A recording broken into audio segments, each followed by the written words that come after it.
Call to order the meeting of the Common Council for Tuesday, March 7th, 2023. Clerk?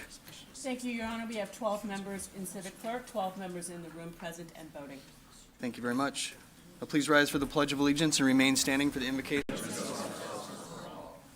Alder Stevens.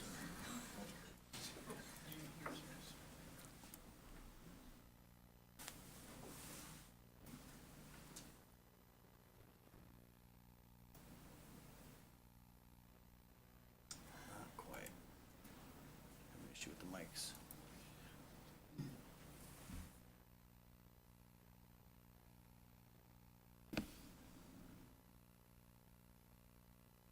Excuse the technical difficulties. Alder Stevens, go ahead. All right, thank you, Mayor. Thank you, Mayor. Because of my own beliefs, I've once again chosen to tap the shoulder of a member of our own Green Bay Metro Fire Department. Chaplain Andrew Collins has been a part of the Green Bay Metro Fire Department family for 6 years. He is a vital part of the chaplain program.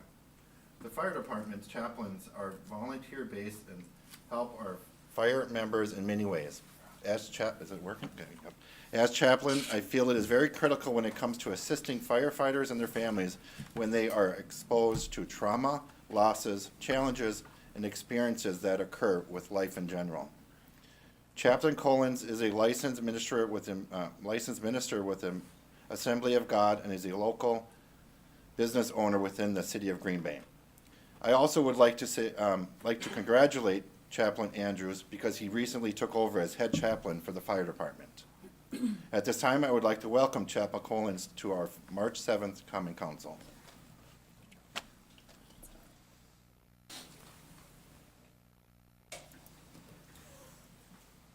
Good evening.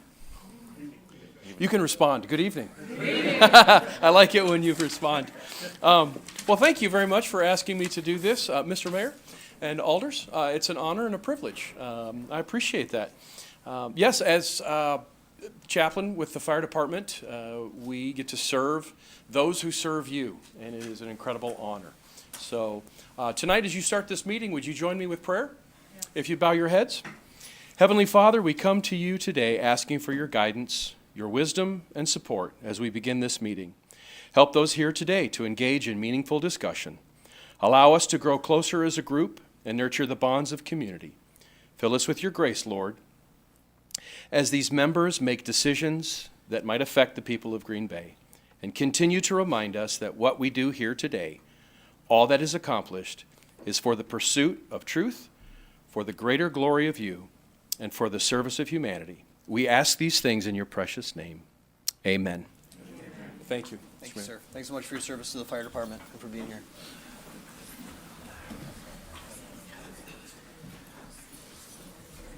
All right, on to approval of the minutes. Alder Scannell makes a motion to approve the minutes from our February 7th meeting. That was seconded by Alder Stevens. All in favor signify by saying aye. Aye. Opposed, nay. The ayes have it. The minutes are approved. On to approval of the agenda. Alder Eck. Okay, I have a couple of amendments that I'm requesting. One is if we could move Q up to, let's see, after J, or Right after K. K. And then, sorry, I gotta write my own notes here. And then under L, let's see, can we move L2 and M1 before L2, M1 before L1? Does that make sense? Wait. So it's before the closed session, so those two items. Wait, say that again? L1, L2 and M1 to be moved before L1, Okay. right before the closed session. That way there's talk, everybody that wants to speak can speak before that. All right, so the amendment is to move Q, L2, and M1 to immediately follow K1. Correct. Yes. And there was a second by Alder Johnson. All in favor signify by saying aye. Aye. Opposed, nay. The ayes have it. Alder Scannell makes a motion to approve the agenda as amended. It was seconded by Alder Johnson. All in favor, say aye. Aye. Opposed, nay. The ayes have it, and the agenda is approved. We're now on to report by the mayor. So just bear with me, some technical issues tonight with the new panel. Just a few comments on our security system here at City Hall. The security of our staff and members of the public is really what matters in this discussion, in my opinion. It was the sole consideration and reason for the enhanced security system installed here at City Hall.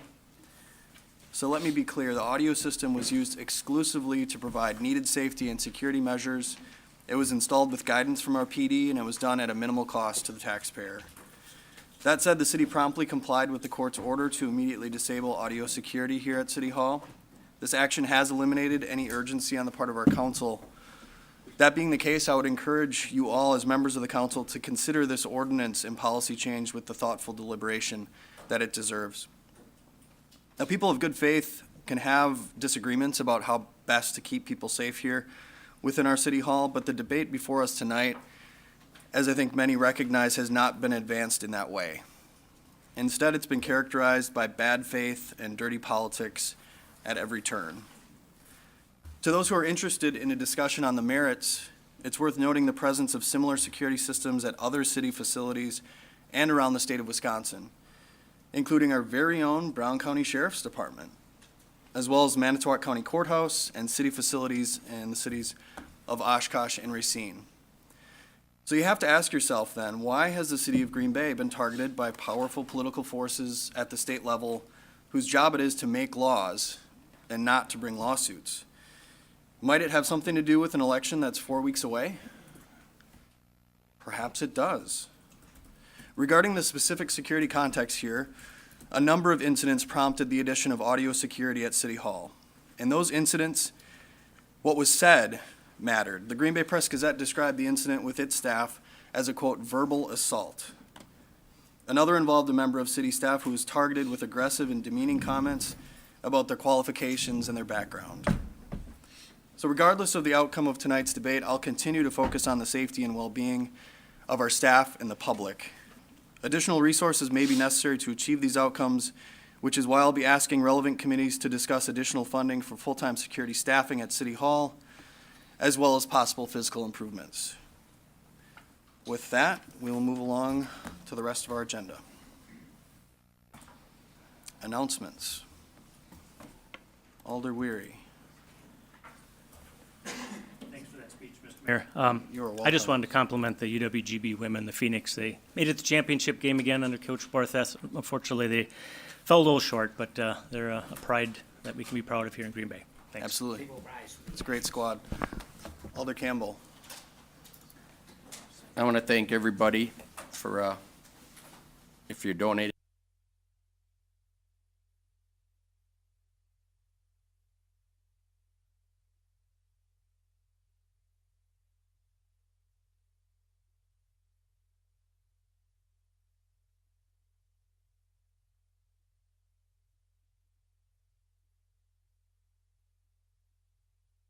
My heart, and of course, my wife's.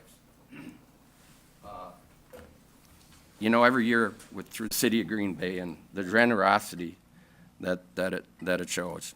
Thank you.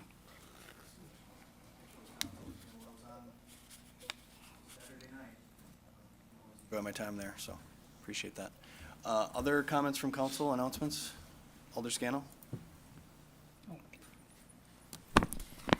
Yes, I just found out a few days ago about an employee retention credit. If you have a small business of 5 to 500 people, now is your chance. Until if you have 23 months to apply for a one-time $26,000 tax credit. The federal government's sitting on $250 billion to share out. So if you've got a small business from 5 to 500 people, look up employee retention credit fill out that form, and good luck. Thank you. All right, thanks, Alder. Any other comments from our council? All right, seeing none, we'll move along to our appointments. Motion to approve. Alder Scannell makes a motion to advance these reappointments. That was seconded by Alder Galvin. Any discussion? Seeing none, all in favor, say aye. Aye. Opposed, nay. Those reappointments are made. On to our public hearings. It's a resolution regarding vacation of an unimproved public right-of-way east of Crestwood Drive, south of West Mason Street. Is there anyone here who would like to speak to this item? Anyone here who would like to speak to this item? Any members of the public who would like to speak to this item? Clerk, let the record reflect there are no members of the public who would like to speak to item J1. Now on to ordinances, second reading for adoption. Motion to adopt made by Alder Johnson, seconded by Alder Scannell. Any discussion? Seeing none, we will use the board.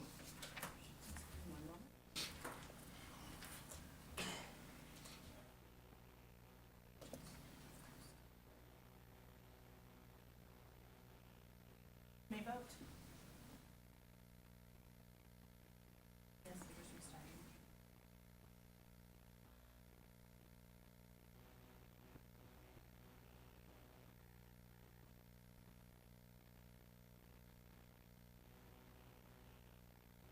Mr. Campbell?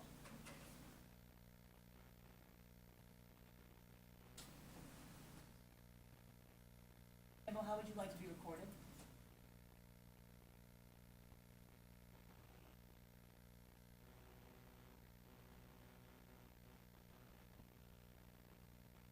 Or do you want the roll call? No, that's okay. Okay.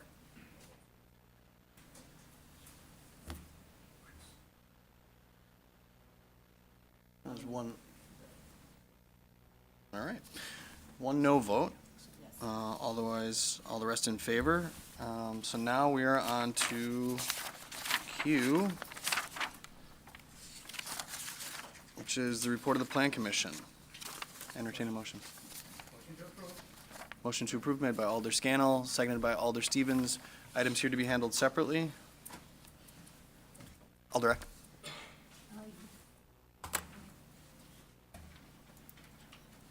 I would like to handle items 1 and 2 separately, please. 2, any others? Seeing none others, all in favor of approving the remainder of that report, please signify by saying aye. Aye. Opposed, nay. The ayes have it. The report has been approved with the exception of items 1 and 2.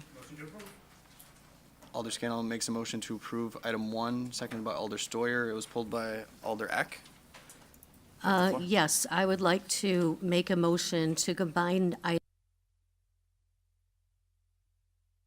Alder Eck makes a motion to combine items 1 and 2 into one item. It was seconded by Alder Johnson. Any discussion on that? Seeing none, all in favor signify by saying aye. Aye. Opposed, nay. The ayes have it. Alder Eck. I would also, am I on? Okay.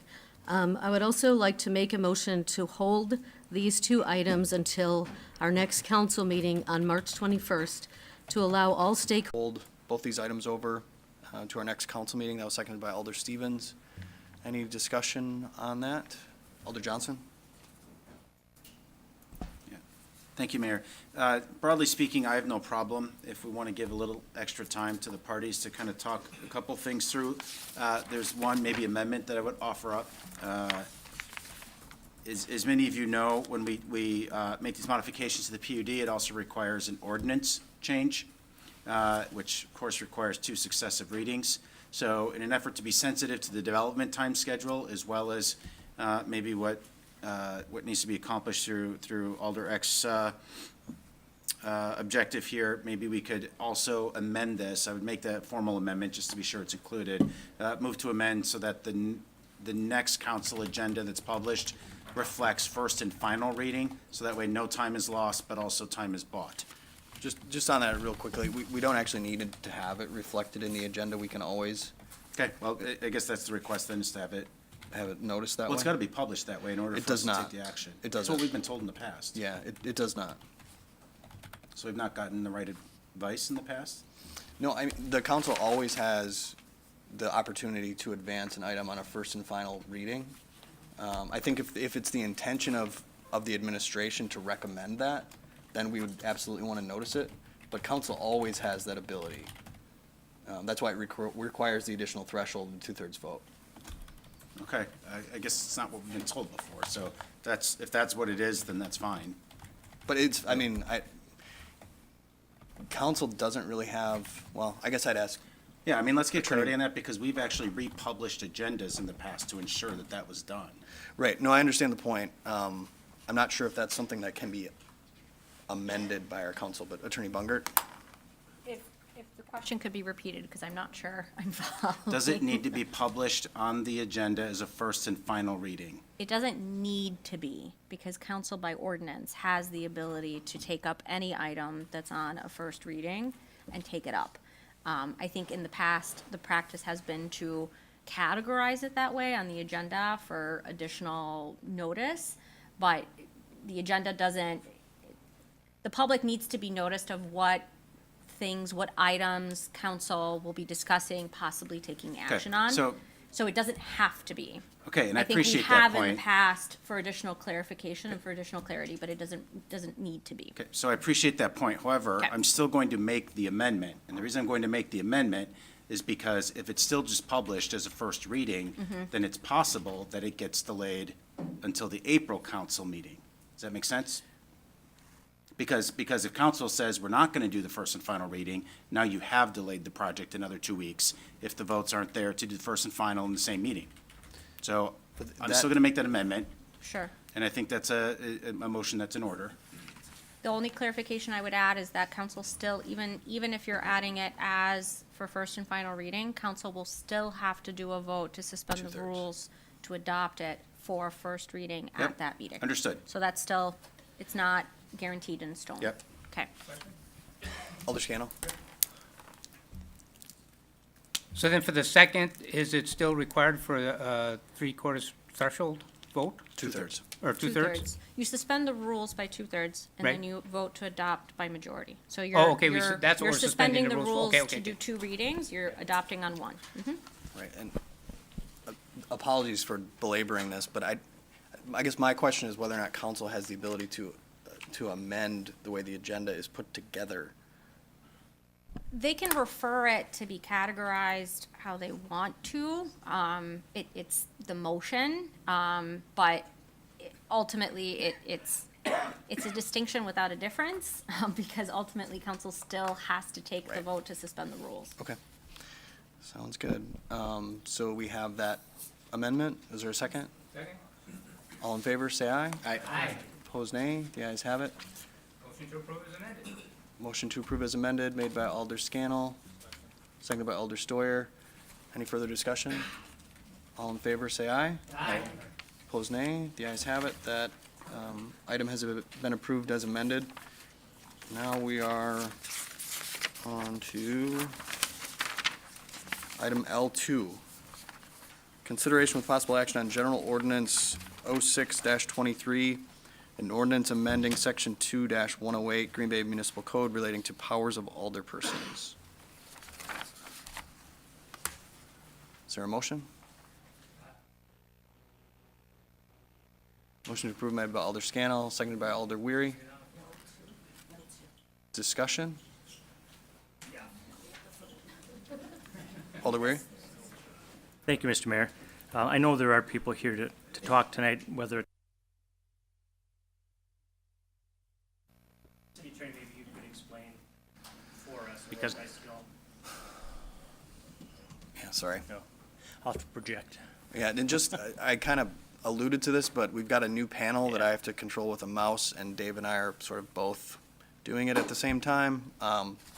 So, Alder Weary, go ahead. Thank you.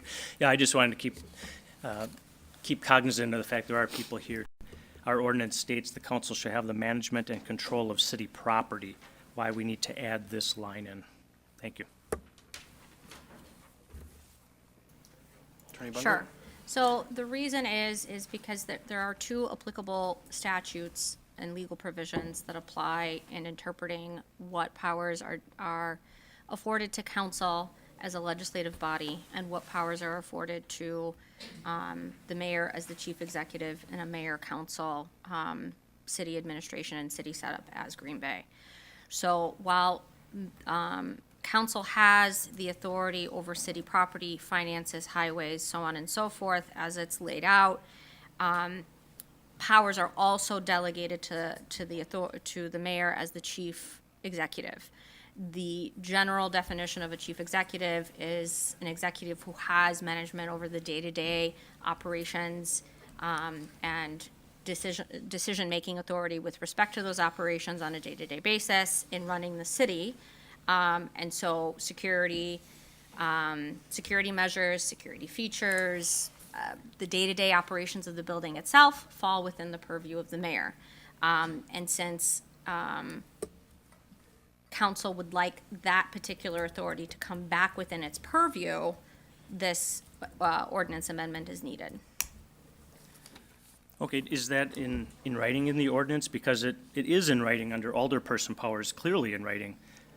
The council shall have the management and control, of city property. It's Correct, right and in black and that's white. with respect to the legal title of the building, so, and any city property for that matter. So selling, leasing, buying, all those decisions have to come before council.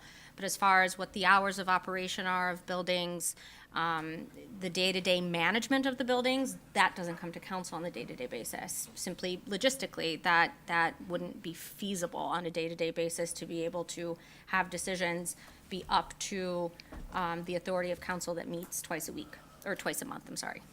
Okay, well, I disagree, but that's fine. That's You had fine. a good explanation. Sure.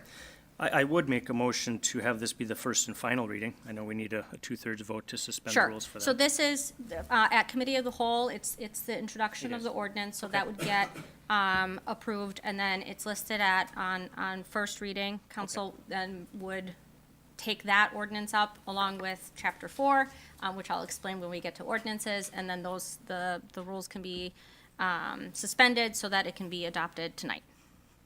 Would we need that majority, that two-thirds vote later? or- Two-thirds to suspend the rules, and then a regular, simple majority to adopt.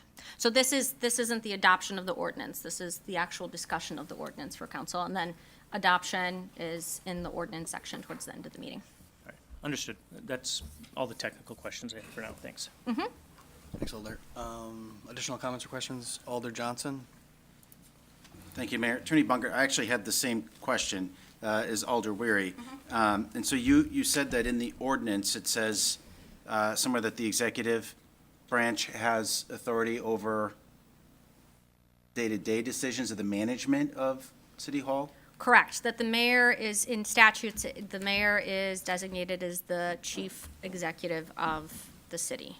Okay, and the reason I'm asking, very much to, I guess in alignment with Alder Weary, is trying to, really for our purposes, understanding, is this ordinance amendment necessary versus a policy adoption? Right. So in order to adopt a policy, council can adopt policies so long as it has the power vested in it to transact business with respect to the policy, the topic of the policy, right? Yeah, and I think that's the confusing part, because again, Right. when I read this, it looks to me like we do have that authority. And if you say you don't, I mean, I think this gets us there. Right. To me, it seems like one of those things, like this is how you end up with a law that says you can't tie your camel up on Sundays, on this particular street. It's just a Right. very oddly specific and precise statement within that particular ordinance. Right. No, I understand that it looks awkward. And I think it's because the day-to-day operations tend to be vested with the chief executive. That doesn't mean that those particular powers or duties can't be parsed out and be brought back under the umbrella of council, and this is what it's doing. It doesn't look pretty, but it's functionally doing what it is that council wishes to do. Okay, thanks for the clarity. Thanks, Alder. Other questions or comments? Alder Brunette? Yeah. Okay, thank you, Mayor. Attorney Bungert, are you, so I believe that this is a good idea. I think council should have the authority so that something like this never happens again in the future. are you aware of any municipality in Wisconsin that has audio recordings at their city hall? I haven't personally investigated any of those things, just from research and information that I've been privy to. My understanding is that there are other municipalities that do have video components as part of their security system. Video components, but not necessarily. No, not video, I'm sorry, audio components. Okay. Audio in addition to video. Okay, I misspoke. okay. Regarding the action later on, it's kind of relevant to the discussion now, this agenda item, that if the council does go forward with adopting this and has the authority and the audio devices shall remain off, according to the media report that I saw from Judge Hammer's courtroom, the attorneys for the city stated that they're going to appeal Judge Hammer's decision, which would basically have the audio devices activated again if the appeal goes through. Is that an action that the city attorneys, in this case, the council we have taken on, would they be pursuing the action to appeal Judge Hammer's decision? So to back it up a little bit, I'm not sure where that media report came from, because my understanding is that my office never made a statement like that, neither did our attorneys. So I'm not sure where that came from. There has been no statement issued with respect to any subsequent litigation, response, action that was contemplated or determined by my office or by outside counsel. Okay. As I've alluded, we were going to provide a comprehensive litigation update in closed session. Our outside counsel is in attendance, and so we'll be able to discuss that further. But Okay. All right, thank you. Any other comments on this item? Alder Scannell? Yeah, I oppose this item most vigorously, and it is kind of wrapped up with another item, which, makes it a little, I almost wish we could take them both up at once here, but I guess by addressing this, why I think it's bad and what I think is going on here, perhaps I'm addressing both. But I am very reluctant as a council member to take on more responsibilities without thoroughly vetting this for sure. And even so, I don't know why there's such a rush here to do this. So let me just go into the whole audio business, because that's what's driving this. So I feel like I need to address that first. And when it comes to this audio business, it from my seat, it looks like a lot of sound and fury signifying nothing. As far as I can tell, this whole thing is based on lies, dishonesty, and misleading information. And it starts, if we go to the root of it, it starts with the 2020 election and a damn lie that it was stolen. Yeah, see, there we go. And that's a damn lie. That's not true. So, yeah, that's Alder Scannell, go ahead. because it's putting it in context. This is what's motivating it. The motivation starts there. So it starts with that, and what's the result from that? Lie about the 2020 election? Nationally, it starts out with January 6th. We have the insurrection. Members of the public. Alder Scannell. No, help me narrow it down. Won't take me long to narrow it down, but I want to put it in context.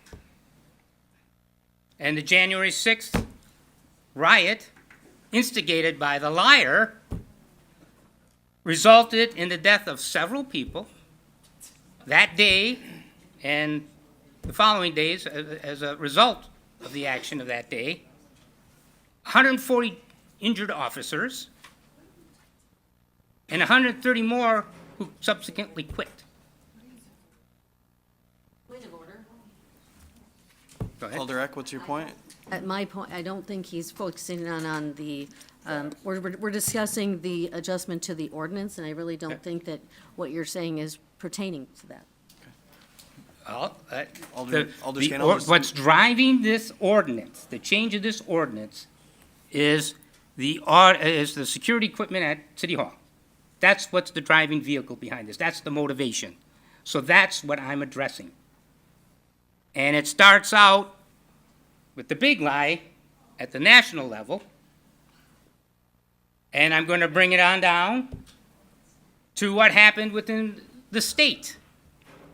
Because of that lie, we had people certifying themselves as false electors, which resulted in criminal investigations and civil suits.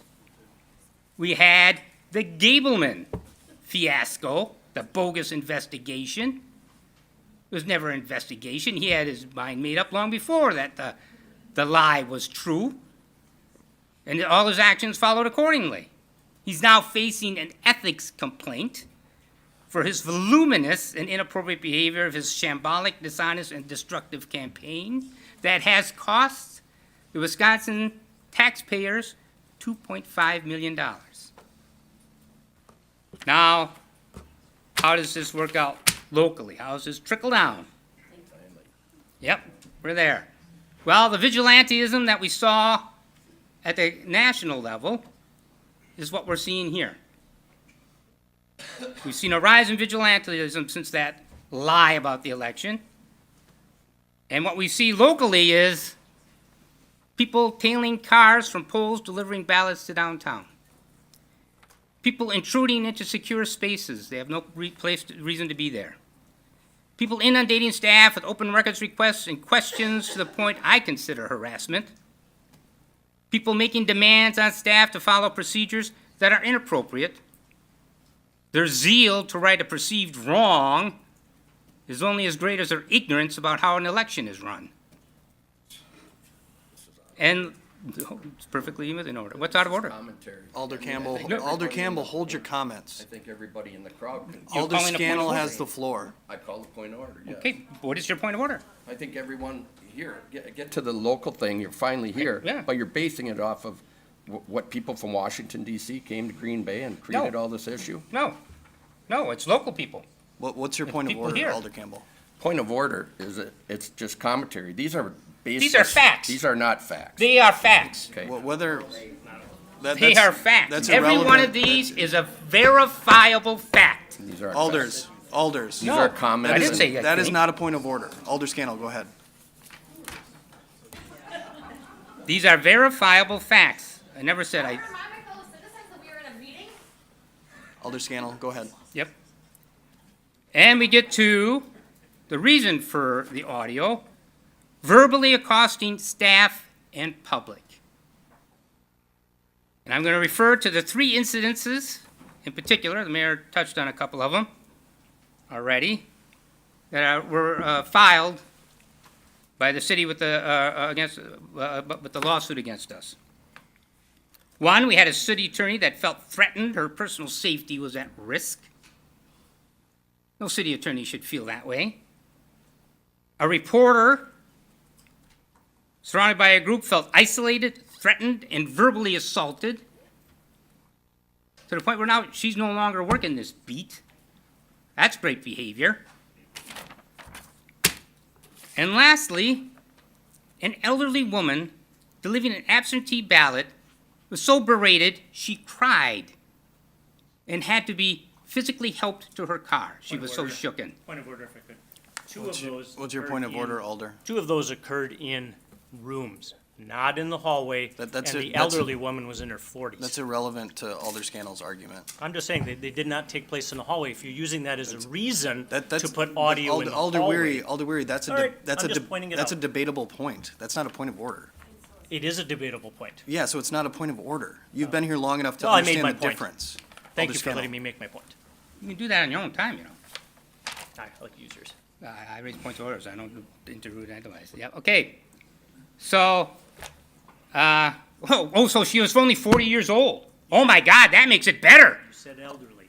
Well, that's what it was Also written. I am following what was in Alder reported- Weary, hold your comments. to me then. Alder Scannell, go ahead. I am quoting from what was filed at court. And that's a lie. Well, this is what is filed at court. You've got evidence to the contrary? Fine. For me, fine. It's not an elderly lady. I'll concede the point. She's 40 years old. She was so berated, she wept and had to be helped to her car. I don't care if she's 70, 40, or 20. What difference does it make? And so the result of this is, after the 2020 election, we now have a police presence during the election. We never had that before. We never needed that. We got it now. We've had to beef up security. We now lock our doors. We never had to do that before. People just wander in, they think they can do what they want. That vigilantism. And we've had to install security. And security not only video but audio, because a lot of this is verbal, and you need the verbal evidence. Otherwise, it's a he said, she said. So now let's look at what we know, what's publicly known about the lawsuit. That's based on a damn lie. It says, it refers to the city spying. We're recording private conversations. That's what's very misleading information. Everybody could get, I even got sucked into that a little bit. The ACLU, that's how it was asked of them. What do you think of a city recording private conversations? Well, of course they were against that. I'm against it too. That's not happening. That's a lie. We are not recording private conversations.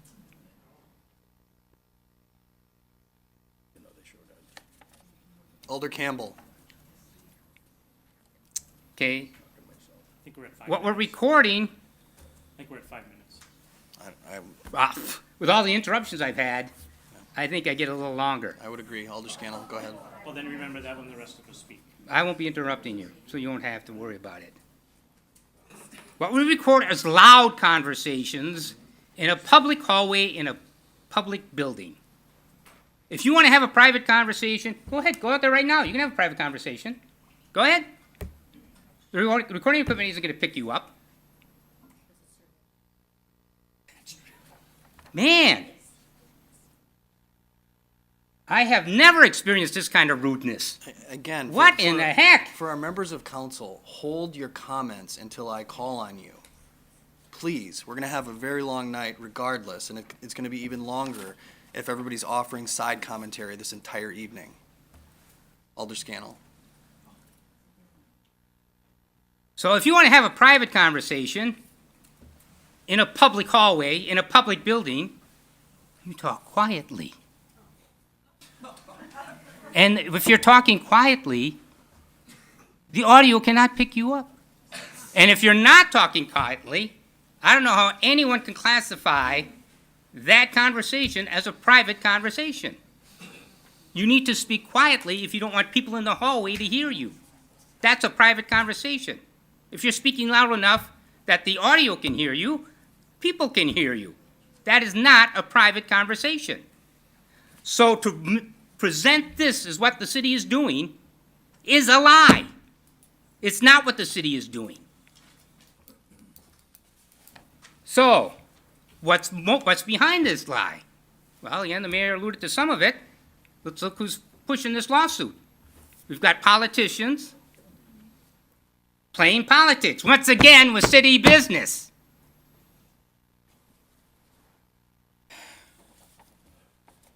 I'm tired of that. Been dealing with that for 2 years. And I know they're playing politics because they knew about this recording months and months ago.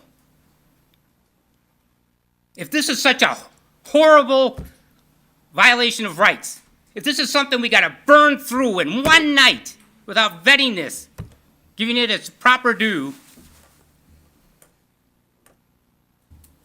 how come they got to 8 months to file their report? It's because it's playing politics. It's not nothing to do with a real issue. And who else is involved in this lawsuit? Jane Doe. Well, who's Jane Doe? Ms. Angus. And who was involved in all three of those incidences I just talked about? Ms. Angus. Boy, if that isn't self-serving, this whole thing stinks. From this seat, this lawsuit was without merit and frivolous. Now, we'll see what the judge says. I'm sitting in this seat, he's sitting on the bench, he's got different experiences, different perspective, and I'll certainly honor whatever he comes up with. But from everything I see here, and I'd like to see her different, this is a frivolous lawsuit. It's self-serving, and it's political. So now, this ordinance is not only motivated on lies and misleading information and dishonesty from top to bottom, it is fraught with peril. We are taking action. We are taking significant action here. We are putting ourselves in the place of the mayor. The mayor is being sued. It's the mayor that's being sued, not the council. If we take on this responsibility, then it's on us, then we get sued. And let's take a look at this here now. These security equipment at City Hall is the same equipment at our police station, on our buses, at transit. To make the case, the false case, that we're spying on people at City Hall, how can you not make that case elsewhere? How do we feel about pulling equipment from City Hall, from Police Foyer? We got a couple of law enforcement people here, former law enforcement people. Is that a good idea? How would the police feel about that? For transit, their safety is federally mandated. Every year they have to spend so much of their budget on safety measures. Right now, if some of that equipment goes, if that equipment goes down, that bus doesn't roll. It's parked until it's fixed. You're going to have one hell of a mess. You're saying you can't use this audio equipment. And I don't know how you can say it's okay there, but not City Hall. What, we don't give a damn about the safety of City Hall? About the citizens here? About the public coming in and being harassed? A lady, whatever her age, that's acceptable behavior? You condone that behavior?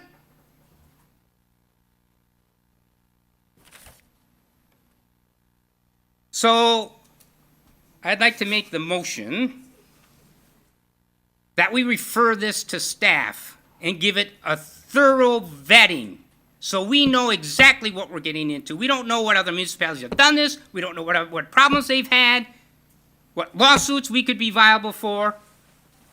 There's a reason the law was like this. You just change it on a lie to ram this through in one night. That's bad policy making. There's no need for it. If you're still concerned about the audio, it's been discontinued. We've got the time. So, if someone will second my motion to refer this to staff, I'll explain why I made that motion and not another. Alder makes a motion to refer this item to staff. Is there a second? Second for discussion. Seconded by Alder Galvin. Okay. I was going to make the motion to just receive and place on file, but it's really the same thing. Because Alder Weary has put in a communication and protection policy for a broad surveillance ordinance and policy to be developed. Which means this would be taken up no matter what we do here, if we receive and place on file or refer to staff. It's the same thing. Staff can bring this back then, and we can have a full discussion on surveillance ordinances and policies that we might want to enact or not. There is no reason to rush this. In fact, there's plenty of reasons not to. Why are we taking on this risk without fully understanding all the risks we're taking on, all the changes we're making? Why are we we don't have enough on our plate? We're part-time legislators. We're gonna take on more responsibilities? I don't wanna. I don't want the person following me to have to take on these responsibilities. But we can go deeper into that at committee. I think it's just bad policy to rush this through in one night. Just a clarification, Alder. The motion to refer, is that to a committee or to staff?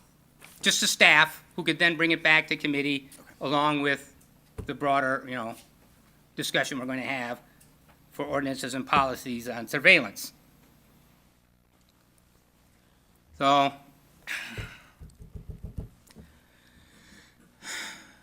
I have sat through 2 brutal meetings on fluoride.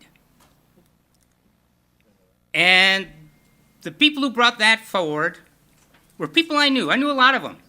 And I liked a lot of them, respected a lot of them. But on that issue, and for some of them vaccines, they're wrong, flat out wrong. And I told them they were wrong. And I asked them to please stop.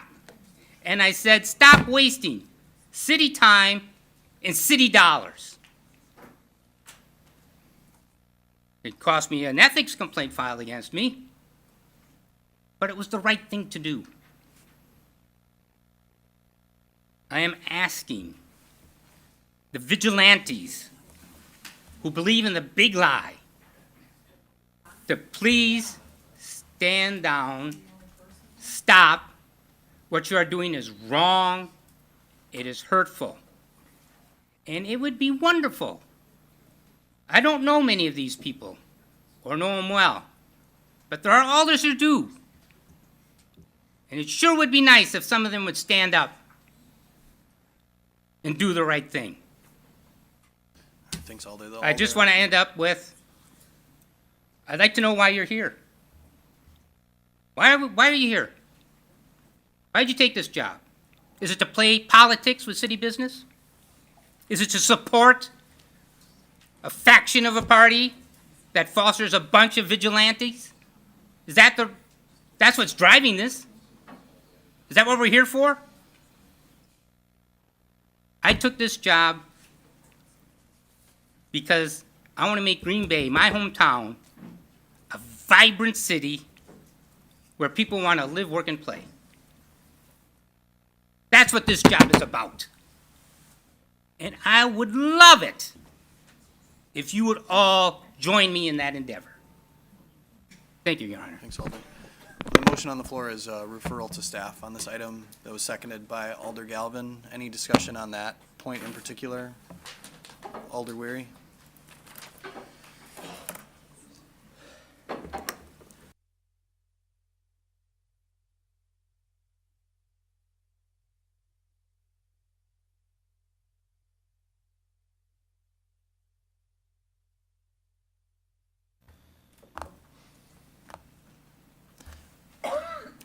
Go ahead. Thank you. I think that was a good 15 minutes, maybe more. I lost track. Thank you, Your Honor. Well, let me interrupt you some. You can take 15 too. Alder Scannell. I'll take a half of them, thanks.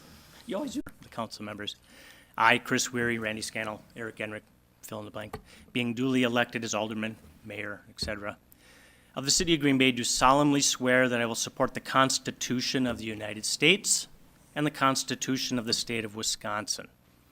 And I will faithfully perform the duties of said office to the best of my ability, so help me God. That's why we're here. Now, there were so many things said. Here's why we shouldn't refer it, to speak to the point. Here's why we should act on it tonight. One of my favorite quotes, and I've used it often, is from President John Adams. He said, "Facts are stubborn things. And whatever may be our wishes, our inclinations, or the dictates of our passions, they cannot alter the state of facts and evidence." Now, here's a fact. The Fourth Amendment right exists and applies to all U.S. citizens. That's a fact. These rights are inherent to our very being. They're not subject to arbitrarily being removed at the whims of an elected official. Another fact, audio listening devices were installed in the Green Bay City Hall, approved by Mayor Genrich, without notifying the city council or the public. That's a fact. It's a fact that the public did not know until my announcement, which is sad because I think our own lawyer unfortunately stated, and this is from a news article, the lawyer also mentioned that city leaders told all members of city staff that audio recording devices were getting installed. They argued it was never a secret, that the audio equipment was in the building, and said that people who claimed they didn't know about the audio recording devices actually did know. That's interesting, that that's the people that we have hired to represent us, because I don't want that kind of representation. I'll tell you that right now, and there better be a damn good explanation for it later. On to another fact, the ACLU, American Civil Liberties Union, openly opposes these type of intrusions on privacy. They have several articles out there now. Fact, the legal opinion of the State of Wisconsin Assembly opines these listening devices are illegal under state law. It's a fact that the legal opinion of the State of Wisconsin Senate opines these listening devices are illegal under state law. Another fact is Thursday, March 2nd, Judge Mark Hammer heard testimony and ruled on a temporary injunction, a restraining order. And here's quotes from Judge Hammer, who listened to that testimony. He said, "In the building of government, where you'd think the people have the right to speak, they have to go outside or find an office to speak? How can that be? Why are we recording in the hallway when really the concerns have been identified by our citizens as occurring in rooms and really don't involve incidents necessarily of violence, but of people yelling at each other?" Judge Hammer granted the restraining order, ordering the microphones be turned off immediately and any recordings stay sealed until the court says otherwise. Then he went on to say they should at least have the opportunity to engage, meaning the public, in a private conversation with the person they're sitting next to without fear that somebody is going to hear them or use it against them. The judge disagreed with the city's argument, saying there is a reasonable expectation for privacy in a public building, even if there are signs saying that audio recording is present.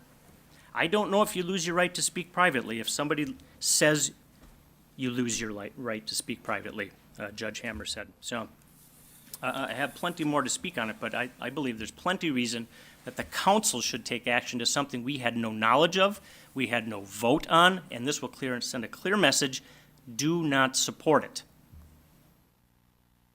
Thank you. Thanks, Alder. Any other comments on the referral motion in particular? Alder Brunette, then Alder Eck. Yeah, I can, but this was in particular. Alder Brunette. yeah, thank you, Mayor. There's really no reason to refer this to staff. I'm not convinced at all. All it is adding a line: the council shall have the authority over the use of audio recording technology in city hall facilities. Again, the council shall have authority over the use of audio recording technology. Hadn't done or voted on any action up until this point, other than maybe the Parks Committee meeting a few days ago. So there's absolutely no reason to refer this back. I think overwhelming, not the entire population or city, but overwhelmingly, I think that people would think that this is a reasonable request, that the council take back this authority on audio recording technology in city hall facilities. Is a very narrow addition to an existing ordinance. So no need to refer it back. Thank you. Alder Eck. Okay, so I just want to clarify, when Alder Scannell was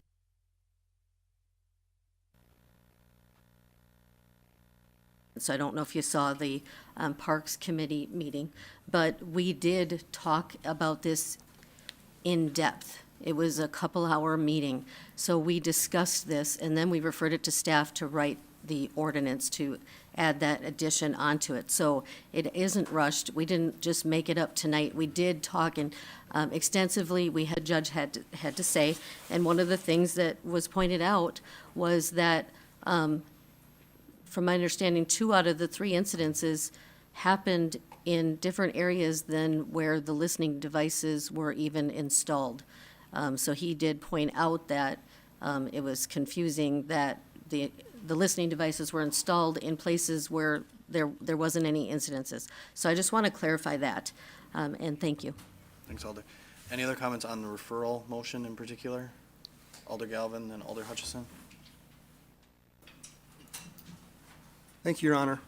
This is for our attorney.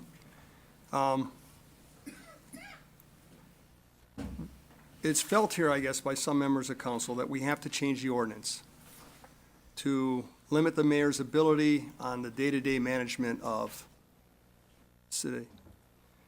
Can we not just vote without changing the ordinance to have the audio equipment removed without starting down this road? No, we talked about this a little bit at Parks, that council doesn't have the authority to just issue a directive countering the mayor's authority. It has to be done by ordinance or by policy, and because the day-to-day operations and management and operational policies are within the purview of the mayor, it has to be a power that's called back under the authority of council, and then you can adopt a policy pursuant to that authority. So if the mayor had brought this to council before installing it, and council said, we're not really in favor, or we're not wild about this, with his authority to operate day-to-day, he could still have installed it? Correct. Okay. So if at some point down the road, the mayor decides he's going to open City Hall at different times, turn off all the lights on one floor, the only way council can get him to change it is to change the ordinance. To take those authorities back under purview, yes. Okay, so we could eventually end up with like a little laundry list of all the things the mayor can and cannot do. Theoretically, yes. Well, I hope we never get to that point. Okay. And then as to referring it back, in agreement that I would like to see it referred back. I think that it needs to be looked at. I understand some people think that this was discussed at the committee level. I can't tell you how many times I've pulled out what hair I had left because we had something settled at the committee level and it gets pulled at council, and then we have to sit through hours and hours of discussion and argument, and then it gets referred back and forth. So I don't have a problem, with a committee making a recommendation and then the council deciding. I'm of the belief that we all have opinions here. Some are pretty well researched, some are just gut checks, but the one I rely on is the court system. These are people that's their job, to study the law, to understand the law, and to make judgment on the law. It's not our job to say, yeah, I think this is the way it should be because this is what I believe. And that's the way we're going to run the city from now on.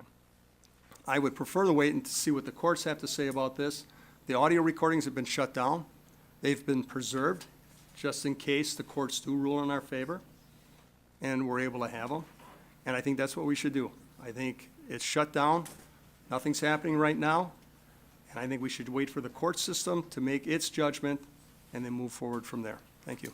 Thanks, Alder. Alder Hutchison? Thank you. I listened to the Parks Committee meeting and was interested. There were a lot of people who had thoughts one way or the other, pretty much against any audio. I'm a little bit confused that it took months to get all of a sudden to our attention, and then all of a sudden we have to act right away. Because I still have questions on what's going to happen. The city attorney asked a very important question during the Parks Committee meeting, okay, after the discussion, and the city attorney delivered to Alder Weary what he wanted, power to put this into the council's hands. And she went and changed the proposal that was on the table because it wasn't quite legal, and she made it legal. So we're actually debating something that's legal. So she did what was asked of her to do at that meeting, and then she asked this very important question.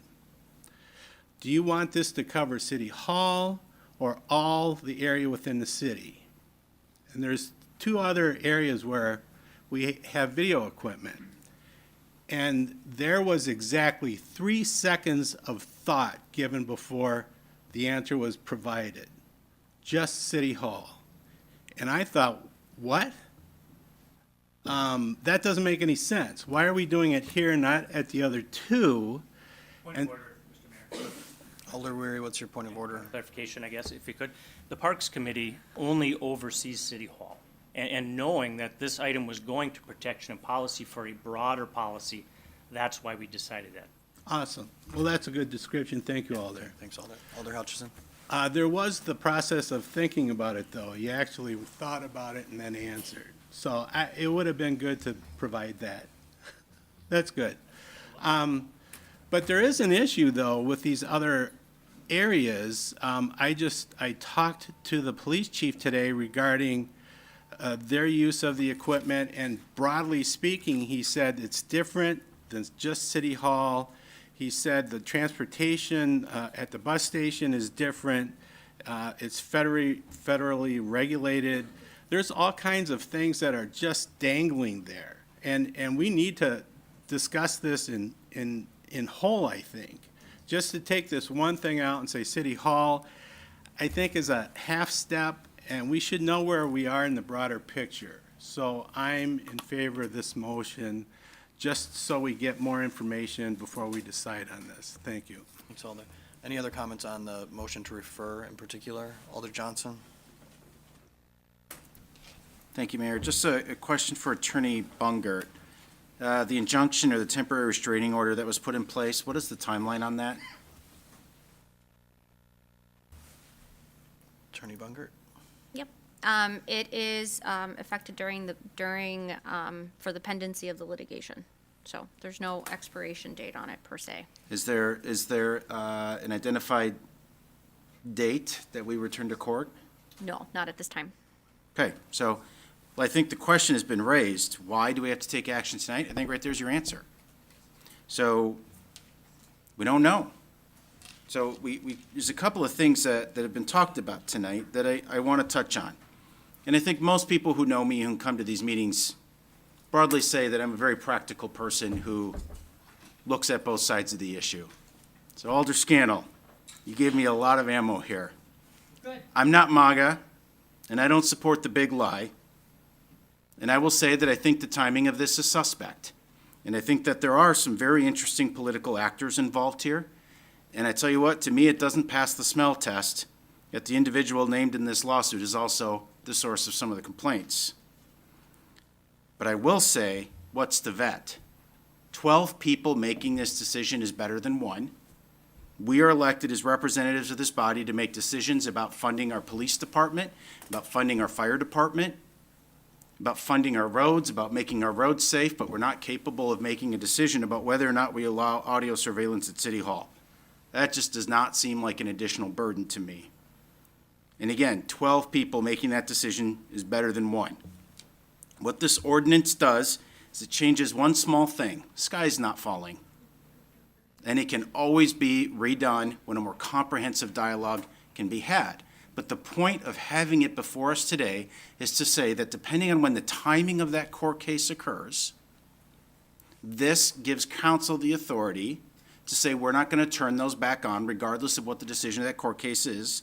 And it gives us time to have a more broader, more comprehensive discussion. So I heard it alluded to, Alder Weary, and that there is an agenda item coming up, because one of the communications that I had written down here at the end, which it sounds like would be redundant and I'll avoid, and I don't want this to get lost in this discussion, but I had written for consideration of possible action in the assessment and appropriate response to security threats and risks to City Hall employees and visitors. That's why we're here, right? So let's not lose sight of that, because that is a really important centerpiece of this discussion. If that's going to be covered in the comprehensive policy, I'll not submit this, and I'll let that occur at that time. But I do want to address that. The problem is right now, unfortunately, it's the day-to-day decision-making that has led to this, right? But I want to be sure that we're not confusing the complexity of this issue with making day-to-day management decisions. This issue is far more complex than that. And I think if we don't acknowledge that, we're doing a disservice to ourselves. We've had, what, a year and a half, 2 years? I mean, since this stuff has been put in place, and at no time at least have I been notified until this came up. But the reason why I say this is also suspect is because in August, the Freedom of Information Act request was submitted requesting the surveillance footage, the audio surveillance footage from the very person who's in the lawsuit. I'm just trying to be fair here, because I tell you what, it stinks on both sides. It really does. But the reality is, we have this issue before us now, and we have to act on it now, because it's before us. And it is within our jurisdiction and purview to do it if we change the ordinance. And again, I go back to 12 people making that decision is better than one. And I think all of us here are concerned about the safety of our staff, and I don't want that to get diminished in this discussion, because that shouldn't happen. But I've also always been a big believer, and the mayor and I talked about this yesterday. I don't personally like blanket policies that are designed to address one or two problems. I'd rather find solutions to those problems. If an imminent solution doesn't exist, then, but we haven't even had that discussion, right? Again, a year and a half, these things have been out, and I had no idea that we had these security threats at City Hall. And that's what's most concerning to me, and why I think it's so important that we say, hey, we're gonna nip this immediate bud, this immediate issue in the bud. We're gonna nip it in the bud because we don't know when that lawsuit's coming back. But more importantly, we're not gonna lose sight of why we're having this discussion in the first place. And I hope that everyone sitting around this table can commit and agree to that, because that is an important discussion, and that's a discussion that might cost us money, it might require some policy changes, but we are all responsible and accountable for that because of the very oath that Alder Weary read to us before. So I hope we can depoliticize this a little bit right now in its moment, and look at this through an honest set of glasses and say, look, this council should have the authority over something that does infringe on a constitutional right. And we can argue whether or not it does or not, but why leave something open with risk when you can close that? You can close that door immediately and then continue to have the dialogue. I just think that's a reasonable approach. And so because of that, I'm going to oppose the referral. I appreciate where you're coming from, Alder Scannell. I hope you know that. But I'm going to oppose referral because I think that we can eliminate the risk right now that we have of these lawsuits. The lawsuit's already open, but I want to avoid any future risk, while at the same time addressing the concerns that exist. Thanks, Alder. Any other comments on referral? Alder Galvin, then Alder Scannell. Thank you, Your Honor. And the reason why I'm taking this second kick at the cat here, so to speak, is I do have 2 letters from city employees that they wanted me to read. And I'm just wondering if we're going to open the floor. I'll save it till then. Or they'd like to, because what we've been talking about is something that they're concerned about, and they express in these letters. So if this is the appropriate time, fine. If not, then We could maybe hold off until we dispense with referral. Okay. And then on the item itself. All right, thank you. You bet. Alder Scannell? Yes, I think actually the points, some of points raised support my position. If you're trying to eliminate risk, you can't eliminate risk. We're putting ourselves at risk instead of the mayor. We're taking on this risk. Why? Why are we taking on this risk? We could be sued. You can't eliminate that possibility. I don't want to be in that position. And there's a reason why this is in the mayor's purview. Security. If something needs to happen quickly, we're a deliberative body. We should move slow. The mayor can move quickly. And things can be adjusted as we move along. I think the arguments you've made support referring this so we can have a bigger discussion, a comprehensive discussion. What kind of risks are we taking on? I don't understand how you say we're going to be eliminating risks. We're taking on all the risks. That's not eliminating risks. That's taking them on. And if someone says this is the same equipment, police station, buses, someone says, like they came here and said, you get rid of this equipment or I'm taking you to court. We said, no, and so we're taking to court. If someone comes to us and says, you take this equipment off the buses, and we say no, we're being taken to court. Why do we want to be taken to court? Let the mayor, who gets the big bucks, be taken to court. We're part-time legislators. I really feel this is well within his purview. I understand people getting all snitty. We weren't involved. We didn't know. Okay. Not perfect. But to jump to the conclusion that now we got to make this change, I think that's a big jump. And again, what is driving this? Why is this before us? This is what stinks. The lies. Without that, there's no issue here. This would have never been brought up. Never. The only thing moving this is politics and to support the vigilantes. Who wins out when the audio's off? Not our staff. Their safety isn't insured. It's bad actors. Who wants audio equipment? Who wants surveillance equipment turned off? Bad actors. People who don't want their behavior recorded.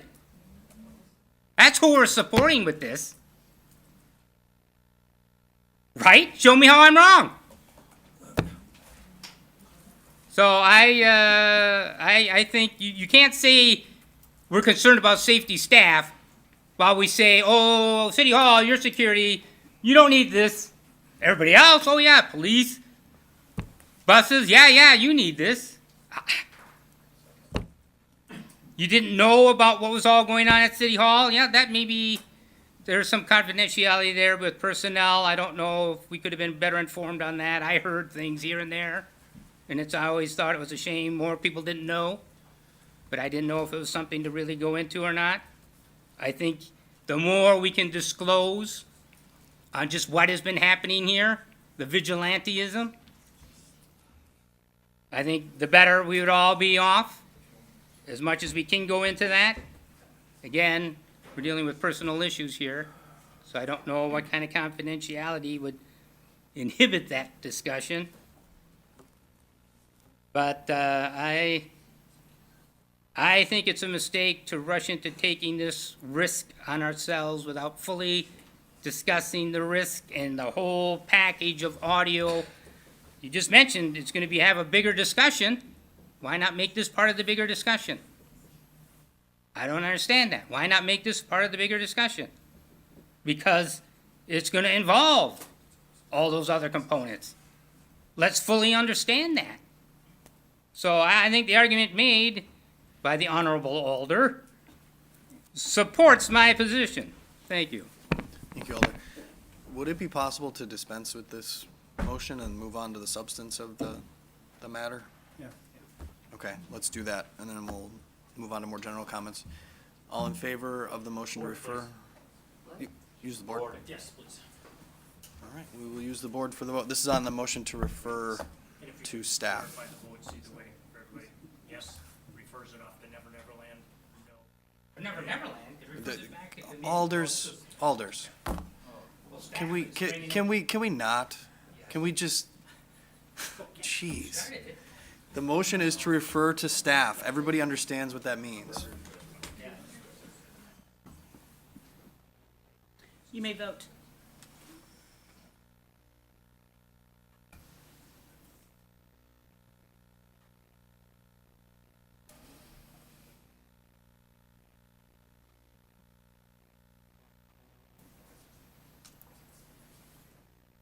Oh. Hold on a second. Oh, it was up there. Did it? Yeah, It's back up. there it is. Yeah, it goes down. That fails eight to four? Correct, no. All right. 4 yes. We're back to the item itself. I've got a long list here. Alder Grant, Stoyer, Scannell, Brunette, Weary. Alder Grant? I have a statement first and then a couple questions. In response to Alder Scannell, laws in the Constitution is about right and left. It's about what's right and what's wrong. It was wrong to install these devices without the knowledge of the public and even staff. That is a fact. If it's about security, why did the mayor and his staff have access and not just our police department? I have a few questions. Director Folds, it was made apparent that notification went out to staff in December about the devices that were installed outside of the chambers. Is that correct? Yeah, that's correct. There was an email. Did that notify the staff of both devices on first floor and second floor? I believe the devices on the first floor were not in place at that time. Did notification go out to staff about the devices outside of the clerk's office? No, there were ongoing discussions about sending out that notice, and that notice wasn't sent out until February. So right there, Alder Scannell is a fact. Did you ask I understand you didn't get any pushback from employees about this, but did you do any follow-up as a survey now that it's in place? How is the work environment now that this is installed? Do you feel safer? Do you feel that there's an invasion of your privacy? Do you like being watched all day at your job? So when it came to the installation of the audio device on the second floor, again, that was previous employees that installed that, and there wasn't a lot of communication on that going out except for the email. Then when it comes to the first floor installation of the audio, it's in a public hallway. So I don't think there needs to be a survey about, watching people when they work, because people are not working typically in the hallway.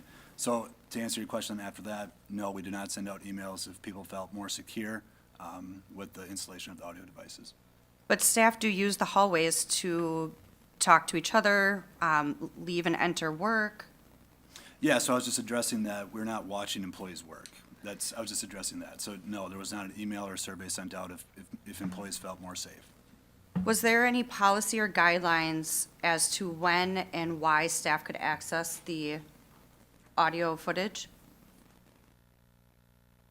Were there circumstances, or could anybody at any point, or I shouldn't say anybody, I apologize, the people that had access to it, technically, if they wanted to access it, they could. There was no guidance as to, unless this happens, you are not allowed to access it. I don't believe the individuals who are set up to have access really, my understanding is they did not access it when it was set up. So whether or not there was policies set up, I don't think they had any intentions of accessing it. So, and I think if anything did come up, they most likely would have reached out to IT and the law department before they accessed it. Okay. So I look at it from another side as our staff.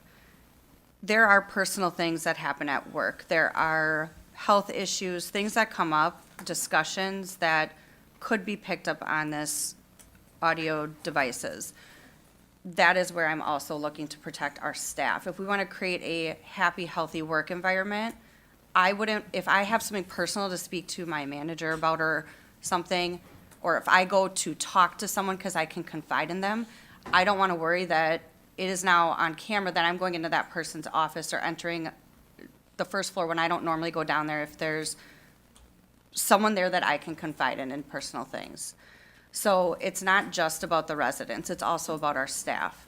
So if it is about the safety, I would like to motion to amend that we have power over all city property, not just City Hall when it comes to the devices. So Alder Grant makes a motion to amend to include, you say all city properties Correct. with this policy and ordinance, or are we just on the ordinance right now? Attorney Bungert? I'm sorry. So this is just in reference to the ordinance? This is in reference to, correct, the ordinance. Okay, so including all city properties in the ordinance change is the amendment offered by Alder Grant. Is there a second for that? seconded by Alder Eck. Discussion on that amendment. Alder Galvin.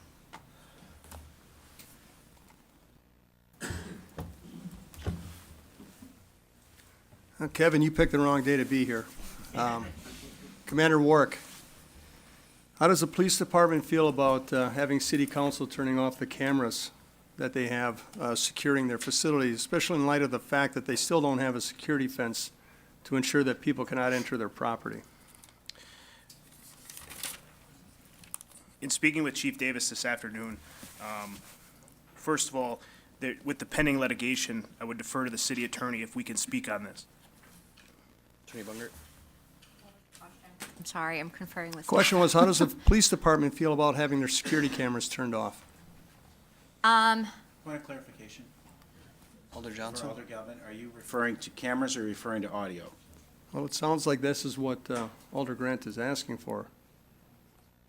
And if it's just audio, then how would the police department feel about the audio equipment being turned off at the police department? So to clarify, the injunction only applies to the city hall facilities. And PD has its own system that's not subject to the injunction, nor are TRO. those operations. TRO. TRO,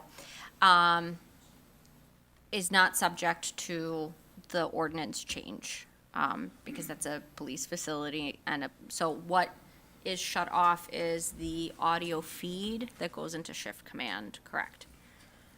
And that we can discuss.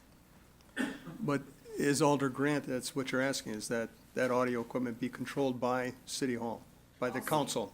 All city property in general, so if there's anything coming forward for other buildings or other areas, that it comes before council, and we have a discussion if we feel that audio is sufficient, or if just video is enough for that. I don't see us turning video off at the police department. They monitor it. The biggest difference is who has access to the audio in City Hall is very different than who has access over the footage of the police department. One point of clarification for Alder Grant's motion is expanding it to all city property, like including transit and PD and fire. We haven't researched that. Okay. So there is the issue of PFC governance, transit commission governance. So I don't know what that interplay would be.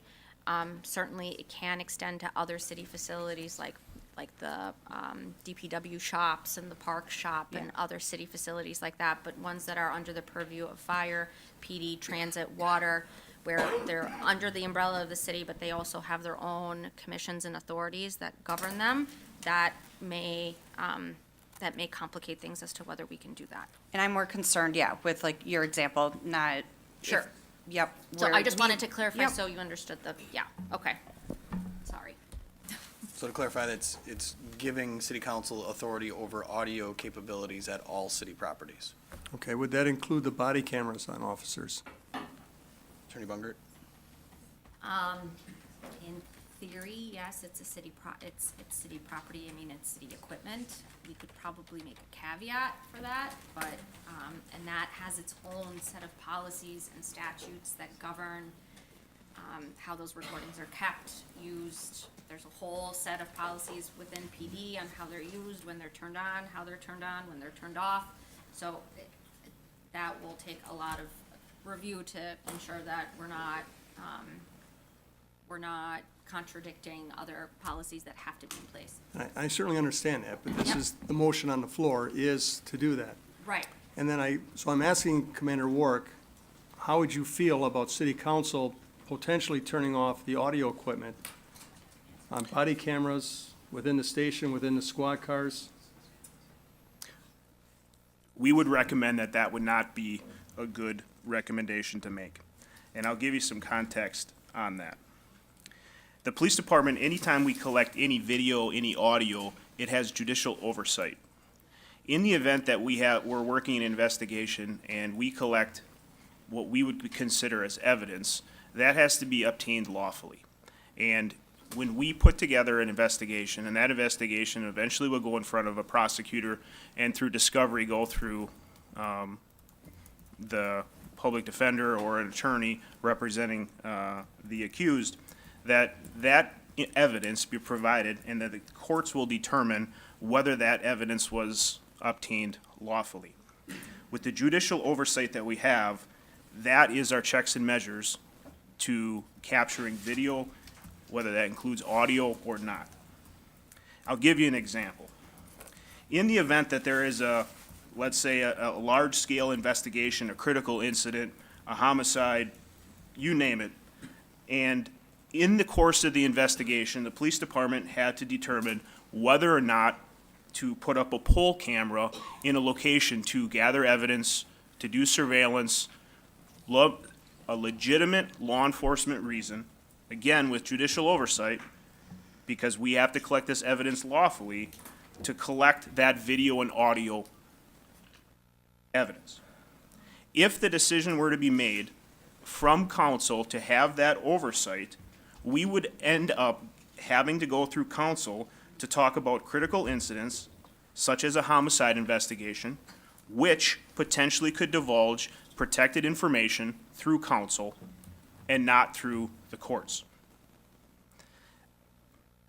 Another example, what happens if there was an investigation into another city employee for whatever reason, and we had to again lawfully collect that audio visual capabilities? We could not do that impartially if we had to go through and get council oversight on including the audio and visual evidence that we have. So in conclusion, we would not recommend nor support that oversight from the police department. Thank you, Commander Warwick. And I don't know if this is for Director Falls or Attorney Bungert. It was my understanding, and apparently I'm wrong, I thought that the recordings were treated as evidence that was collected in the first and second floor of the audio. That it went to the police department and was stored through their system, and they could only be accessed by two particular people in the law department. But it's correct now that other people can look at it? There was access available to other persons, and that was highlighted in our responsive briefs and in the action, but the recordings weren't necessarily automatically evidence. It becomes evidence, right, if there was an incident tied to the recordings. They are certainly public records, subject to withholding, redaction, balancing test considerations, just like any other record in the city. But they weren't necessarily deemed as evidence right away. I would defer to Attorney Mather for additional comment as well. Attorney Mather. Thank you. We did get clarification. Audio and video is at PD because it's one of the most secure locations that the city has, but it's not actually a PD server, and the videos aren't actually treated as evidence unless they're needed for a criminal case, in which case they become part of the police record. They are still maintained as city records, subject to the city records retention schedule, which only requires us as long as we need the space. Possible, is there a way of documenting when someone accesses that information? Is it recorded, like say, sitting here at my laptop on this date at this time, I was looking at video yesterday? There is an access log, but the access log is stored for 30 days. So we don't have like 3 years worth of access data. Well, we only keep the video for 120 days, is that correct? Correct. All right. And the system is just set up to only maintain the access log for 30 days. That's why it's only kept for that long. Has any of the video or audio recording ever been used in a criminal case? And I'm not talking about, misdemeanor or felony, even down into ordinance violations. Video containing audio? Video or audio or both together? I know of at least one incident in which a video that did not contain audio is currently being used in a municipal court action. Beyond that, I don't know because I'm not intimately familiar with all of the different police records. And was that video useful in determining if there was a violation or not? From our perspective in determining whether to prosecute the violation, yes, but that is still ongoing, so it hasn't been resolved. Oh, it's pending? All right, thank you. Thanks, Alder. So, questions or comments on the amendment offered by Alder Grant? Alder Stoyer, and then Alder Johnson. I'm on the list here, so, thank you, Your Honor.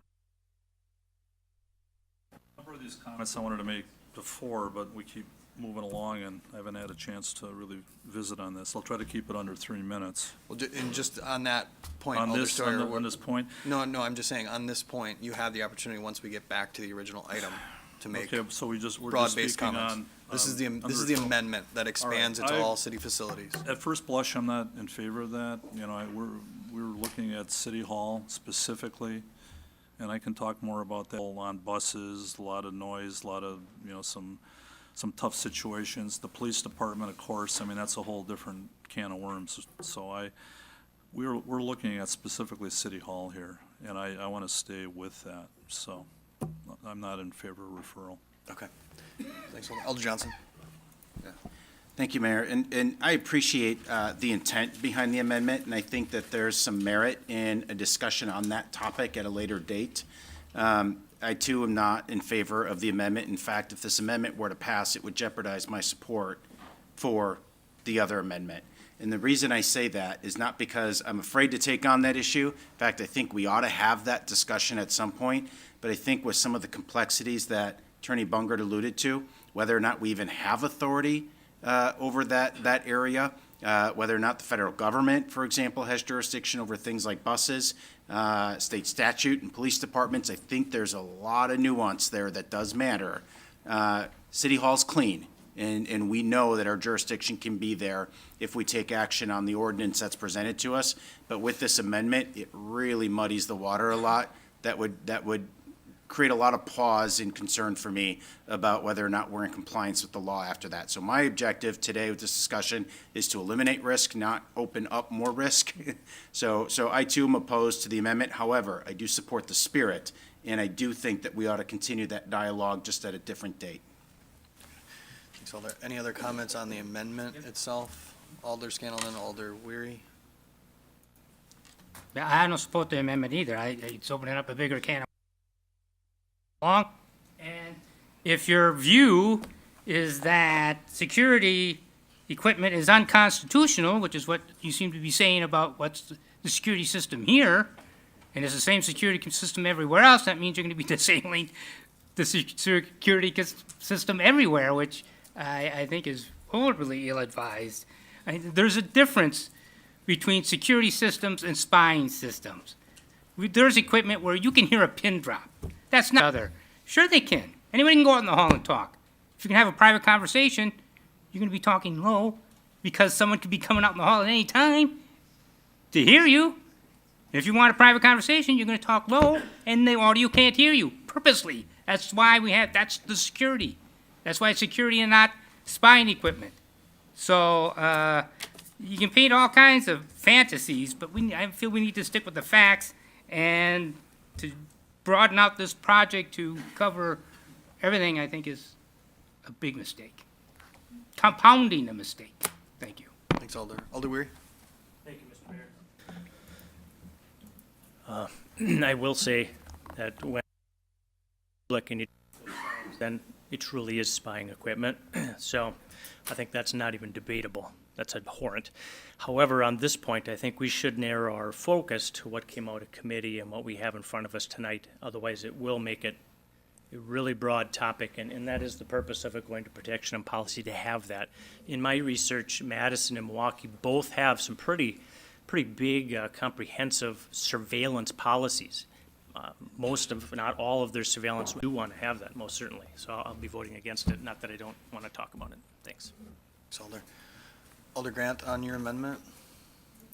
Yeah, and I appreciate everybody's input, and I am okay with withdrawing my motion until we can have more discussion on it. I don't want to ignore the other city properties that we have that is not police and fire. We have a lot, so it is something to think about. So yes, I will withdraw my motion on that. Okay, Alder Grant makes a motion to withdraw. Is there seconded by Alder Johnson? All in favor, say aye. Aye. Opposed, nay. The ayes have it. that amendment has been withdrawn. Back to the original item.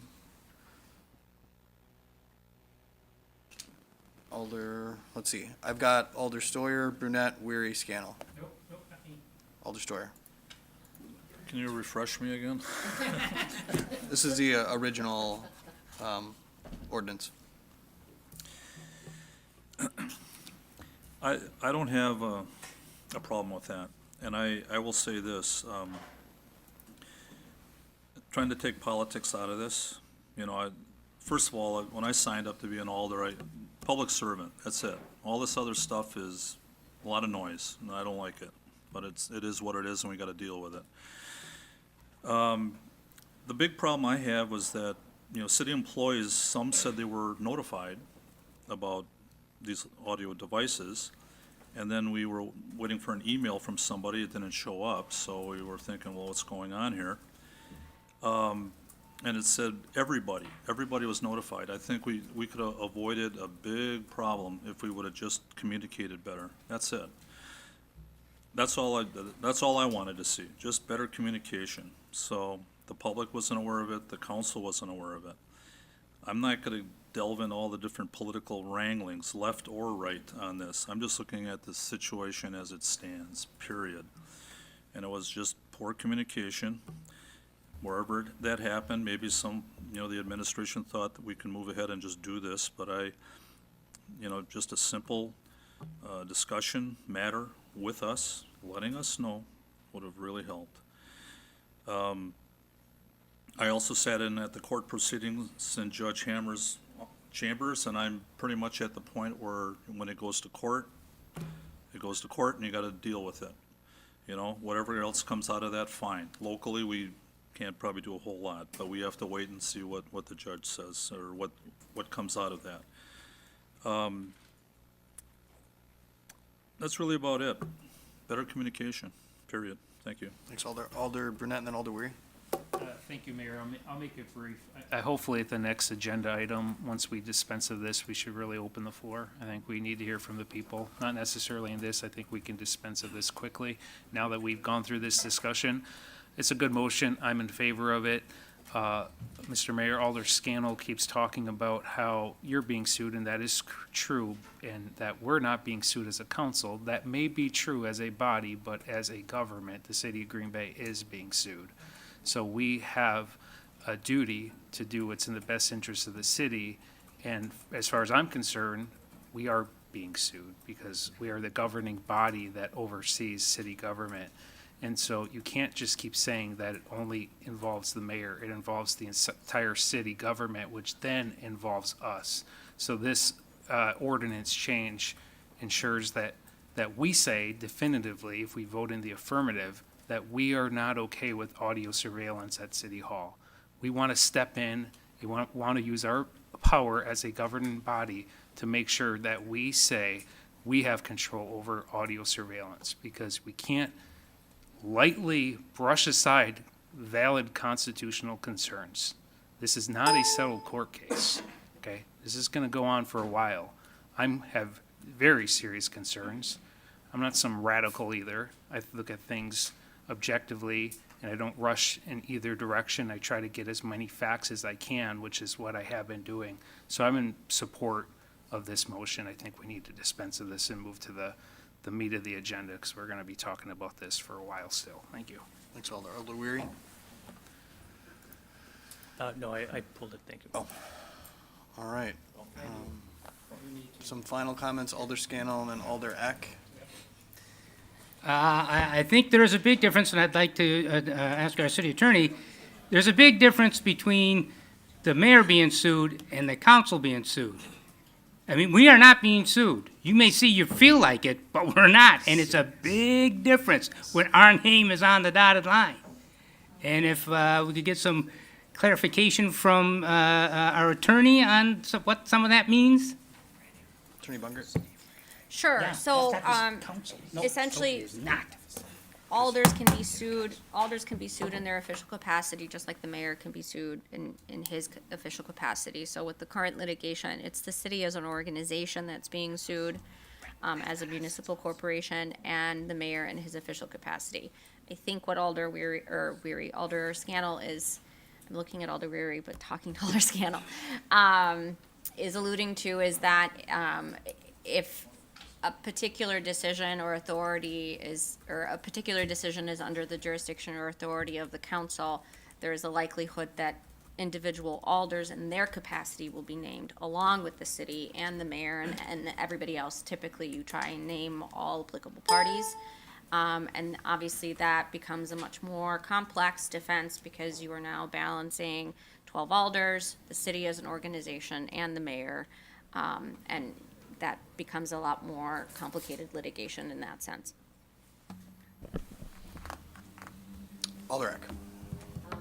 To make a motion to pass the ordinance. It's already been made. Oh, I'm sorry, I thought there was amended, so we're back to the original? Okay, took a while. We're Tell back me to about it. that. Alder Johnson. Correct me if I'm wrong, but because ordinances need 2 readings, and while this isn't listed as first and second reading, technically, we need a motion to suspend the rules. We're not on the ordinances yet. So it's just the, Aren't we on L2? yeah, but reading we do. Yep, okay, thank you. Yep. Other comments? Seeing none, all in favor? Alder Weary requests the board vote? Yep, this is on approval of L2.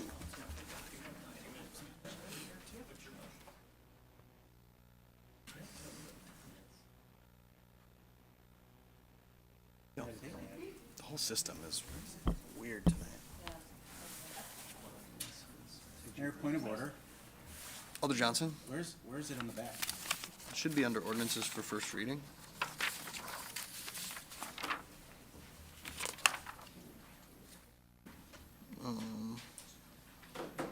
No, I It's apologize, there it 6, is. I think, Yep, right? Okay, I'm good, thank you. So now the vote has started. You may vote. Scannell voted already? Okay.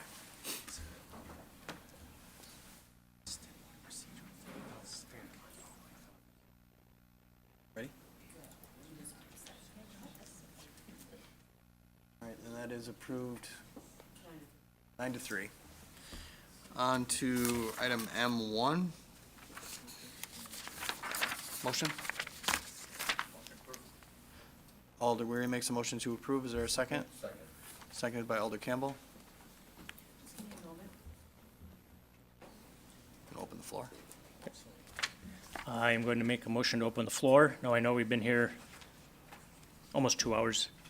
Do we need a 5-minute break, or do you want to? I don't, Okay.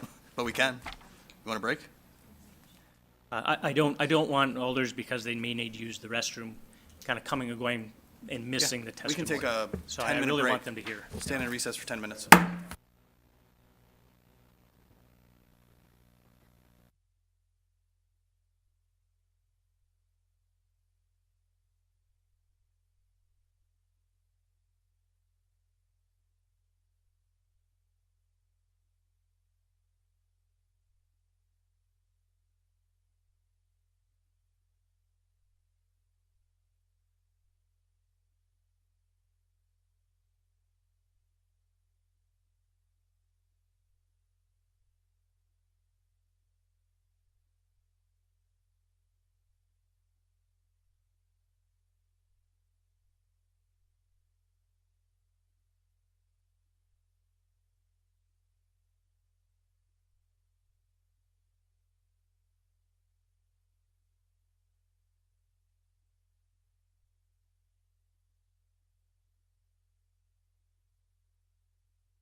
seconded by Alder Stoyer. All in favor, say aye. Opposed, nay.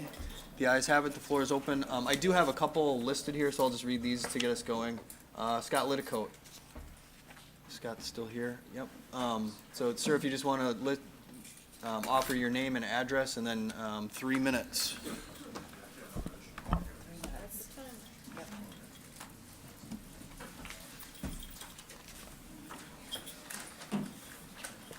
I have many concerns over the recording of my private conversations in this city hall, but I have specific practical concerns from 3 occasions in the last year. One was 2 months ago when I spoke with my alderperson right out in this hallway before a council meeting. Twice I've been here as an election observer. Can I trust that confidential conversations I had under a listening device weren't used to cover up irregularities that were discussed before they were reported from a system that was secretly installed? No, I can't. Presently, no private citizen or alderperson can be sure that what they say can't be used in some manipulative way. Shifting gears and concerning security, no one likes confrontations, but here's what people say most often when I ask them about the conflicts you've had here. They should try working retail. You have better security and police response time here than in most places, and audio surveillance is about a 5th line of defense security measure anyway. Perhaps the security of City Hall should be openly and publicly reviewed, but that's an issue for another time. The secret, until recently, audio surveillance system needs to go. Finally, to those who claim this is a partisan political play, I say hogwash. You all got my attention when you jacked my property taxes 30%. Then my money is used to do this? Take the system down. No matter the mayor, I'll be back if it ever returns. I want government that listens, but not this way. Thank you, sir. Next is Justin Schmidtka. And just a reminder from members of the gallery, we don't have applause, so just you can keep that in mind. Go ahead, sir. Hello, my name is Justin Schmidtka, and I'm a resident here in Brown County. I learned tonight that I'm a vigilante, but I'm here to talk to you, Mr. Mayor. One of the things that government doesn't get to do is trash the Constitution.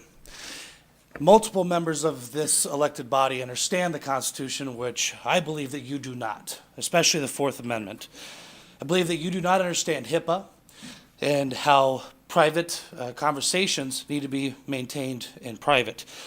Furthermore, the 14th Amendment, and I mean, there's so much that I heard tonight, so much nonsense from a couple of members of the elders. But did you know, Mr. Mayor, that the Bill of Rights was ratified in 1791? Did you know that the Bill of Rights is a part of the Constitution of the United States? Do you believe that as a mayor, an elected representative of the people, that you have the right to go against the Constitution for your own safety? No, I'm assuming no. You get to offer comments, sir. Sure. But the people's rights don't end where your fear begins. And I hope that district doesn't even matter. Wisconsin statute does allow a person to record that's within a party. You have to be a physical member of the party. A bugged camera is not a physical individual within the party. In Wisconsin, people can be sued, held legally accountable for what you have done. And Mr. Mayor, you are not above the law, but you have acted above the law in many ways. You can deny, you can shake your head, but the reality is the 4th Amendment of the Constitution is set in stone. It's written in iron pen, and you violated that constitutional amendment. So, boy, just with listening to all this, the only real thing that I can honestly think that a mayor could go against a city to record individuals without letting the representative body of is for blackmail. This kind of stuff can't be used in a court of law because it's against the law. So what one would speculate that blackmail could be used against political adversaries. Now, I'm not accusing you of this, Mr. Mayor, but what I am saying is that many of the public here in Green Bay, Brown County, and the state of Wisconsin, and quite frankly, nationally, would wonder. So, at this point, I think that you would be doing a service to the people of this city by resigning for your lack of understanding of the Constitution and the oath in which you took. A pledge that you signed to represent the people of Wisconsin, I'm sorry, the people of Green Bay. Your actions are deplorable, as many of us have been called. 3 minutes have expired. Just a quick question. Sure. Are your comments directed at the sheriff of Brown County as well? My comments are directed at you, Mayor, Mr. Mayor. You But are the not one. Not at the sheriff. You are the one that made the choice to put these cameras into. Right, but I guess my question is connected to the fact that they have a similar system within our sheriff's department lobby. So you don't have, Judicial oversight is not the you same don't as have what any you've issue done. with them. Judicial oversight is not the same of what you've done, as the commander had mentioned. No, I'm talking about within the lobby at the sheriff's department. Within a lobby You of the don't sheriff's have any- you department, don't have any issue with that? I mean, we can discuss like the different lobbies, but what we're here talking about is private So conversations that have been. the Fourth Amendment doesn't apply in the sheriff's department lobby? Stop badgering. I'm. Yeah, see, I'm asking. well, I mean, but correct. Well, it's a question about the Fourth Amendment. The Fourth Amendment. I mean, Does it so- apply? Okay, so but my reverse question, if we're going to answer questions with questions, did you violate the Fourth Amendment of the Constitution of the No. United States? You did not violate the Constitution of the United But States. just to clarify again, you get to offer comments to us. Yes, I do get to offer comment. Yes, my comment is that you did violate the Constitution of the United So the States. sheriff of Brown County also has? We're not here discussing the sheriff of Brown County. We're here to discuss the mayor of Green Bay. Okay, sounds good. A question for you, Alder Weary. Thank you, Mr. Chairman.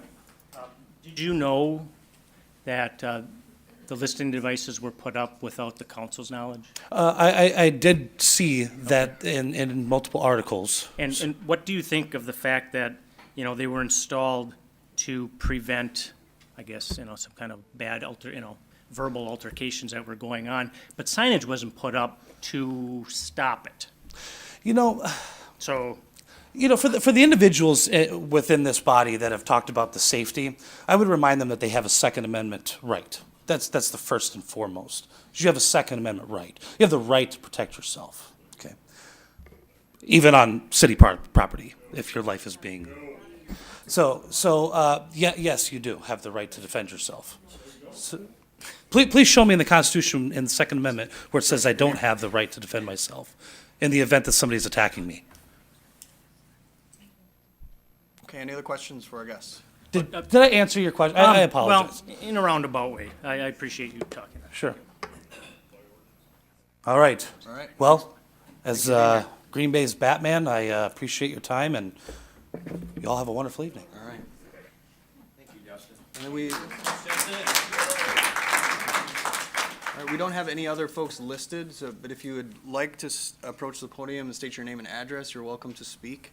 And then just a quick check on Zoom. Is there anyone? We should probably go to Zoom first. There's one person. Hopefully it's working.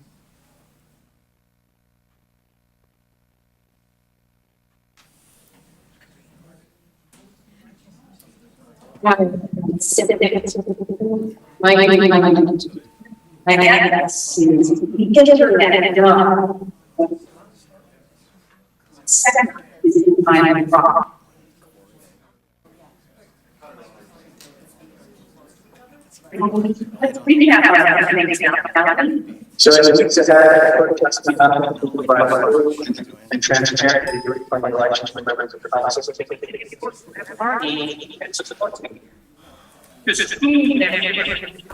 Yeah, I don't know that we're going to be able to deal with that. Okay.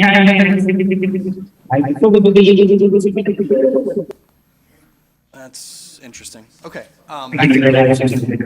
I believe that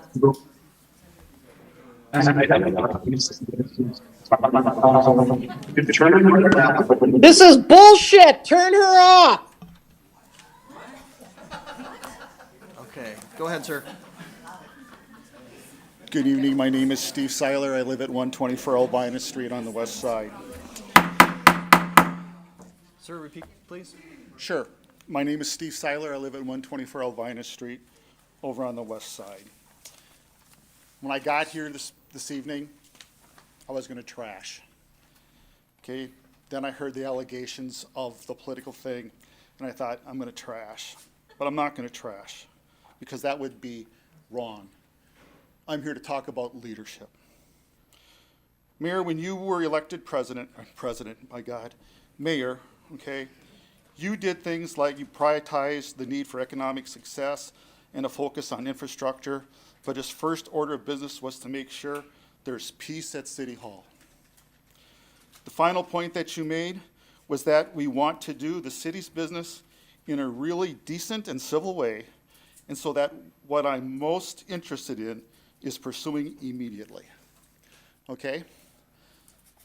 And then tonight, you got up and you said what you said about why you did what you did.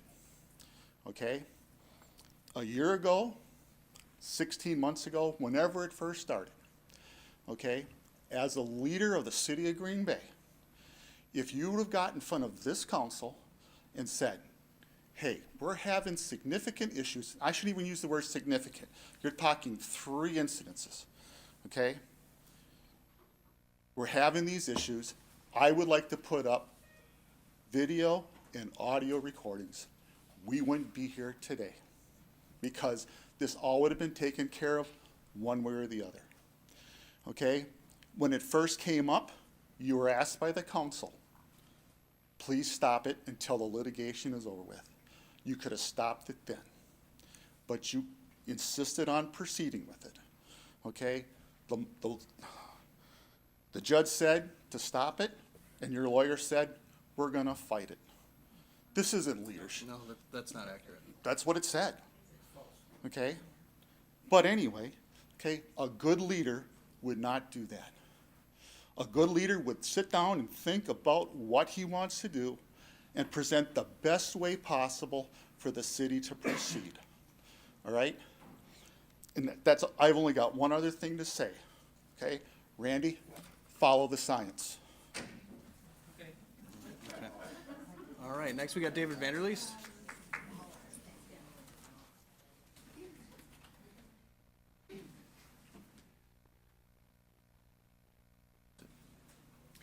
Sandy Juno, 616 Stofford Street. I just called David Vanderleest. Oh. David?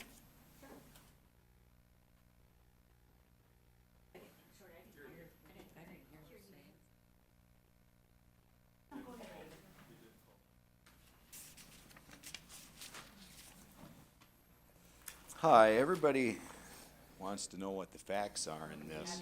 Oh, David Vanderleest, 146 Alpine Drive.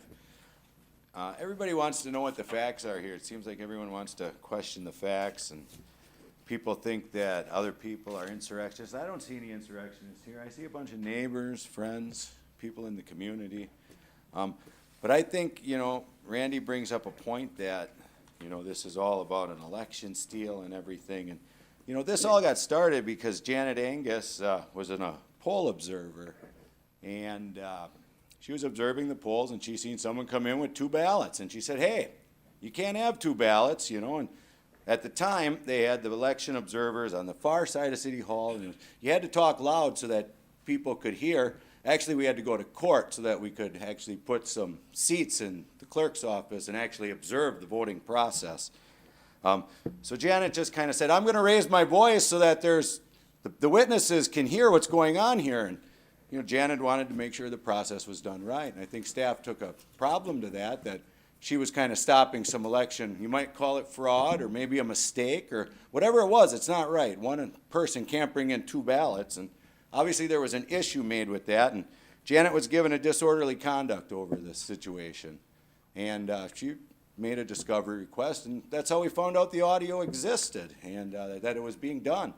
So there was no signs up, no one knew it was happening, and I think we all can agree as a fact that if you record a conversation and you don't make the other party aware of it, then a felony has taken place. It's a Class H felony, and it's called wiretapping. It breaks the law. It's a federal law.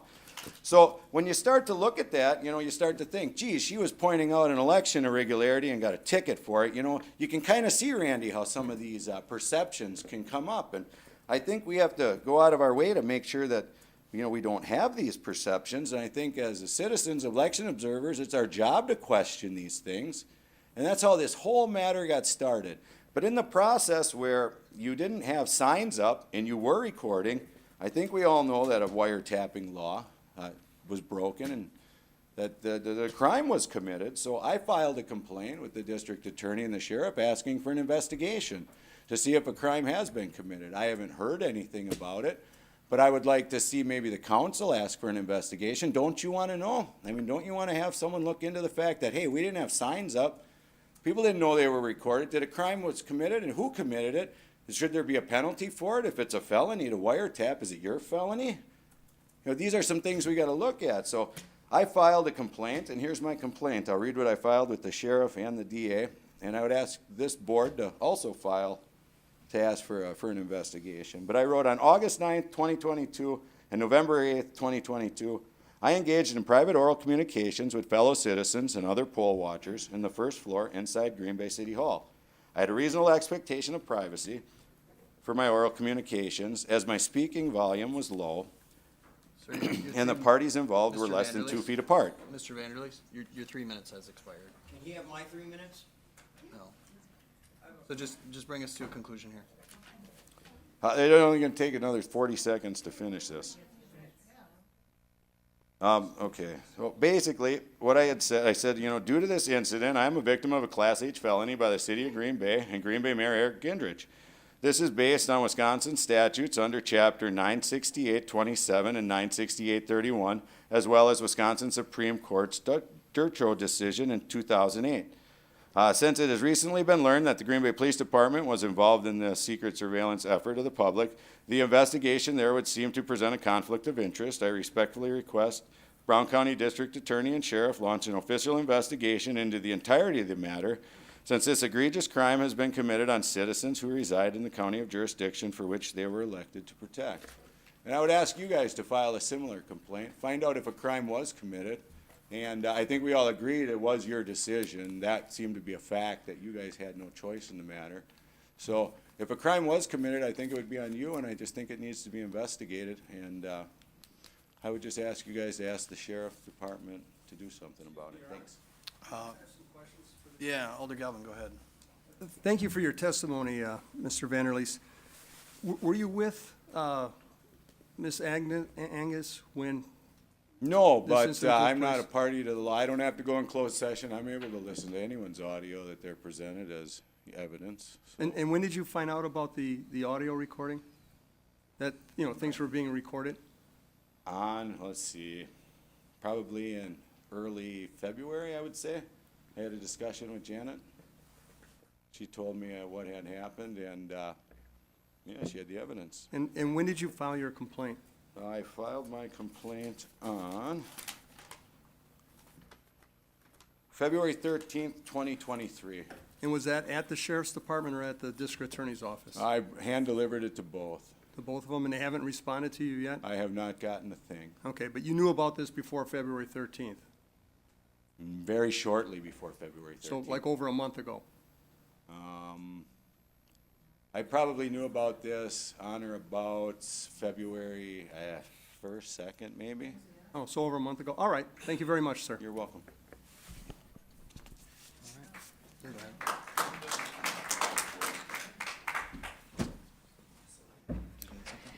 Sandy Juno, 616 Dauphin Street, Green Bay. I think what's most distressing for me is the fact that what we're talking about here tonight is a violation of the U.S. Constitution, Fourth Amendment, as well as Wisconsin one-party consent law, where illegal audio or recordings shouldn't be happening. And now, starting with the mayor, and there's been some other people here that have insinuated that this is being politicized. That is not the case. This is a case where people have found out clearly months after you have put in this recording information that we have found out, and now someone has taken action. The Senate, for one. Mr. Scannell targeted one person who is a plaintiff. But I want you to know, probably just about everyone in this room, including myself and some of you, could also have been plaintiffs on this case along with the Senate, because many of us were recorded without our knowledge. So you need to keep that in mind.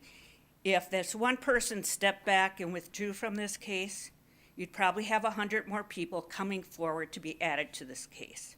That I can guarantee, because I've listened to many people. I've organized observers that have been here in the building, that I had no clue that there was recording equipment in here. And if I had been aware, I certainly would have alerted them. So I think we need to be very careful about how, we put this in the media. I think Mr. Scannell owes a lot of these people here an apology tonight. I think he disrespected a large portion of our community with his derogatory remarks, especially aimed towards conservatives. I found that when he raised his angry voice tonight, I found that as threatening, and possibly others in this room found it threatening as well. It made me cry. I didn't need to leave with assistance. I'm elderly. I was able to tough it out, So in a republic, we don't allow elected officials to pick and choose the laws we want to follow. The law is the law. So again, I ask, don't change the narrative of what you're doing illegally here that has been temporarily stopped by secretly spying in City Hall on its citizens and make a political case out of this. That is not the case at all. This is about a violation of citizens' rights. Thank you. Alder Scannell.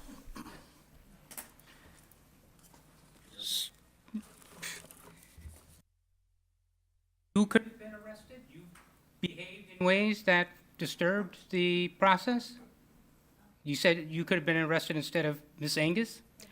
No, I said any one of us have been illegally recorded here in City Hall. How do you know that? Because the recorders are on. We have been in this building without any knowledge that you're secretly recording our conversations. That is a violation of the law, and somehow I don't think you're understanding. Security system is unconstitutional. Now, your security systems have audio and video. Wow, that's a, well, what do you mean? I thought you were smarter than that, Mr. Scannell. Well, But educate me please. then. It's I've not- asked a question. I'm not even going to answer your foolish question. You know the difference. No, I don't. Well, then I feel Security really sorry system. for you. This security system is the same as in the police department, the same as in our buses. Excuse me, I've had enough. I've stated what I wanted to state, and I know I'm not going to win with you. You'll have your opinion. We're just asking a That's question. fine. I'm asking you a question. Well, Why can't you it's answer it? Because it's not logical, okay? Where's the disorderly conduct? Well, and for the record, there's many conservatives I admire, including Alder Johnson and Liz Cheney and many other conservatives. This isn't politics. All right, everybody, take it easy. Next up is Rhonda Sitnikow.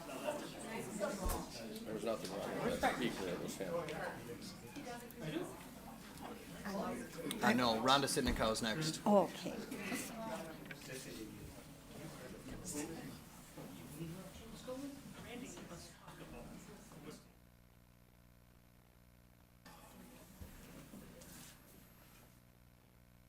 Don't yell at me, Randy.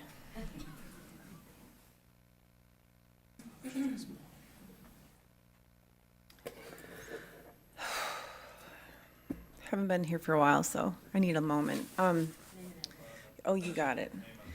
My name is Rhonda Sitnikow, and my address is 315 North Greenwood Avenue in Green Bay. And for the record, and to correct the very inaccurate characterization of people who feel strongly about this issue, number one, I believe the 2020 presidential election is valid. I voted for Joe Biden. Number two, I believe that the January 6th insurrection was a huge crap stain on our American history. But I still have a very honest, legitimate, genuine concern for the lack of integrity in the decision-making around the audio surveillance. And because of this, I came to this meeting to speak to the issue because I think I've watched the conversations go on social media. I've read pretty much every media story out there, and there's a huge gap in the story for people like myself who are not vigilantes, who historically vote blue every time, who are very concerned about I guess more in fact, the narrative of the safety, right? The safety conversation. It was stated in the beginning of the meeting from the mayor that the sole consideration was safety. But to me, that security defense continues to fall flat. Without signage from the get-go, right? The audio is rolling, no one knows. The odds of deterring nefarious activity was slim to none. And we all know this because when we have security systems in our homes or anywhere else, there's signage. Crumble Cookies has signage, okay? Crumble Cookies. So that's what I keep coming back to try to understand all of the logistics around this issue. I have no idea about the threats. None of that was put out there. But if those were true, and I sure hope they weren't, I really and truly hope that someone now understands that to deter activity, you need signage. I had someone for a good amount of the time I was serving on the school board who targeted, stalked me, and harassed me, and eventually, ultimately, threatened my life. I was very lucky and gifted with a 4-year restraining order, which is up in a year, and it scares the crap out of me. But one of the very first things that I was told to do when I actually had this order given to me was to put a sign along with a Ring camera outside of my front door. And that is exactly what I did. And it was explained to me that the reason for that was because when people see signage, they pause, they hesitate. Ms. Sitnikow? Yes. 3 minutes. Can I have 20 more seconds to wrap it up? Okay. And so whatever you decide to do tonight, I think it's important to find out the process of the decision-making that went into play for this, the whole reason we're all here, right? I think, I would like to hope that there are some regrets that are there and that they'll do better. But I absolutely support and concur with the committee of the whole, both points 1 and 2. Thank you. Thank you. Any questions? All right, next up is.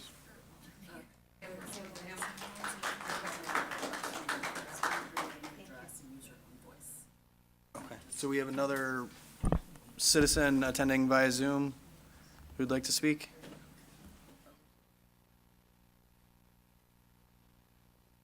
Just 1 second, sir. We're going to Zoom first. Trying to, anyway.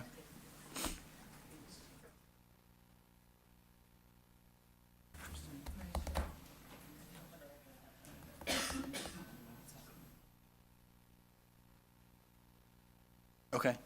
If there's somebody on Zoom, please state your name and address. Okay. All right. Back to the room. We got Richard Perrins is the last person that I have with a name here. And again, just name and address, 3 minutes. I know the drill.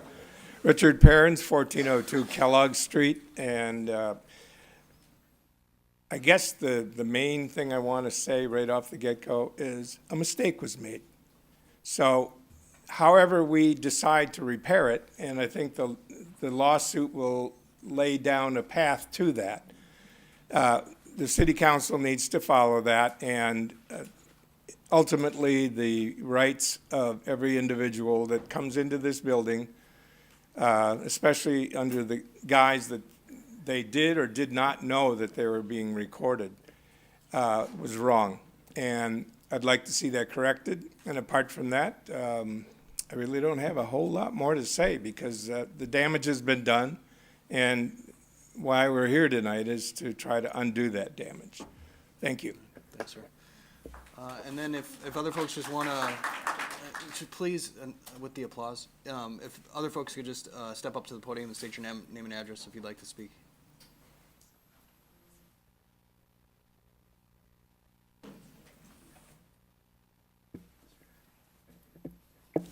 My name is Dave Boyce, 123 South Quincy, Green Bay.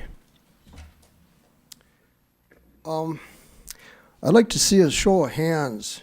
How many people in this room have been to the courthouse in legal proceedings, whether to be a witness or whatever the cause? Let's see a show of hands. How many people have ever been to the courthouse? On the console, too. Okay. How many people realize that they were recording audio when you were there with your lawyers and stuff? That's good because it just didn't happen. And there's a similar situation right here in this building. We could go in the men's room and keep flushing the toilet so nobody could hear, or we could go out in the rain and snow. And if we went far enough, maybe nobody could overhear us. You know, I've been a year in a country where people were paid to kill me, and they were all socialists that were out for my butt, you know, and stuff like that. I spent 2 years in Tokyo, and I know what freedom is. I've never been so free as when I was there. And I had some notes written down, but I think the average citizen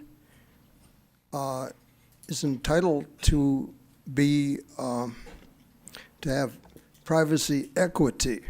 We got to have some equity here. Everybody's got to have the same stinking equity and reasonable belief that the people in this building are doing things they do in our best interest as citizens. I could elaborate. I could go on and on. I could bring up some things that were kind of divisive and all that, but maybe I gave you enough to think about already. Thank you. Thanks, sir.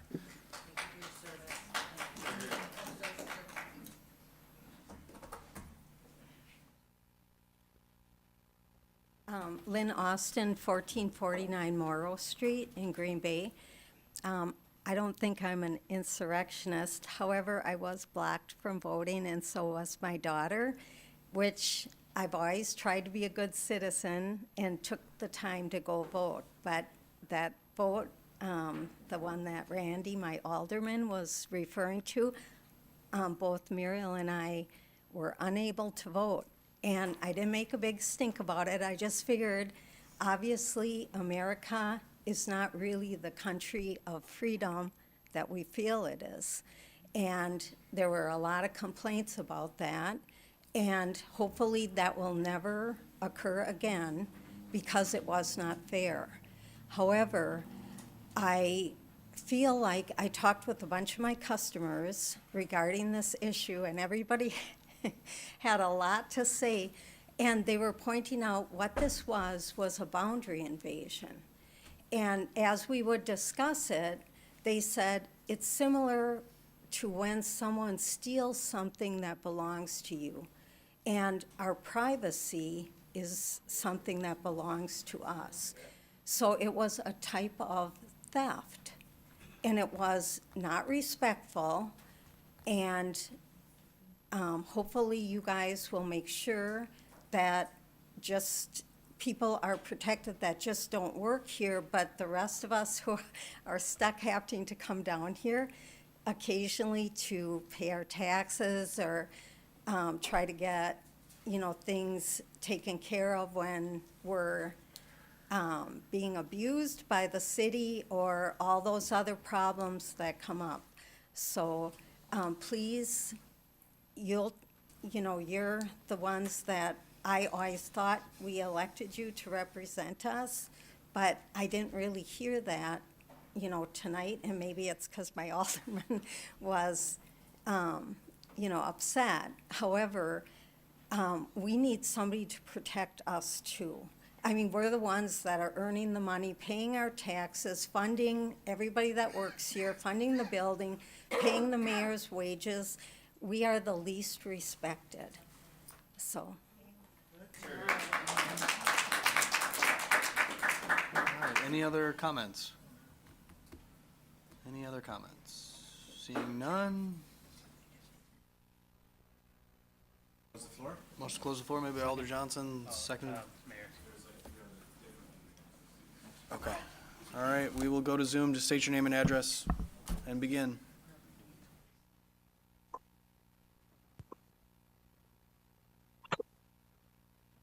Ed Dorff, 1321 Emily Street, Green Bay. Just like to make a couple points. Several comments have alluded to a crime having been taken place, as if that's been a decided fact. And we have yet to hear a legal ruling that states that a video and audio recording in a public place is a violation of the Fourth Amendment. So it is not a decided fact that this has been a crime. I agree that signs should be posted, should have been posted. No doubt about that, but to call this a crime is premature at best. Second, I'd like to thank the council members here who have been conversing rationally about this without trying to score political points over each other. I think there's been a good back and forth and some good comments from a lot of the council members. Third, city employees have been invoked several times in this conversation. The city staff members who were talking about their safety and feeling secure at their workplace. The question has even been asked by an alder if they've been approached for their feedback on the camera and audio systems. That same alder then, after hearing that we haven't gotten feedback, said she was speaking on behalf of the staff members, even without their feedback. That was confusing to me. And I would really ask the council to please seek that staff feedback before making any changes. These are public employees. I'm a public employee myself. I know that what I do is video recorded all the time. Find out if those employees feel more secure with this system in place before making any changes. And that's all I have. Thank you. Thank you, sir. Anyone else on Zoom?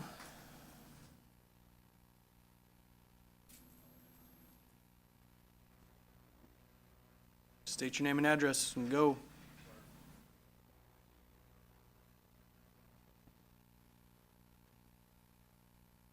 Anyone else like to speak? Hi, this is Eric Dreswicki. I live at 632 South Roosevelt. First of all, I just want to say I have a lot of love for all you people that are there. You do a lot of hard work, a lot of tough issues. I've had drinks or beers with probably half the alders before, and I don't think I've ever had a bad situation with Indy. Randy, hope you still like my Prius.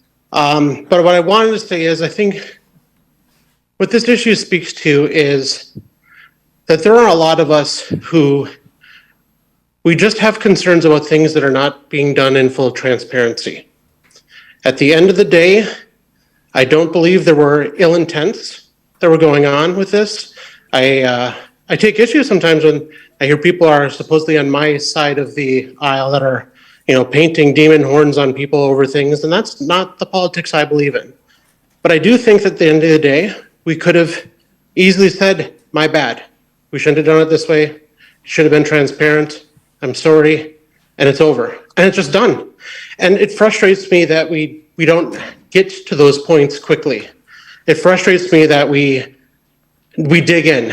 And digging in like that is just what ruins our communities. It's what gets us into our tribes. And that bugs me because I want the business of the city to get done. I think that the people that are in this room are all good people. And I don't know why some people want to score points on one end and other people won't want to admit fault because of losing points on the other end.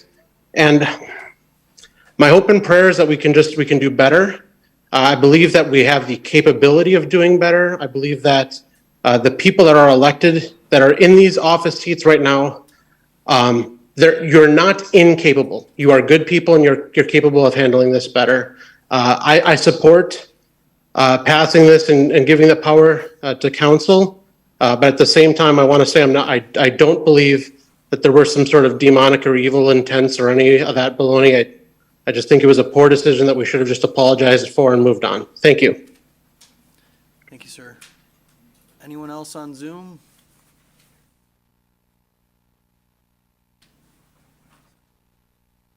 Hi, Abby Brzezinski, 1448 10th Avenue, Green Bay, Wisconsin. I just wanted to share my appreciation for city employees. I hope you guys take that in consideration when taking up this issue. I feel like our support to staff is really important. With turnover being as high as it is, I think that we need to support staff as much as we can. Thank you. That's it. All right. Thanks for your comments. All right, entertaining a motion to close the floor. Motion made by Alder Galvin, seconded by Alder Stevens. All in favor say aye. Aye. Opposed, nay. The ayes have it. The floor is closed. All right. Did somebody have the floor? Alder Weary? Thank you, Mr. Mayor. I'll wait for our, there we go, perfect. Where to start? Why is this such a big deal?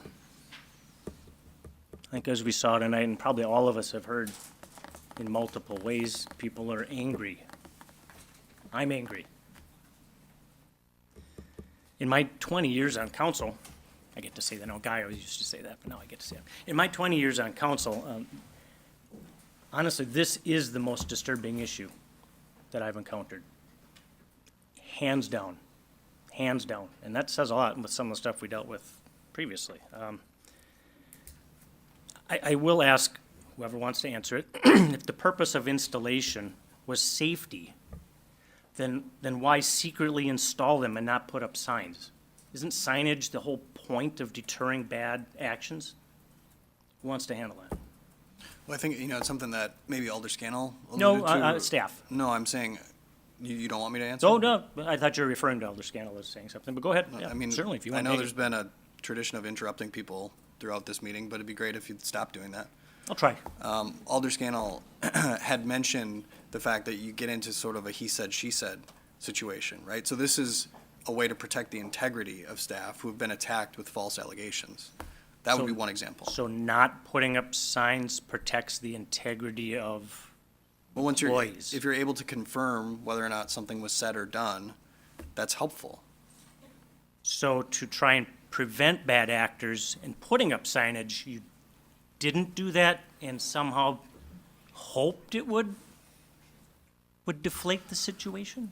Attorney Bungert is That's suggesting. a wise choice to go to her. Okay. Particular issues are part of the litigation. I would suggest that we talk about that in closed session. I want an answer. They want an answer. What I is the already- question? I already answered. Why weren't signs put up I if we understand you wanted to want- stop bad behavior? That's the whole point of it. It's like telling your kids, something not to do, and then they do it afterwards, and then you punish them. But not to tell them and punish them, that's just weird. That's just strange. I mean, can you see why people are thinking they're being spied on when you're not being told you're being listened to? And I know you're gonna, and Joanne, I appreciate you took time to talk to me last week. I know you're stuck in a tough spot, so when tough questions come your way, it's just your role, it's not you. And I understand that it seems like a simple answer, but because of the fact, and whether it is or isn't, it's subjective. But the point is, at this point, we're in litigation, and Right. those are questions that are being raised in the litigation. So clearly, we can't talk about it without potentially impeding the city's defense or impeding the city's litigation strategy. At the end of the day, my duty is to defend the city, and so I have to raise that point. I can't answer that question in an open session. Okay, I appreciate that. So it Okay. could have been an oversight, it could have been just a decision made not to do it, it could have been a big middle finger to everybody. Could have been any of those, or some other ones I didn't think of. Is the answer the same then if the purpose of installation was safety, right? Safety, so you're thinking PD, police department, maybe IT because they have to handle. Why were the mayor and clerk given access if the purpose was safety? Well, can I say anything? Or? Again, specifically, I can't answer that question because it's all related to to the litigation. I know it's a broken record, but I think sometimes that defense is an easy shield to put up when all of the community's waiting to hear for an answer. I know I am. I asked these questions before there was a lawsuit. I know President Burnett asked these questions before there was a lawsuit. We met with no answers, and then once there was a lawsuit, there was like, oh, we can't talk about it. So we have answers coming, and I know you're gonna tell us in closed session. Maybe. You don't have to answer. I know you're gonna say the same thing, but I just wanted to point out, people deserve and want answers, and we tried to get them. Honest to God, I know President Burnett, you had several emails asking what's going on, give me answers, and then once the lawsuit hit, oh, no, we wanted to give you answers, but we can't. Now, I know I have an open records request that I hope is still being worked on. the open records request is being worked on. But for clarity's sake, when this was brought to our attention, it was brought to our attention as to your concerns with the process, with the signage, the decision-making. There's a whole list of items that staff prepared for, and we had as many answers as we could for Wednesday. The lawsuit was filed right before that. So while that happened on Tuesday, I just want to clarify the timeline. It's not that staff was trying to avoid questions. We were trying to pull all this information together, again, because this is something that happened 2 years ago. It takes some time to review all this. Nobody wants to provide half answers. Nobody wants to provide answers that are only 50% complete. So it does take time to put all this information together. I appreciate that. And then the circumstances changed when the lawsuit was filed. That's just inevitable. That's just how it works. All right, thank you. Now, I can tell you, that some city staff have told me, live in my district or work in the building, they are not happy with it. But they don't want to step up and be any kind of target or the poster child of somebody who's not happy about it. So they're there. Now, Mr. Mayor, can you just apologize here right now to the council, to the public? Can you just apologize and say, whatever reason, oversight, my mistake, I'm bad, can you apologize? I mean, hindsight's 20/20, right? We could have communicated more effectively, but we sent out an email to 850-plus individuals in the city of Green Bay that this was happening. So this was not some grand Okay, so conspiracy, right? I asked you if you wanted to apologize, and you're not. No? Okay. And I know emails were sent out, but it wasn't to every city employee. It was only those that you could find an email address for. So there still were another 100 or so who didn't get one.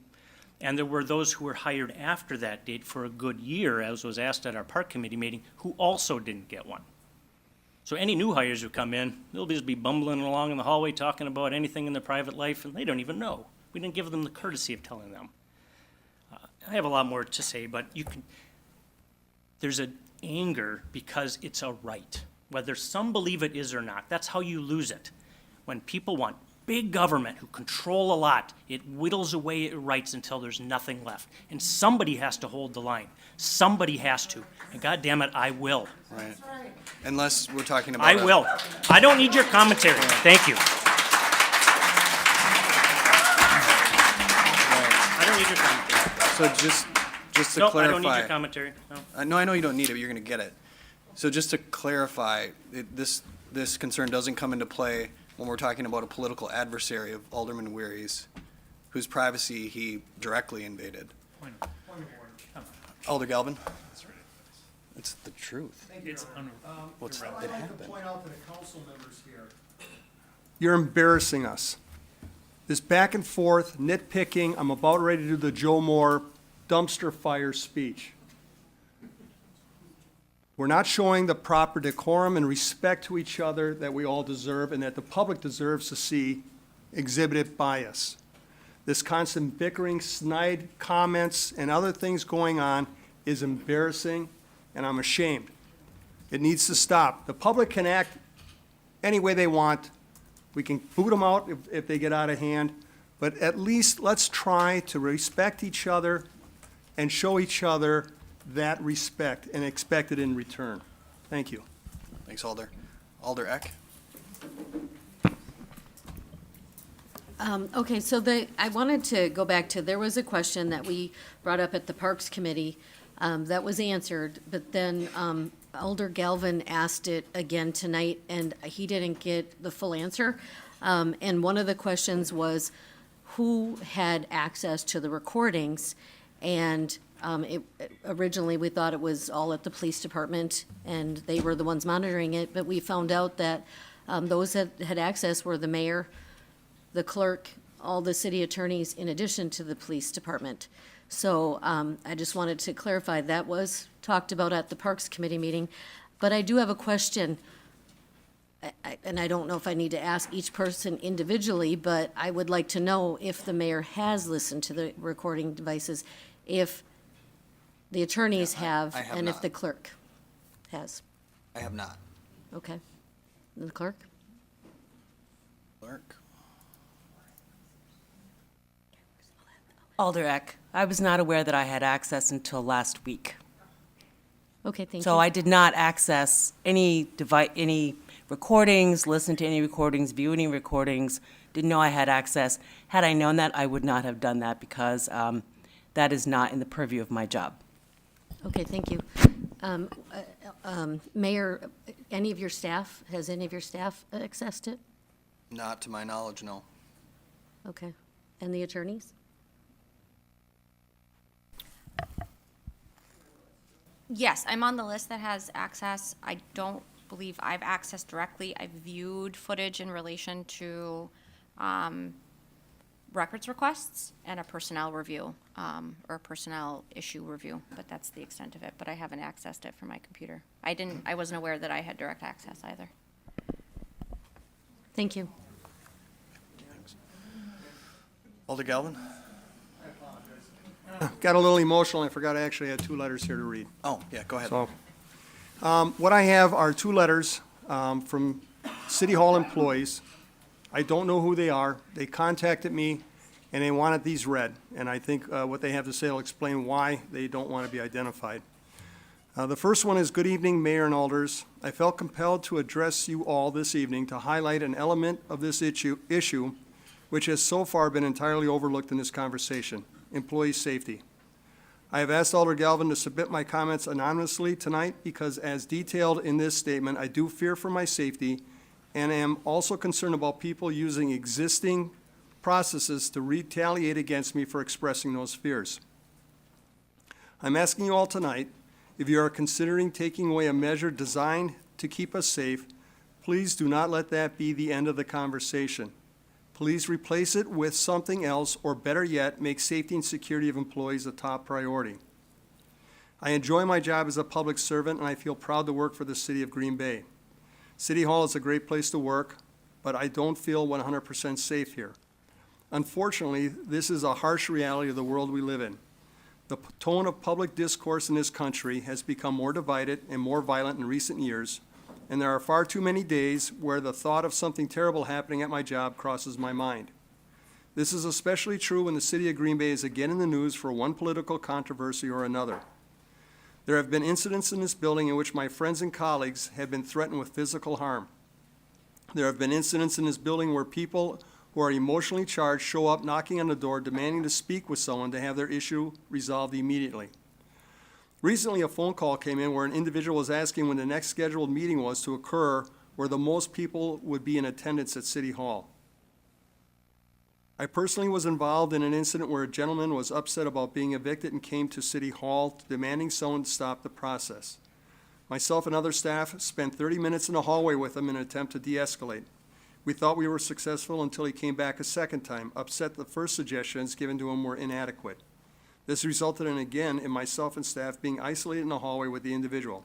He left for the second time and unfortunately an hour later returned for the third time, where ultimately law enforcement was called. Throughout my interactions with the person, I couldn't help but think, does he have a weapon? Will he attack me? Is anyone watching? Can anyone hear me if I call for help? Recent de-escalation training taught to us to read body language and provide tips on the best way to communicate with someone who is visibly upset or even shut down. Active shooter training has been provided for City Hall employees because, again, that is the unfortunate reality of our world today. My young child recently started school. Within the first month, my child came home to tell me he went over hiding spots in his classroom in case a stranger enters his school. That was not a conversation I ever thought I would have with my child, but it surely was a reality check. The same applies here at City Hall. I have coworkers who keep items in their office for safety, such as tools to break their windows, ladders to help escape out a window, a stop bar that can be applied to a door for barrier protection, and first aid kits with tourniquets. I share these examples because they have nothing to do with politics and everything to do with employee safety, something I know our mayor cares deeply about. I urge the council to take whatever measures you believe will keep the employees of this building the safest. Please do not let partisan vitriol and political gamesmanship take priority over our safety and our lives. Thank you. This is the second letter. As you discuss audio and video monitoring measures at City Hall, please make sure you are thinking of staff and public safety. Every citizen has the right to express their frustrations, and staff are aware that it is part of the job as a public servant. It seems that people forget that City Hall employees are also tax-paying citizens with families and friends, and we should feel safe at work. Staff encounter people who are elevated on the phone, by mail, and in person. Citizens come into City Hall who have a decreased ability to control their behaviors for a host of reasons, including but not limited to drug and alcohol addictions and/or mental illness. Some people have displayed physically aggressive, inappropriate, or impulsive behaviors in the halls and directly towards staff. As council, it would be neglectful to not have serious discussions about safety and the role of video audio equipment as part of that solution. Developing a collaborative policy would be more appropriate than removing the only safety net currently in place. A security policy would send a message to staff and the public that we have the ability to respond to elevated situations and will do what is right to protect all people within City Hall.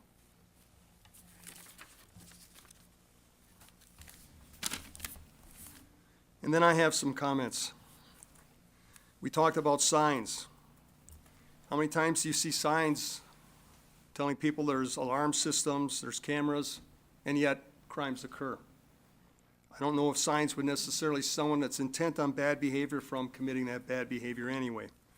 But at least when it comes time to punish that person and make them pay for those crimes, having the evidence available to the police department would be ideal. I'm an officer. I served 34 years for the city of Green Bay. I had my life threatened.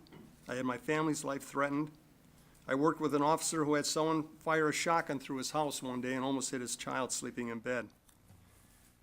I know how these employees feel, and yet I don't, because at least I had the ability to react. And for the public to tell us that the employees have a Second Amendment right to defend themselves is not the kind of world I think a lot of us want to live in, where everyone has to go around armed with a gun to ensure their own safety. And I think these employees don't expect that. They expect their lives to be safe and secure when they're working here. I'm not sure on the issue of whether it's legal or not legal. I'm not a lawyer. All right, I was a cop. I knew about disorderly conduct, speeding, and other laws like that, and even then, I still had to refresh myself by studying the statutes. As to whether this is a violation of the constitutional rights, I don't know. And that's why I'm willing to wait until the court system adjudicates this. Now, we have a temporary restraining order in place. I think that should reassure people that they're not being audio recorded. They're still being video recorded. But again, when we have these incidents, like it was referred to before, there's nothing a cop wants to have to deal with than a he said, she said incident, because you can't make a decision. And then the perpetrator is allowed to walk away free. And I think we need to consider that. How do we protect our employees? Do we spend $100,000? It's going to cost more than that to hire a police officer just to sit in City Hall to make sure people respect everyone else and obey the laws. So I don't see that as a real viable solution. I don't see this council voting on that kind of money. But we have to work together. And instead of poking each other in the eye and doing theatrical displays, trying to score points, I think we need to work towards a solution that makes the employees in this building and the public that comes in this building to feel safe and secure, to be able to voice their opinions. How awful is that, that in this country, I've got employees in this building that are afraid to put their name on a piece of paper because of the reaction of the public and the harassment and the threats that they're gonna experience. And there have been threats made to employees in this building. Threats for physical violence. And I can't believe that we allow that to happen to our employees without taking some kind of action. Thank you. Thanks, Alder. Alders Eck, Weary, and Brunette. Thank you, Mayor.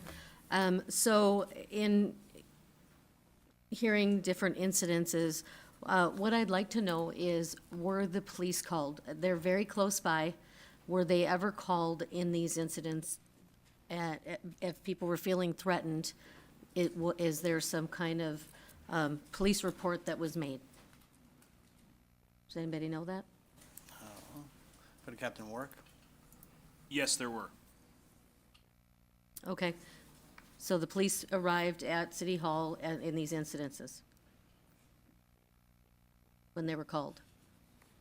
But you had a couple questions there, I think. I did. I said, is there a police report? Were the police called and they came in these different incidences? Those are different questions, I guess is what I'm saying. Right, okay. So the police were called and they came to City Hall for each of these incidences. Which incidences are you referring to? Well, it sounds like there's more than the 3 that originally were talked about as the reasons for putting in the listening devices, so I guess I'll stick to those. Alder Galvin. Yes. The police department has the ability to check calls for service. Here, it would probably take them about a day to put together calls for service that related to threats or disturbances or things like that, and then we'd have a better idea of exactly what we're talking about. Okay, I know they're close by, so we have that option. Well, Alder Eck, I Yes. would also suggest that just because the station is 3 blocks down there, there are times when there's literally no police downtown. Okay, So thank the you. response time, If there was something that, measures were taken to stop the incidences where people felt unsafe. And I do have a second question, and I don't know, I was looking through the different documents, and I thought I read somewhere where the cameras themselves have a low quality audio capability, so the cameras themselves, is that true? Yes. The camera does have a possibility of a recording, listening, or Yeah, I think listening device. They are not highly sensitive, is how they've been characterized, which is Okay. accurate. Okay, all right, so I did see it, I knew I saw it somewhere. Well, not highly sensitive. Okay, but okay, Heather? I'm Just asking about the Alder Eck. cameras. I did say the cameras. Just to clarify, the cameras themselves don't have audio. We had to install separate microphones to pick up audio. Okay, all right, thank you for clarifying, because that's what I was asking. I thought I read somewhere with the camera themselves, not the listening device, but the camera had some kind of low-quality audio ability. So that is not the case? Okay, just wanted to clarify. Thank you. Weary and then Brunette. Thank you, Mr. Mayor. Sorry. Yeah, obviously, threats to employees are to be addressed seriously. Everybody here would agree on that. Bring that to the council, be glad to look into solutions and put anything we can, other than violating constitutional rights. We'd be willing to work on that, yes. And Alder Galvin, I can assure you there's nothing theatrical about my comments. It's all pure natural there. Fourth Amendment rights, the right of the people to be secure in their persons, houses, papers, and effects against unreasonable seizures shall not be violated, and no warrants shall issue but upon probable cause, supported by oath or affirmation, and particularly describing the place to be searched and the persons or things to be seized. That's a Fourth Amendment. And in Wisconsin, we're a one-party consent state, right? That means an individual can record another one without them knowing. That does not mean a third party can record others who do not know. That is a violation. Now, on the Congress, I read this at committee, congress.gov website, the Supreme Court has comments on this, on the CATS and reasonable expectation of privacy test in the Library of Congress. The test the court propounded in CATS v. United States examined the expectation of privacy upon which one may justifiably rely. The Supreme Court stated, what a person knowingly exposes to the public, even in his own home or office, is not subject to Fourth Amendment protection. But what he seeks to preserve as private, even in an area accessible to the public, may be constitutionally protected. So not just because you're not in City Hall doesn't mean everything you say is just open to anybody to hear. The capacity to claim the protection of the amendment depends not on a property right in the invaded space, but upon whether the area was one in which there was reasonable expectation of freedom from government intrusion. The court usually considers whether a person is taking normal precautions to maintain privacy, that is, precautions customarily taken by those seeking to exclude others, to be significant when determining legitimacy of expectation. Justice Potter Stewart concluded, wherever a man may be, he is entitled to know that he will be free. Now, the American Bar Association has a few comments that were interesting. This concern for privacy, even in public places, is echoed by our current Chief Justice John Roberts, who wrote, quote, a person does not surrender all Fourth Amendment protection by venturing into the public sphere. To the contrary, what one seeks to preserve is private, even in an area accessible to the public, may be constitutionally protected. Chief Justice Roberts also noted, as Justice Brandeis explained in his famous 1928 dissent, the court is obligated, as subtler and more far-reaching means of invading privacy have become available to the government, to ensure that the progress of science does not erode Fourth Amendment protections. Here, the progress of science has afforded law enforcement a powerful new tool to carry out important responsibilities. At the same time, this tool risks government encroachment on the sort the framers, after consulting the lessons of history, drafted the Fourth Amendment to protect. So I would just remind us here, there are important, sounds like safety issues that we need to address, and I wish we had been brought in earlier, because I would have loved to have had those discussions to do that, but not at the cost of our constitutional rights, not at that cost. And that's not dramatics. That is, like I said, natural. Thank you. Alder Brunette. Thank you, Mayor. I had spoken quite a bit at the Parks Committee, asked a lot of questions, so I'm not going to be redundant, but I do have a few questions and points to make. What's most frustrating to me is this idea of safety of employees. Of course, we all want to ensure the safety of employees. That is without a doubt. I did have a constituent who had reached out to me with some concerns around in-person early voting, absentee voting, and I am in a very good relationship with the police department, so I went to the police chief, or perhaps even command of work, just talking about safety. So I was aware of some, I shouldn't say anecdotal, because that was a very real situation, but I was not aware of the issues, perhaps to the depth that we're being told that they are currently being felt by city employees, because I do ask some city employees, and there are concerns like any public place, any bank, any retail store, any area where you have heightened tensions as a society, you are going to come across hostile and angry people. Perhaps we need to protect our staff, but what is so frustrating to me is that there has been at least one, possibly two budget cycles where we were not told that safety of employees was a concern of the administration, because if we had been told that, we probably would have found ways to budget money to make this building more secure. So that's why I'm getting frustrated with this defense of, well, it was for employee safety. If that was the case, then we should have known about it. A year ago, and then a few months ago, we were talking about $100,000 for rebranding. We could have put $100,000 to protect the safety of the employees in this building.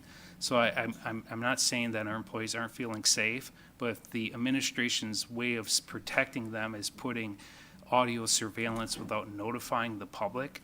I talk about these things to my children, and They have an alderman for a dad, so they get the soapbox and they watch meetings and they hear me rant and rave about certain things.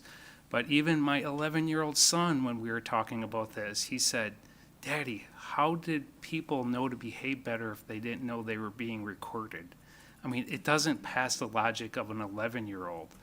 But yet we're holding on to that. If we would have noticed and had signs in City Hall, people would have been behaving because they knew that there'd be audio and video surveillance of their illegal act.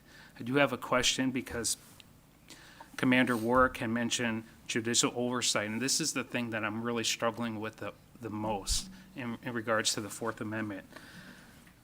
When it comes to the audio and the video that's captured by these devices, Commander Warwick, as a police officer, could you initiate or use that unwarranted or unnoticed audio surveillance as justification to charge someone with a crime?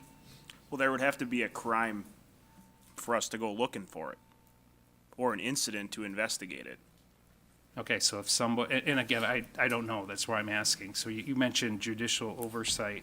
So if someone commits a crime at City Hall, would that audio surveillance that up until a month ago was not noticed, would a judge allow that in the courtroom as evidence against the person who committed the act if they didn't know they were being audio recorded?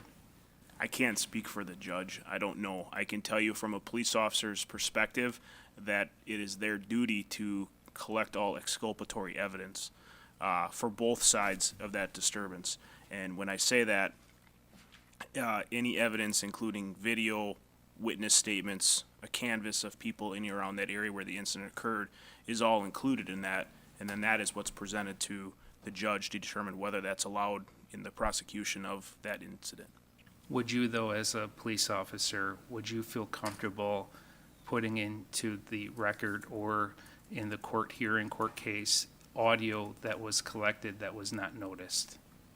What do you mean at by City Hall? For example, if there was an incident at City Hall and there was a crime that was committed and you're trying to create a case against that person that committed the crime, if you are aware of audio recordings that the person who committed the crime was not aware of, would you feel comfortable bringing that to a court of law as evidence of that illegal act?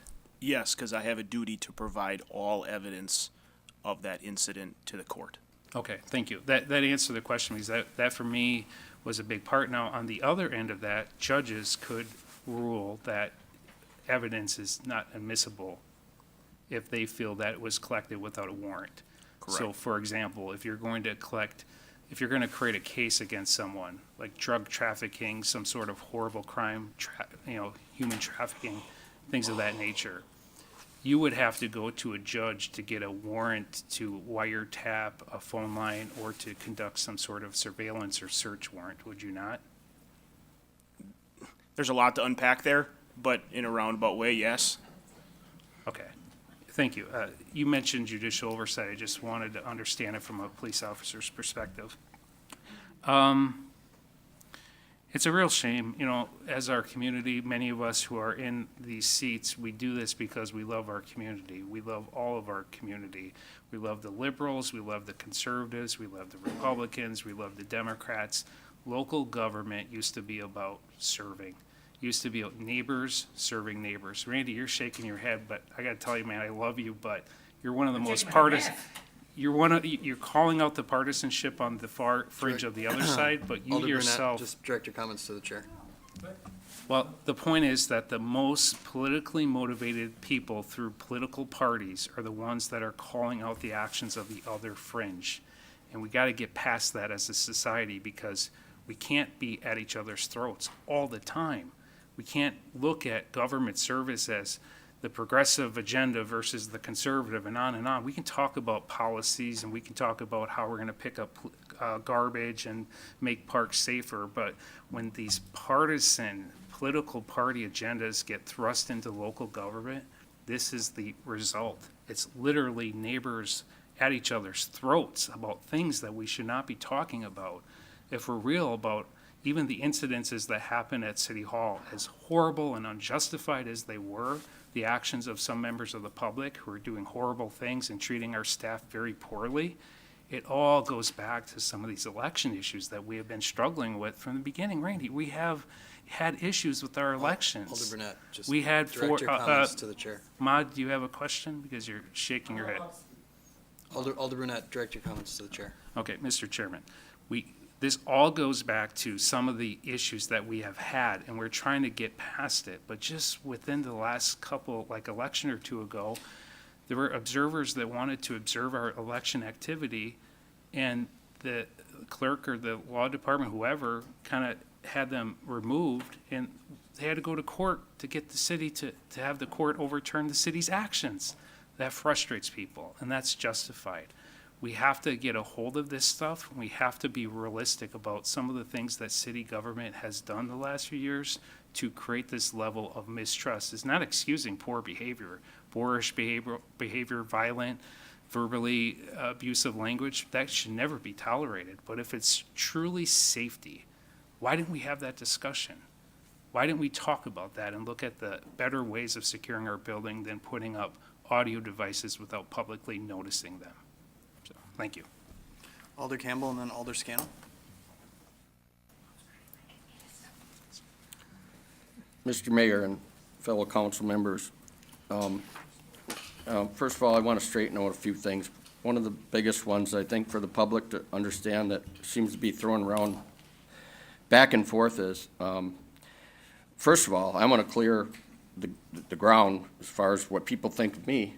I only found out about the recording 1 week in our Parks Committee, when it wasn't even to the Parks Committee yet, in the following council. So Wednesday to Tuesday.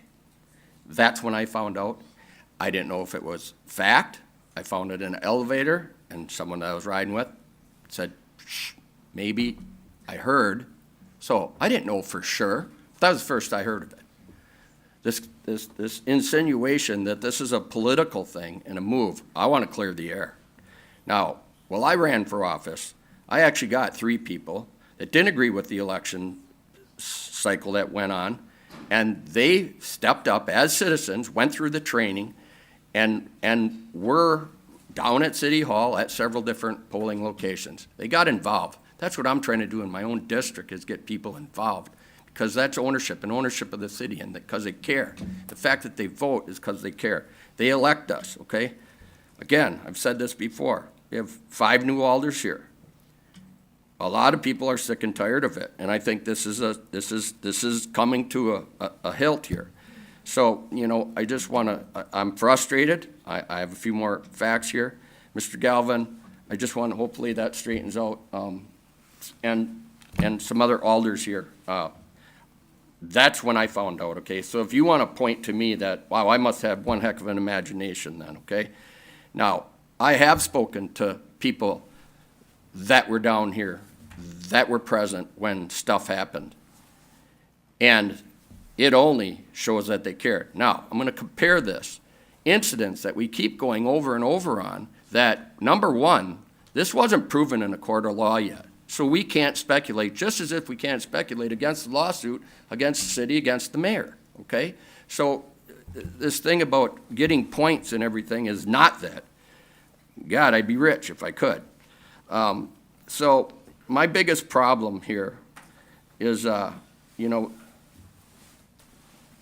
Mr. Mayor, when I interviewed here and you put me on committee, I was pretty well honest with you. 20-minute conversation with an hour. I gave you everything I had, everything I was made of. You've totally betrayed everything that makes up my soul. And it frustrates me. You've betrayed my trust. You've neglected my honor. I quit a job and started my own because I couldn't work for the president of the company anymore. But you know what? I gave it my best shot to figure out whether I could walk out that door and keep my head on high saying, I gave it my best shot. Now, I don't give up. I decided that I would never work for someone. But I took that, and I explained this to some people, and all this frustration, because I'm just that mad about it. And it starts with you. I think we have a problem. We tried to get facts, but they're blocked because we have an executive branch that I think made a mistake. We're the legislative branch, but we're stuck in the middle. We're a broken branch on the tree that never hits the ground. We're trying to give answers to our citizen. We're trying to ask. We keep getting blocked by all this public stuff. But my problem is with the total distrust, the fact that I can't get answers. I don't blame them. I blame you. And it's just the frustration of lack of leadership. You denied my trust for you. I'd like to think if we're still working together here in the next year that we could build that back. And if we don't, I have to do it all over again. So I'm just trying to do my job and give the best answers I can to the citizens and do my job. Thank you. Alder Scannell. Yes, thank you. A couple of things. Commander Ward.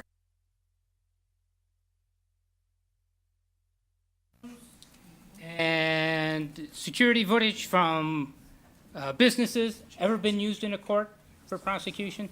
Yes. Did those people know they were being recorded? By a ringtone or a security camera or listening device? That's a situational answer, meaning dependent on what's in front of it. Not everybody in that, it is safe to say, not everybody in that video would know that they are being recorded. Okay.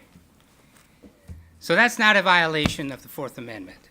There's a lot of hot air about the Fourth Amendment. Ooh, gonna stand up. Oh, but before I go there, I want to make it clear. I am not playing partisan politics. I am talking about facts. Before the 2020 election, there was never this intense scrutiny, problems, people following cars around and inserting themselves into this election process. That never happened. We never needed police during elections at City Hall before 2020. That's a fact. All I'm doing is pointing out facts. I'm not playing one side or the other. I don't care. If it was the other side, I'd be pointing out a fact at that. That's all I am doing. That doesn't make me playing politics if I'm pointing out what's going on. So I have no interest in playing I've never played politics from this seat. The ringtone, and then the Fourth Amendment. We'll see what the judge says. But as I stated earlier, to just assume we're breaking the Fourth Amendment, which seems like a lot of alders are doing, that's wrong. We got to see what the judge says first. And as far as I can tell, we have not violated if this security system violated the Fourth Amendment, then every security system violates the Fourth Amendment. I don't know how you can get around that. You can poo-poo me all you want. I chose those words specifically so I could say poo-poo.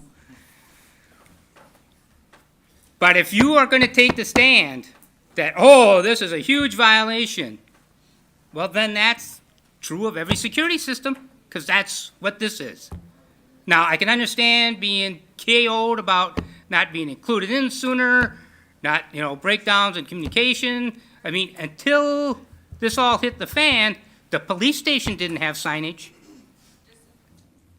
2020 is easy to see. Oh, yeah, we should have done this much sooner. Staff is busy.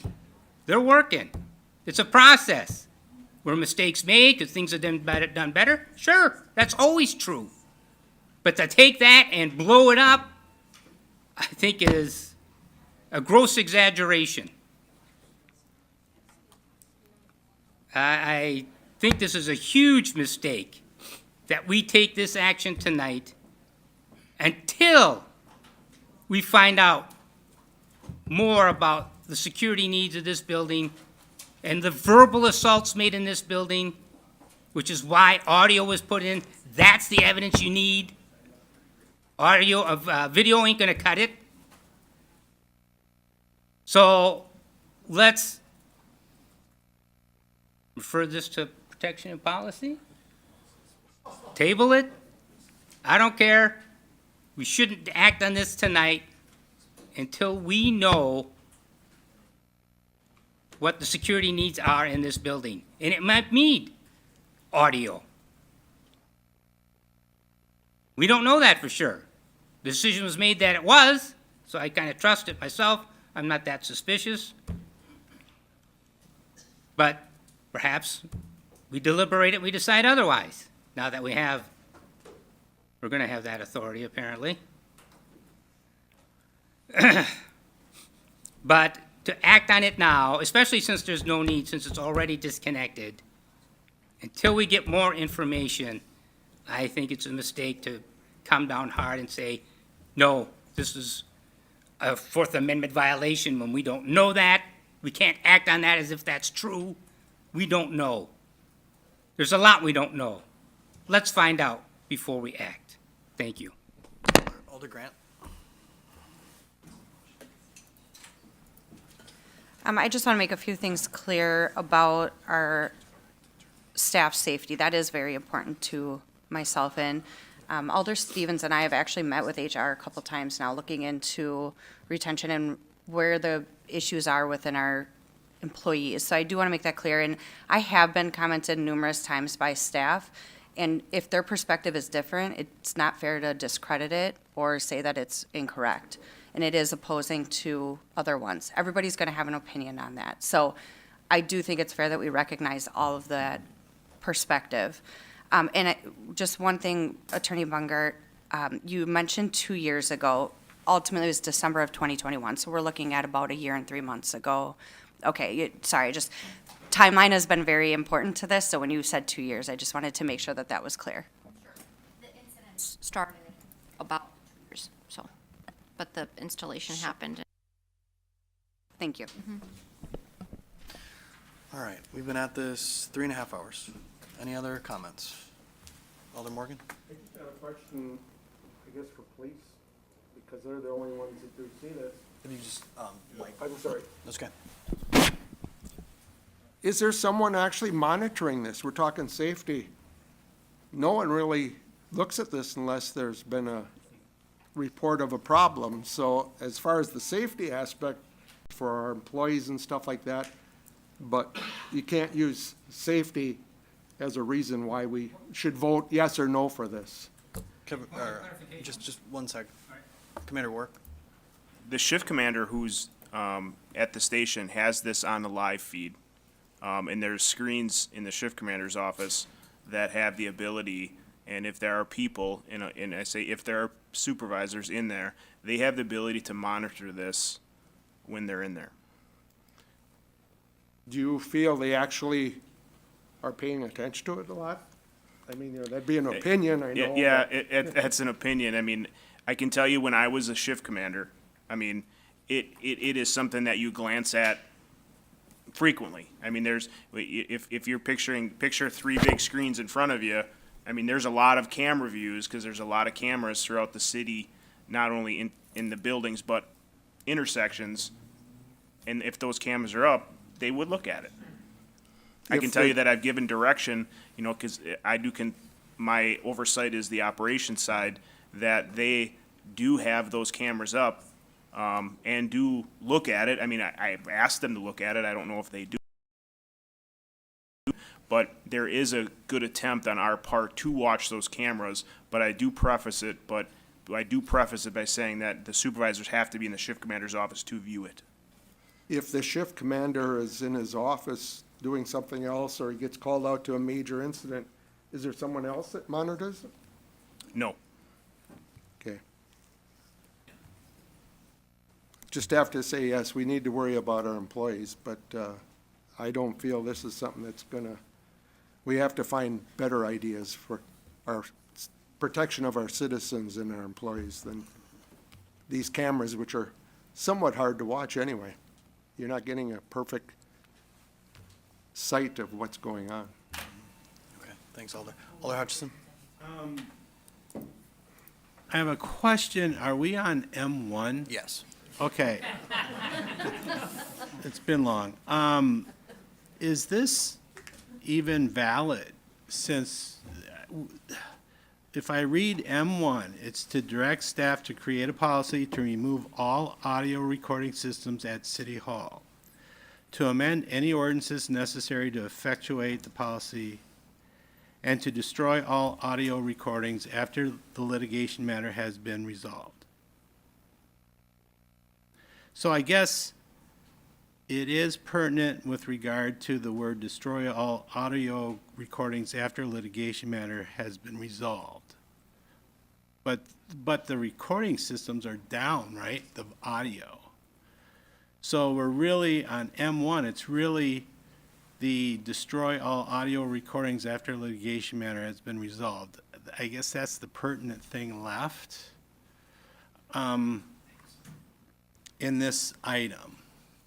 Okay. I just wanted clarification. Maybe Attorney Bungert, do you want to just clarify that? Yes, so we have brought a draft at the direction of committee. Staff did include a draft in council's packet that addresses that. So the policy itself provides that the use of audio recording equipment is prohibited, and any existing devices will be removed. I believe the TRO and the order from Judge Hammer was for the recording to be stopped. It didn't necessarily go as far as saying that the devices needed to be removed. Okay. So this is going a little bit further. It obviously clarifies exactly what type of audio recording devices, and then it does have a caveat in there that as to existing recordings.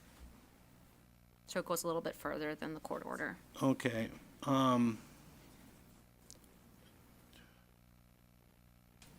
Okay, well, I guess I have a question then. If a police officer walks into the city hall and they have recording equipment, are they going to be required to take that off if we pass this? Because that's audio recording equipment, it's city-owned. They're walking into the city hall, so would that have to be done? Right, so we, No. What's the point of order? Well, I'm sorry, but I'm looking at the policy itself, and it actually says in 2B that it's not, excuse me, this policy does not supersede any policy of the Green Bay Police Department nor limit the use of any device governed by any such policy, such as officer-worn body camera. So that's why I'm saying a point of order, because he's asking, but it's laid out in the policy. Okay. Very good, thank you, Alder. You're welcome. Okay, so now a yay vote would basically uphold this draft policy that's been in the packet. wait, say that one more time, I'm sorry. A vote for this item Yes, would uphold that draft policy? Would that- correct, okay. yes. So approving, essentially, you would need to do a motion to approve the draft policy that has Okay. has to be part of the motion. Okay. But yes, it could approve this draft. Got it. Thank you. Yes. Alder Galvin. Your Honor, Attorney Bungert, I'm looking at M1 versus, what is it, L2. Okay? And I'm just wondering, are we saying the same thing in both? Do we need to have both? Does one supersede the other one? Or does one kind of wash out the other one and we don't need it anyway, or, You mean the difference between the ordinance and the policy? yeah? So the ordinance is giving you authority to enact the policy, because day-to-day operations are not within the purview of, day-to-day operations are granted to the chief executive, not to council. So the ordinance amendment brings that back under your purview, and then you're adopting the policy pursuant to the authority that's granted in the ordinance amendment, which is why the policy would have to be approved contingent on adoption of the ordinance. All right, thank you. All right, any other comments? Alder Weary. Don't sound so enthused. It's actually more of a clarification. Attorney Bungert, is the motion on the floor, does it accomplish that? It sounded like you said we had to actually change the verbiage in order to enact that. The policy draft as presented by staff, contingent on adoption. Is that on the floor right now, or do we need to change? I think we just had a, I don't know, I think This is a motion to approve. okay, well, I will, because I think I either approved it or it was Randall or Scannell. I would amend it to read as stated by Attorney. draft policy on adoption of ordinance.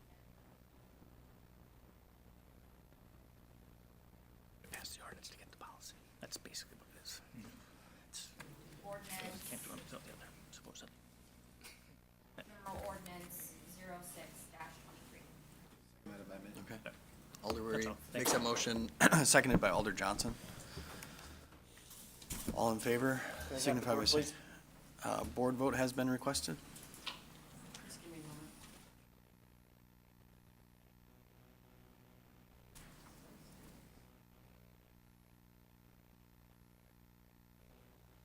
All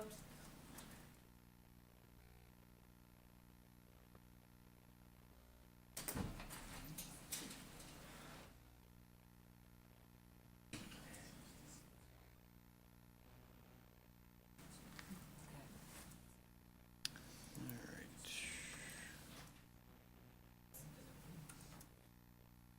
10 to 2. All right, now Mayor, we're, is that officially an amendment, so, right? Just accept that as the original motion. no, I think you're right. I'm okay moving on without it. Was that an amendment, Attorney Bungert? It was an amendment, yes, because I think the motion on the floor was to approve the item, and to approve the item was Yep. referring it to staff. Okay. Motion to approve is amended. Motion to approve is amended by Alder Johnson. Seconded by, who? Alder Weary. All in favor, say aye. Okay. Jesus. Basically the same vote. Yeah. Procedure. Okay. You may vote.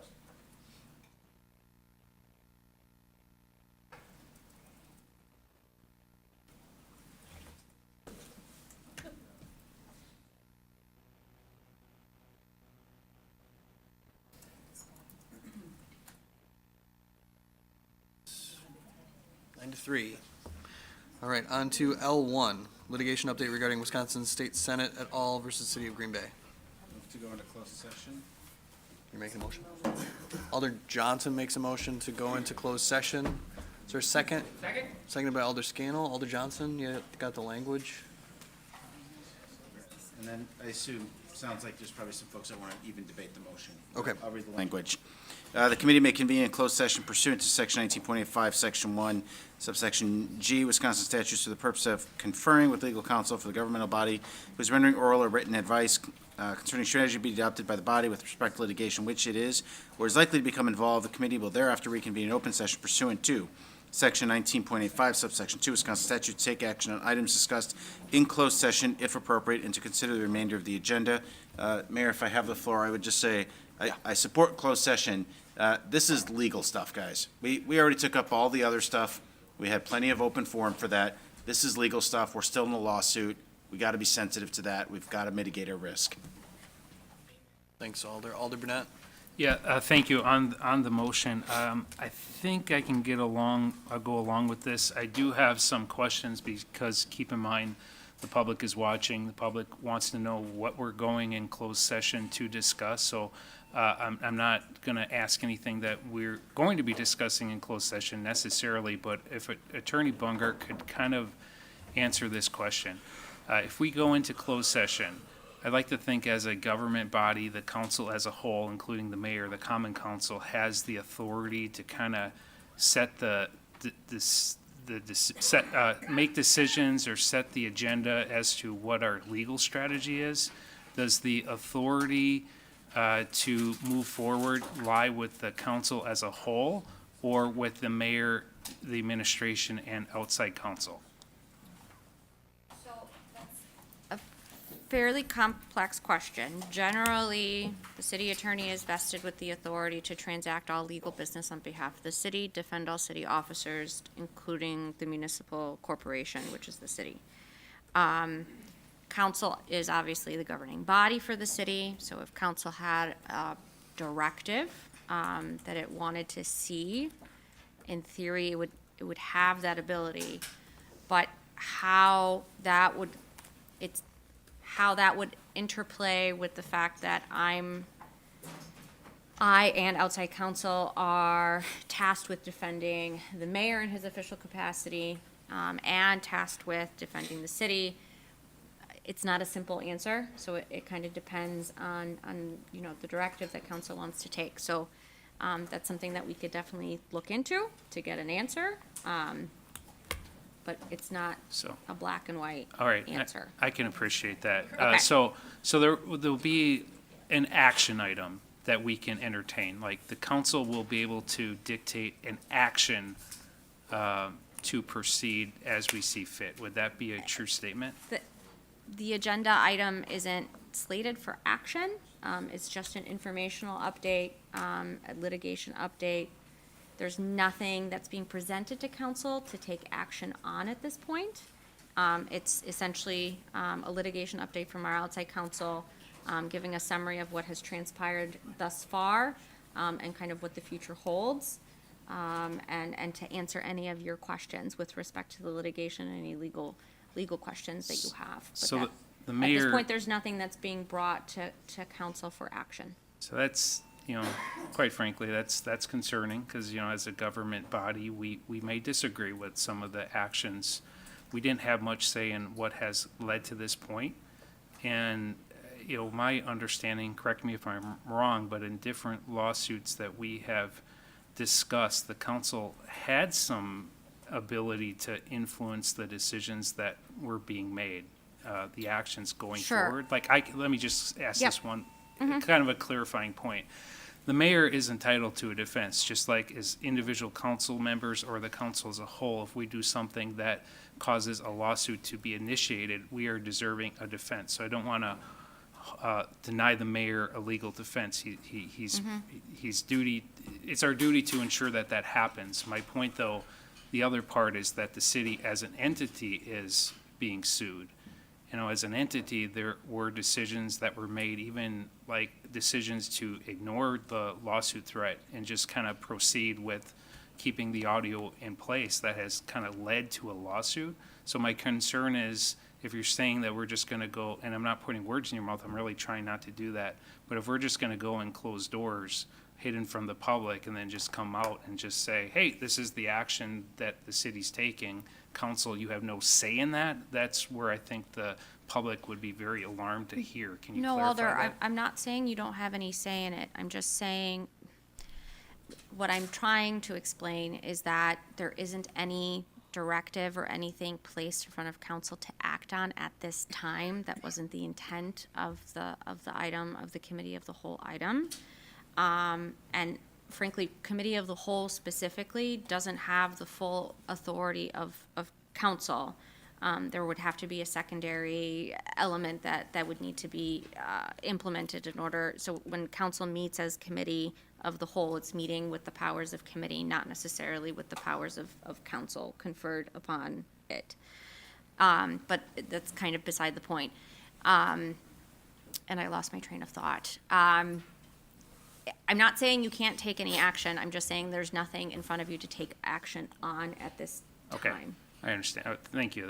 Okay. You explained the committee of the Yes. whole part. I'm just saying. And to clarify as to past practice with respect to litigation, my understanding is, yes, council does get apprised of certain recommendations that staff has with respect to resolving suits, but I am not aware of a practice where the city attorney's office has sought approval from council with respect to pleadings, with respect to answers, with respect to discovery request, with respect to any of the litigation strategy and the normal course of business of litigation.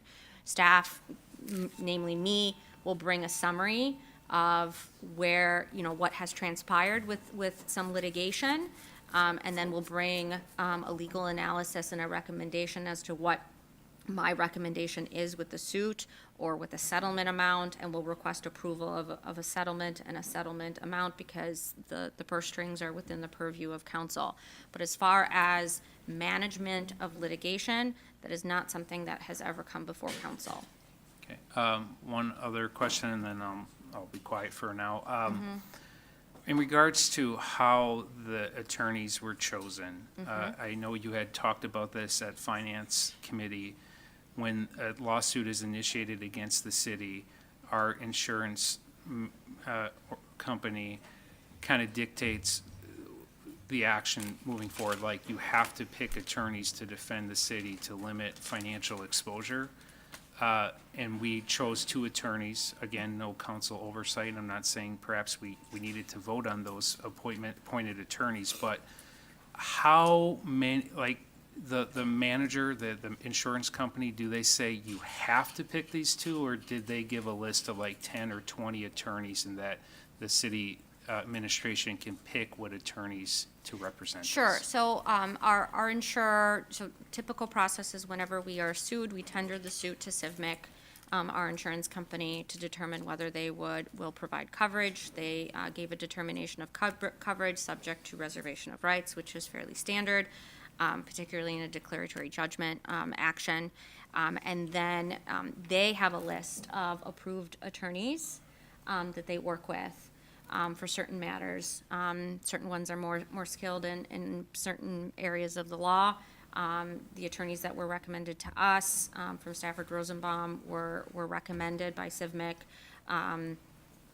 as the ones that would be best suited for this particular type of municipal litigation, as they have extensive experience in it. Zero in on the question, though. Did they just recommend 2, or did they recommend 5 or 10, and we picked My these 2? understanding is they just recommended attorneys Wiskowski and Engelke from Stafford Rosenbaum. Okay.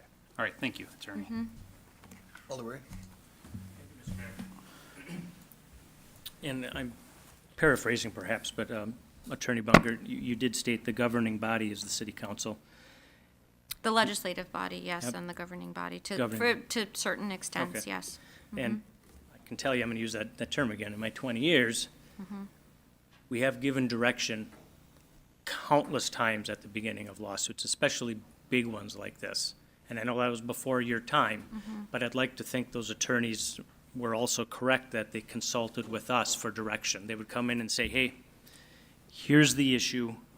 Which way do you want to go? How do you want to do this? And give us all the ups and downs. So it, quite frankly, did even catch me by surprise tonight, and I usually read these pretty carefully. I didn't know there wasn't an action item on here. It's just an update. So we're just going to go in there. You're going to tell us what you're going to do. We're going to come out and say, well, we can't do anything. Why isn't an action item on here? Was that purposeful? Is it a No. clever end around? No, it's not, Alder. There isn't an action item because frankly, there's nothing really to do at this point. And that's, we're defending an action, but there's nothing pertinent that the council has to decide on right now. How And there's about lots of if we different- want to defend it? You or can how give we us want to referrals defend and you it? can certainly give direction, and then we can review that. And again, we also have to consult, depending on what that action is and what that direction is, we may have additional things that we have to review and consult with, you know, particularly with CIVMIC, our insurer, as they are leading the defense under our policy. So there's no action item because there's no recommendation on anything to do at this point.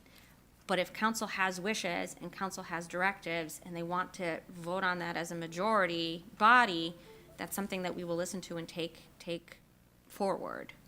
But there's nothing that staff is bringing to you. So there will be no action by yourself or special counsel on this lawsuit for the next 2 weeks until we meet again? We don't have anything at this time to bring to you. If we had something that we needed, we would bring it to you. So if council voted in closed session, open session, whatever, to direct you to do something different than maybe the mayor wanted, would you be adversely affected and we could bring on our own attorney? If there's a conflict where there are two opposing, where council and the mayor or any of the alders and the mayor any of the entities that make up the city are adverse to each other, yes, we're gonna have to have a discussion about having outside or separate counsel, think- correct?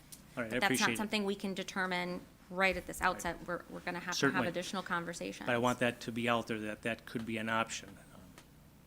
Yes, could if I'm happen. Thank conflicted you. out, yes, I can't represent No, I know. as I- much as I'd like to. I can't represent Just everybody talking. if everybody is opposing each other. We need two of you. Alder Galvin. That would make my life a lot easier. Thank you, Your Honor. Attorney Bungert, Yes, long night. quite. All right. Not the longest we've had, but we're Yeah, getting we're there. getting there. We're pushing it. It's not over. And we've all got No. bets on closing time. Yep. Okay, so the city has been sued how many times this past year? This past year, 2022? I can't. 100? No. 50? What? No. 25? A lot. Okay. Tens and tens and, All right. yes. So- And not even counting all the claims that are filed, because those technically are suits. Could Correct. also be a suit, Yep. correct. Suits Have- prior to circuit court, And yes. the most we're looking at here, Yes, cost to the taxpayers, as we discussed at finance, was $250,000. at most, yes. That's at the most. And that's very extended protracted litigation, yes. In your 9 years here, have we had any other suits where we were looking at more than $250,000? I believe the excessive force in 1983 action in the Jonathan Tubby matter, and the Oneida 7 Gens litigation. Those were the two big ones that I can recall, just off the top of my head. Okay. Now, I remember 7 Gens. Mhm. We did discuss that behind closed doors. Mhm. Jonathan Tubby, I don't remember you coming to us to see if there was anything. No, I think I didn't give any updates on that, neither did my predecessor, as we prevailed in that one, so we never had any settlement. Okay. So when this suit is filed, although the mayor's named, it's really the city that's on the hook. Correct, because the insurer also covers the mayor, and the city pays for the mayor's defense and pays for its own defense and pays for everyone's defense. Right. Yes. I mean, and they name him, but they all know they're going for the Correct. deep pockets, which is Yes, the city. yes. Based on liability, reasons, Okay. yes. So immediately, we go to our Insurer. CIVMIC, Mhm. and they run the show from there. If they're gonna be on the For the most hook. part, yes. They're the ones that are telling us, we My think this is the understanding. best person to get the job done. Because CIVMIC doesn't want to pay out. So they're gonna do everything in their power to make sure the city prevails. Correct. All right. That's their, because That's, it's- they don't want to lose money. it's their They're there to money make as money. well. God Yes. bless America. Yes, That's absolutely. how insurance works. All right, thank you very much. Sure. All right, we ready? One thing. Alder Johnson? Just a reminder as we take the vote on closed session, that if we were to, we waive our privilege to have these discussions in the future. So just, it can completely derail our legal strategy and protect the taxpayers of the city. So I just want to remind folks of that. I appreciate Alder Wery's point that there's a whole nother slew of questioning that can occur, but that really should occur outside of this, so. One more question. Alder? If this vote is no, not to go in closed session, and we decide to discuss the, So nobody has individual privilege, it's a collective privilege. True. On behalf of the entire body. So you would have to vote to waive privilege altogether, which would be a terrible idea. But it is a possibility, so you would have to waive privilege first in order to have conversations. But at that point, I would like to actually just have a sidebar conversation with our outside counsel as to what we can and cannot discuss, because while council may be waiving privilege, I don't know how that, it's affecting my duty to defend the city and to defend the mayor, and what conflicts are arising then. could CIVMIC dump us then? I'm not sure what exit strategy CIVMIC has. I'm sure that's probably something they could contemplate, but I'm sure they- I don't know what provisions they have to be able to terminate the policy and remove us as a member. All right, thank you. Alder Hutchison? So this is an update, it's information we're gonna get about this court case. Correct. And we're, as a body, looking at taking control of what's happening out here in terms of listening devices. Yes. I would think we'd be pretty nuts not to go and listen to what's happening and what the status is right now. I mean, especially if we're advisable. taking it upon ourselves to take that responsibility, that would almost be insane not to get that information. Okay, thank you. All right, we've got a motion and a second. Language has been read. I'm fine with going into closed session for this. There you are need reasons those? for that, and limit it, and then come back out here and still discuss it, so. All right, the board is available. And this is to move into closed session for the litigation update.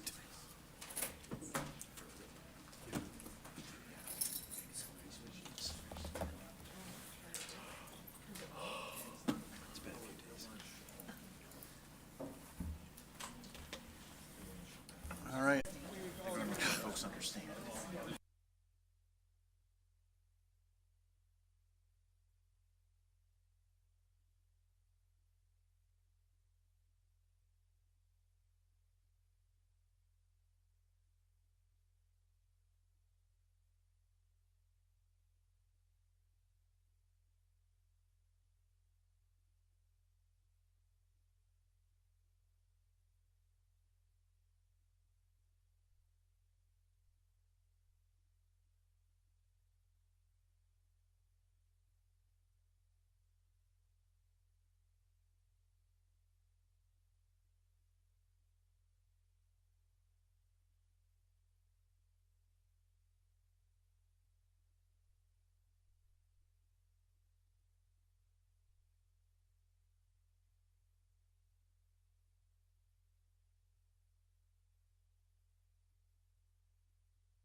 needs to be handled by the property owners. So we haven't changed our position on anything. It was the committee who decided to do this.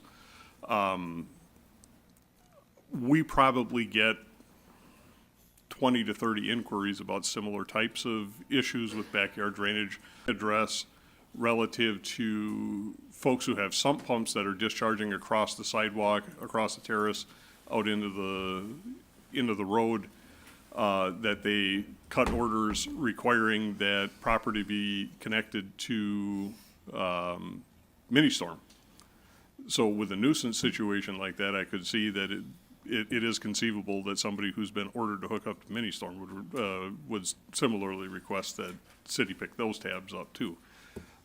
Offhand, I don't know. In the 15 years I've been here, it's well over 100 people that we've talked to with backyard drainage issues. I guess my thought is, I absolutely see the need to address some of these issues where the city does pay. And I am inclined to go with this agenda item and vote yay, but I don't want to do that if the Common Council doesn't want to do that. But I do believe that there are some things that are outside the realm of property owners that happen, and it's just one of those things, and I don't think necessarily the property owner should be held to task for that. But it would have to take, I guess, what I see as a vote for a yay vote for this breaks that what typically is done, and there'll be probably more requests based on this in the future, and I'm kind of okay with that. That's my point, okay? But we got to do it with open eyes. I had to bring this up because the person in my district is going to spend his money. I had to tell him about this item and that we're going to vote on it tonight. I could go either way on this. But we got to be consistent, and I always tend to try to help people out if we can, if there's a reason.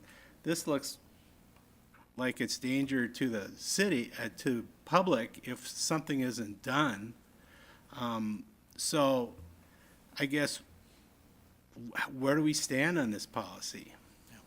What do we want to do? I guess I'm sitting here, what do we want to do? Alder Grant and then Attorney Bungert. I could be wrong on this, but I feel this is a little different.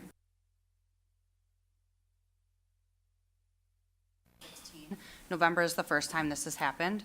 And a big thing that is different with this, I feel as well, is this is not rainwater or runoff. It is a constant flow. They estimate about 15 gallons per, and they are here if you guys would like to speak to them, but it is a constant flow. It's running right now. It ran 2 months ago. It is not stopping, and it doesn't just come with rain coming from the field. It is dry on the field. We've all gone out there, myself, Director Grenier, all property owners. It is dry on the other side, dry on their property, and wet on city land, and is flowing out to the road. And the fact that this just started happening in November, it's hard to say that this is a rain issue. Attorney Bungert? Yes, I did just want to point out, with respect to this policy or taking this type of action, this is outside of the claims process. So essentially, we are preempting the claims process. Typically, if somebody's experiencing damage, alleging negligence on the part of the city, or, creating a public nuisance, and then they're damaged by the public nuisance, they would file a claim. The claims committee would investigate as to whether the city is at fault or has any liability, and then assess damages accordingly. So this is kind of resolving the issue before it goes through the claims process, and before the claims committee has the opportunity to review all the evidence and make a determination as to liability. So I just want to bring that to everyone's attention. Okay, thanks. I can motion to open the floor if, Alder Eck. Okay, so I did ask that at the committee meeting about it going to claims and Attorney I don't know, I always have a hard time with the last name, Kochart. Do you want to explain what your answer to that was? I think it would be helpful. Sure. Attorney Kochart? Sure, I think generally my explanation was the same as Joanne's. I believe Alder Grant brought this forward as a point that for the committee to determine and now for council to determine if the city is responsible. So as as the city attorney pointed out, we are preemptively, hopefully resolving an issue for the property owners. And one clarification I wanted to make that's different from committee is that committee amended the original agenda item, and this drain, to approve the installation of a drain, is on city property, so not the private property. Just for clarification, Alder Hutchinson, I know we were talking about private property. This was for the city's property, because in this case, the city is a neighbor here with a 25-foot parcel of property. But I think I did, Alder Eck, generally say the same thing, which is that this is trying to resolve an issue if the council determines it is the city's responsibility before we receive a claim. I did hear at the committee that the property owners have had a flooded basement, whatever. We didn't have that evidence to, weren't asking for financial damages at that point, which would have been a claim. And I think that's what I answered. That's correct? I think that's what I shared Okay. at committee. Yes, thank you. So it was determined that it's on the city's property. It sounds like a spring. It's not just a little amount of water. It is a lot of water coming, and it's causing a lot of services from the city to come out to deal with the ice on the other end. So it's like it starts on one end, goes to the other. So it starts on the city property, ends on the city property on the road. And my understanding is one of the, not necessarily plow driver, but the salt truck driver said he just had to put $800 worth of salt on it because the ice was so thick. So I just wanted to share that. That was part of our reason. Thanks, Alder. Alder Weary, then Alder Steuer. Thank you, Mr. Mayor. I would concur. I think, obviously every situation's different and you have in case. This one, being that it started on city property and flowed through private to city property and was icing up and causing that danger, we really thought this is something we can act on. So, be glad to hear any other ones, but this one was really unique from what I've ever heard, so, thanks. Alder Steuer, then Alder Campbell. Thank you, Your Honor. Yeah, we had a pretty long discussion, and the citizens are here too. We may, depending, open. I've seen a bunch of these happen over time, and I think what happens is in a case like this, it just seemed, it was on city property, it came through their yard, through their area, it came to the street. Every situation is a little different, and I think the one worry that we do have is that we might be opening up Pandora's box if we do this for them. What about all these other folks? Mm-hmm. And I think in this case, it's kind of obvious, and I feel that I would support us taking care of this issue. Okay. Thank you. Thanks, Alder. Alder Campbell, then Alder Galvin.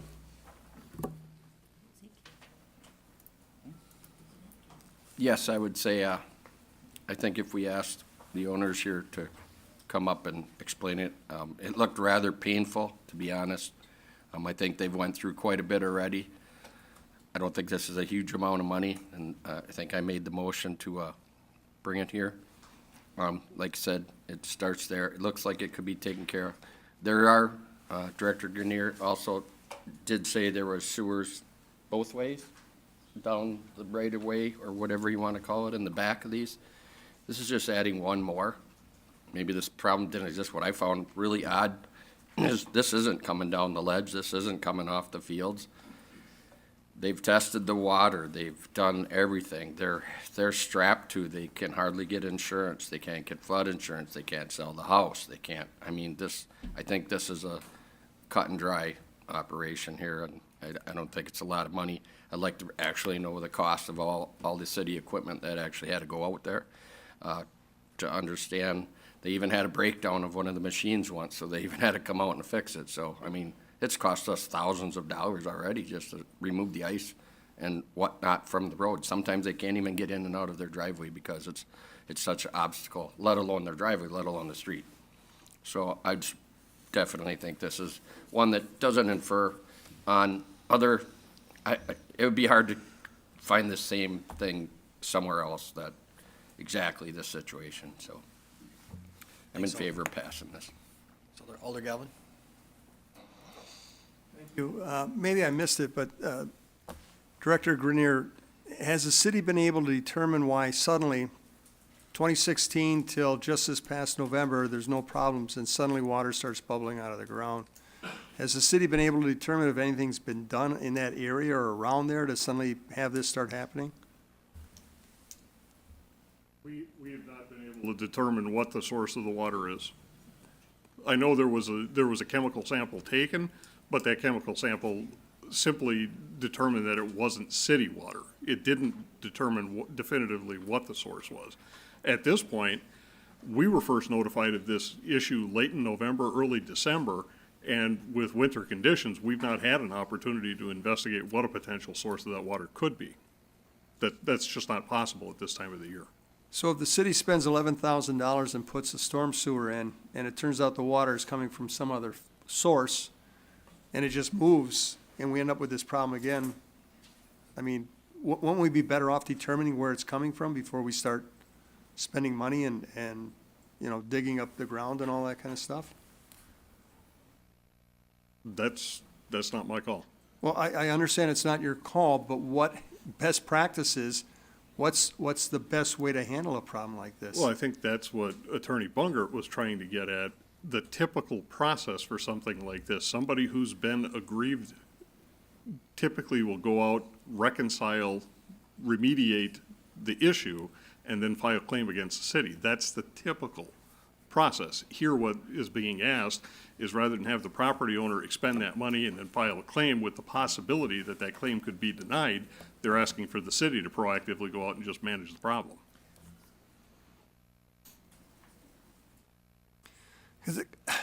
I have no problem if the city's responsible taking care of this.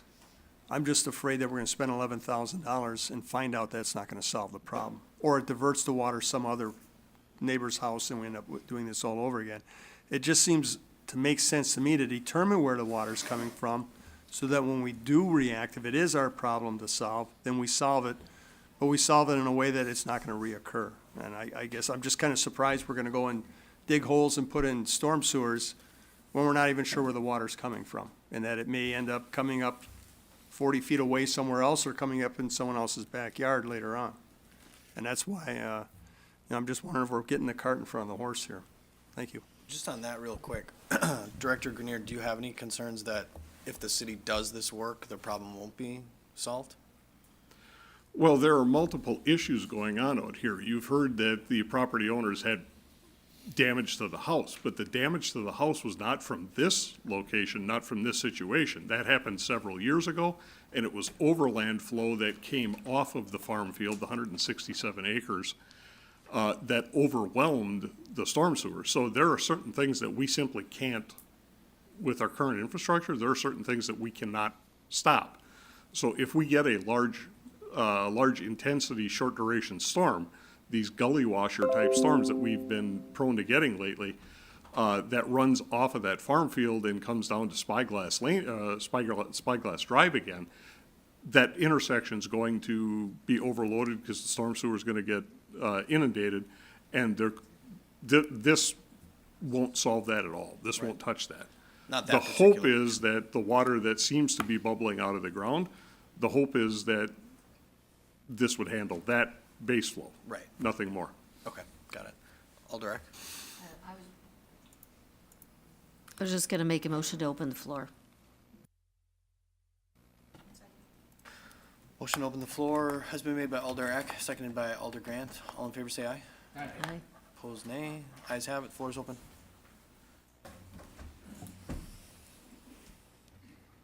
Steve Lensinger, 2828 Sussex Road. Cheryl Lensinger, 2828 Sussex Road. And I'd like to thank you all for being here this evening. Warm spring, it appears to be, coming from a particular part in the Green Bay parcel behind us, and it's flowing between our property and our neighbor's property, and it remains warm until it hits the road on the pavement, and then it freezes. And we estimated 10 gallons a minute which comes out to 600 gallons an hour, which equates 14,400 gallons a day, which then equates 5 million and almost 800,000 gallons a year. So to date, we've had almost 2 million gallons of water come through our property. Kosmowski was here last week with us. He can't speak because he's not here, but he said to us, I think it's probably more like 15. But we've not had an engineer come out and actually do a test, so we don't know. But we've actually taken a bucket under the grate, we've lifted it up and held it when the rain, when there was no snow, no ice, and it filled very easily 10 gallons. No question. So we reached out to our realtor. We cannot sell our home because it can't be sold until, or put on the market until this is remedied and fixed. We also cannot insure our property because this is not, we don't live in a floodplain. And yes, we didn't reach out to the DPW until probably December because we didn't realize that this is not going to stop until several weeks after it started. And it wasn't raining any longer, it just continued to flow. So,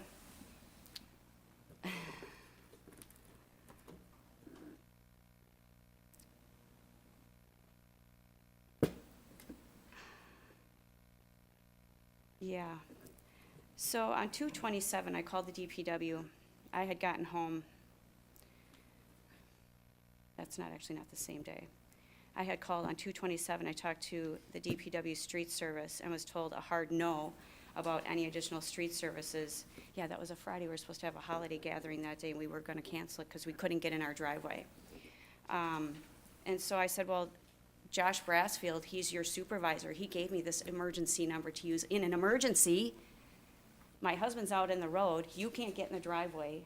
It's iced up. I could barely get in the driveway with my truck. You have a smaller car. And so he said, well, you're lucky Josh is here. Josh got on the phone, and we had services within 15 to 20 minutes.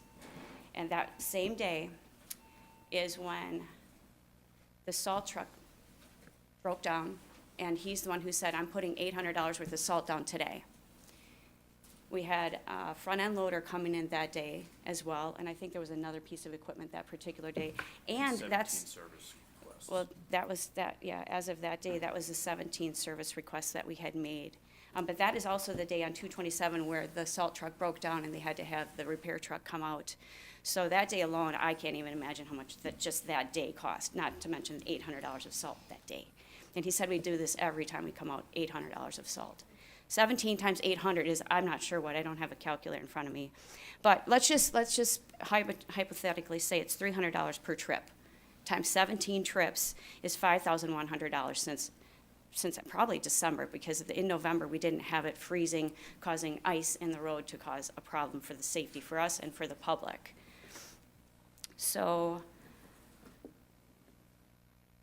and I don't remember which alder brought up the nuisance, but there are actually 3 codes that we could find that define a city nuisance, a public nuisance on what we are experiencing because of the city problem with the water. It's coming from city property, over our property, without our permission. It is negatively affecting our property and going out into the street and freezing. We're a block and a half away from school. The kids walk to school. They want to come and they want to ice skate on the ice. They want to ride their bicycles on the ice. They want to take their scooters on the ice. And there's an ice rink just right behind the school, just right down the road. But they want to play in our ice. This is a busy street, in the middle of the street. It's terrifying. Every time we come home, what state is my house going to be in today? I don't know. Can I get in the driveway? I don't know. I can't walk in to get to my house because all the ice has been shoved around my whole house. I've got this ice berm. I can't climb over it and safely get into my home.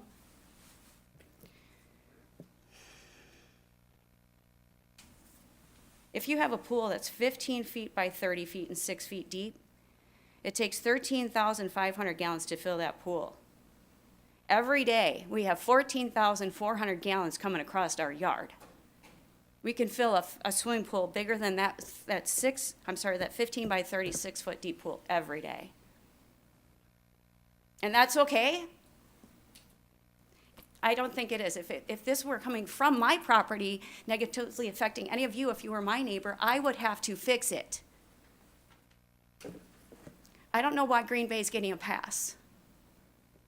It doesn't make sense to me. We have thousands of pictures. We have a very nice video that we just took. It's about 1 minute and 20 seconds. If any of you want to watch it, we'll send it down the line. We've wasted all night now, let's just do it. We have hours and hours of video. What do you need? What can we show you to prove our point? Are there any questions for our guests? Alder Shore? Oh, I'm sorry. Munsingers for coming in, and we listened to you at committee as well. The story.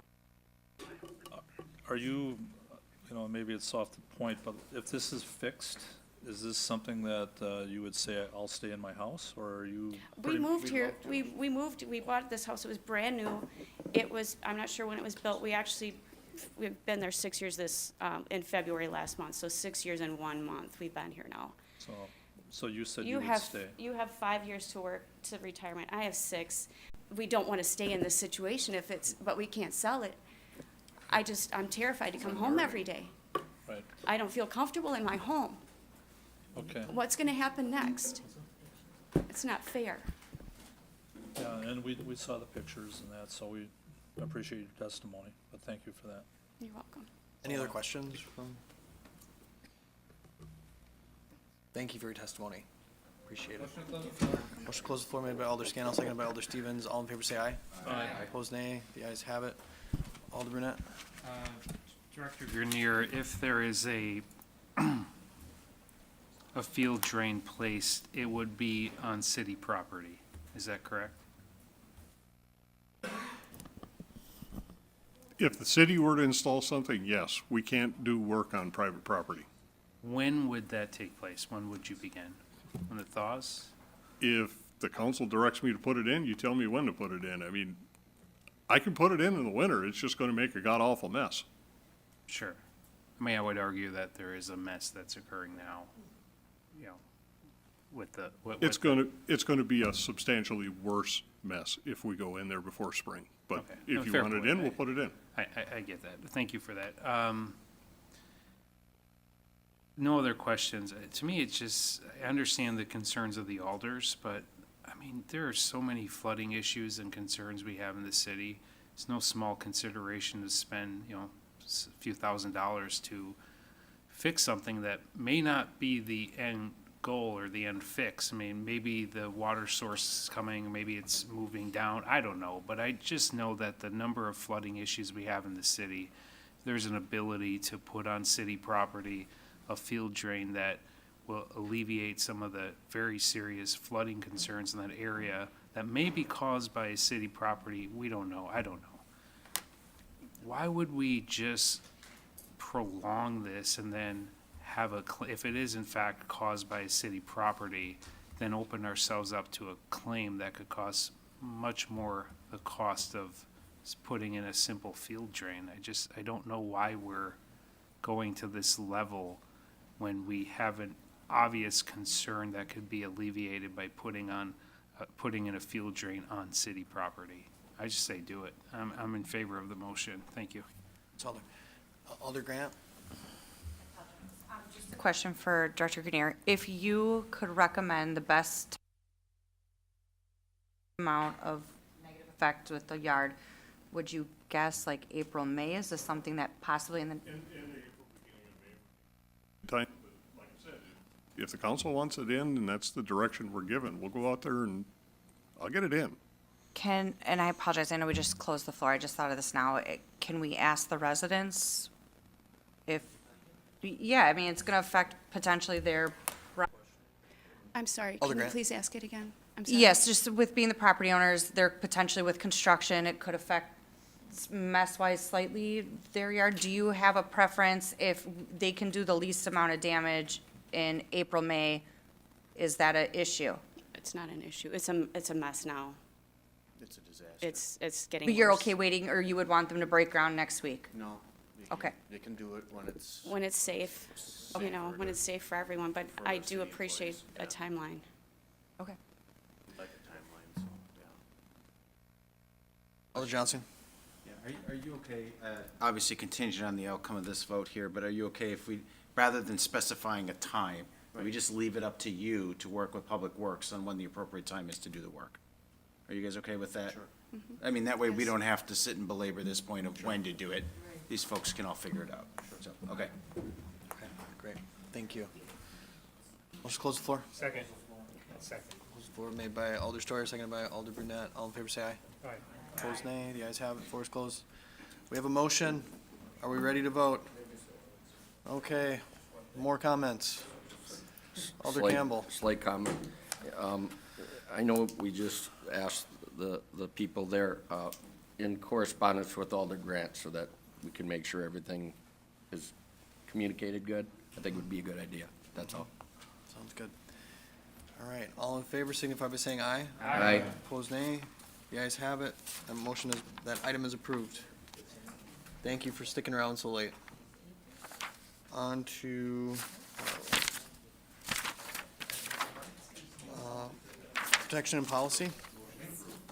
Motion to approve made by Alder Stevens, seconded by Alder Galvin. Any items here to be handled separately? 5 and 8. 5 and 8, yeah. Any others? 5 and 8 will be handled separately. All in favor of approving the remainder of that report, signify by saying aye.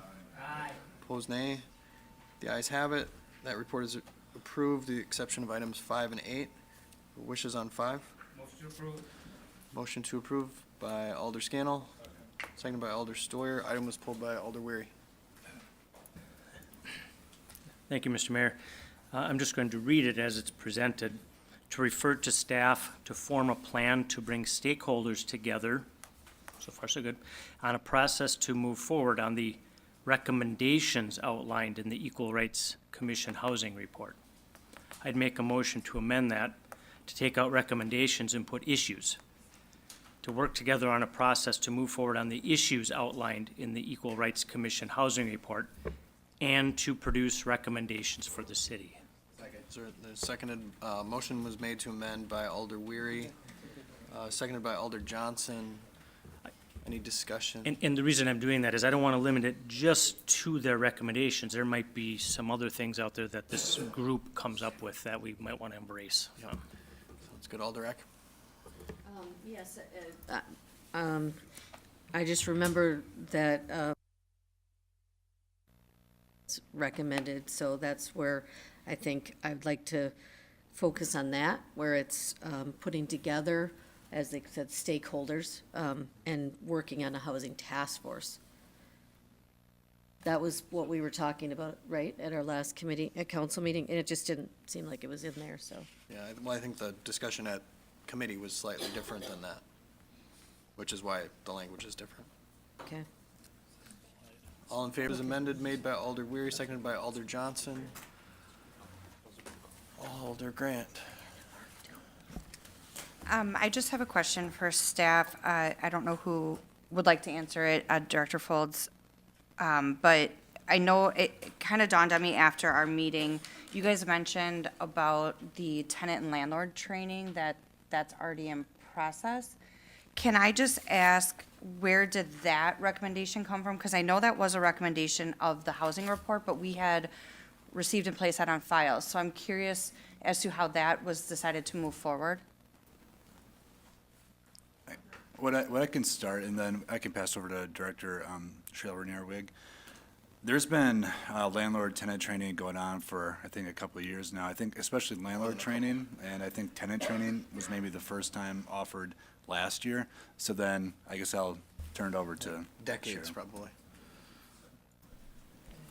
So we have the city offers our standard landlord training, but there's a subcommittee made up with the Brown County Housing Authority that is working on creating landlord and tenant training, putting that together, possibly certifying landlords that go through it, certifying tenants that go through it. So then there's some accountability, like, hey, I have a certificate, I went through this training, both ways. That group has just started working on that process now, but that's through it's the Brown County Housing Authority Housing Task Force that was set up as a result of some of the work that was done here when we were passing the Equal Rights Ordinance, I think. So we've been working on some things to help people get some incentives to allow more landlords to use Section 8 program. They've been making some changes to that program. But this is the next thing that we'll be working on. So that's Okay. separate from this work. Okay. They're working on that. Okay, perfect. I just saw some overlap there, and I wanted to make sure that it was. I sit on that committee, so I'll be sure not to. Okay, thank you. All right. All in favor signify by saying aye. Aye. Opposed, nay. The ayes have it. That item has been approved as amended. On to item 8. It is an informational item. It was pulled by Alder Weary. Go ahead. Thank you, I appreciate it. Yeah, I know it's informational, there's no action at this point. The time, I had filled it in with a few other dates. The council was, we authorized, city staff to move forward on June 18th, 2019, to move forward with a lawsuit. And a year later, on September 24th, 2020, the court ruled against that negotiation class. So from that point in September of 2020 until June of 2021, about 8-9 months, who dropped the ball and why? I mean, did you drop the ball, Mr. Mayor, or who dropped the ball? What's the question? Really? Yeah. Who dropped the ball in that 9 months of time when we found out we can't proceed with our lawsuit? We should join in the other existing one to the point where the state legislator cut everybody off. There was a 9 months there where we did nothing. So I asked you if you dropped the ball. No, Alder Weary. All right. Attorney Kochar. That's easy enough to answer, see? Yeah. Hi, Alder Weary. I know that we talked about this, and I drafted a memo for you, and I know that we had a conversation about your comment about someone dropping the ball. So Vanessa Chavez was the city attorney at the time, handled this matter.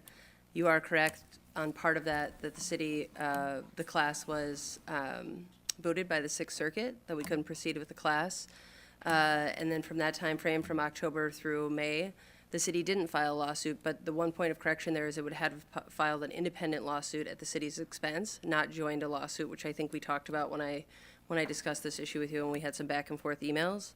So you are correct that there was an opportunity there to file a lawsuit, and the city did not take that action. I think we talked about other litigation that was going on at the time, but also that would have been at the city's expense.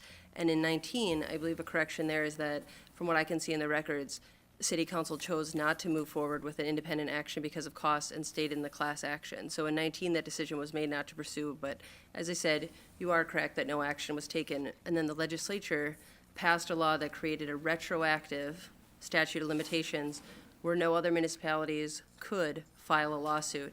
And that legislation was passed in less than 30 days. Record speed at the state, intentionally meant to exclude anyone who hadn't filed an action. I appreciate it. I just want it made known that the city council, through no fault of our own, we didn't miss out on this. So we weren't advised till after we were told it was too late. So it's unfortunate. I know that falls on, too busy or what. I know somebody was out on maternity leave, but this is a pretty big deal. So we missed it. All right. Any other comments? Shaking your head, but it's millions of dollars, Mr. Mayor, so. I provided you is that the county is getting money and the state is getting money, and I think the door is open for us to ask to participate in those avenues. I think Commissioner Ward could maybe comment on more of that, but in terms of what the county is doing with their funds and the state, there's absolutely an opportunity if we have a request for money, a project, to ask them for that money because the funds are being distributed. I appreciate it. Thank you. All right, now on to Protection and Policy Committee granting operator licenses. Motion to approve made by Alder Stevens, seconded by Alder Scannell. Any abstentions? Names to be held separately. Seeing none, all in favor say aye. Aye. Opposed, nay. The ayes have it. We took care of Plan Commission, Finance Committee. Motion to approve by Alder Scannell, seconded by Alder Stevens. Items here to be handled separately. Hearing none, all in favor say aye. Aye. Opposed, nay. The ayes have it. The report of the Finance Committee is approved. Sure. On to personnel. Motion to approve made by Alder Scannell, seconded by Alder Johnson. Items here to be handled separately. None. All in favor signify by saying aye. Aye. Opposed, nay. The ayes have it. That report has been approved. Public Arts. Motion to approve made by Alder Scannell, seconded by Alder Stevens. Items here to be handled separately. Seeing none, all in favor say aye. Aye. Opposed, nay. The ayes have it, the report has been approved. Sustainability. Motion to approve made by Alder Scannell, seconded by Alder Stoyer. Discussion. All in favor say aye. Aye. Opposed, nay. The ayes have it, that report has been approved. Informational item, building report for February 2023 included in your packet. On to resolutions. Motion to suspend the rules for all except.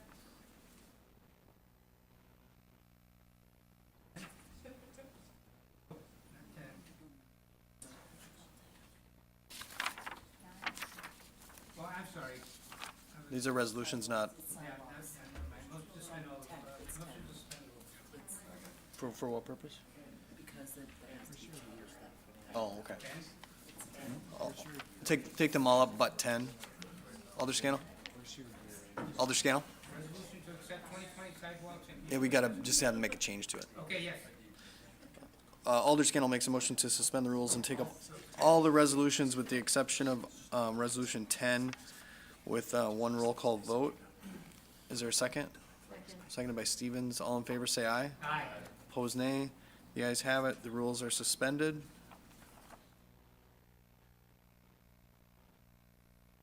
Adopt. Motion to adopt all those resolutions with the exception of 10 made by Alder Scannell.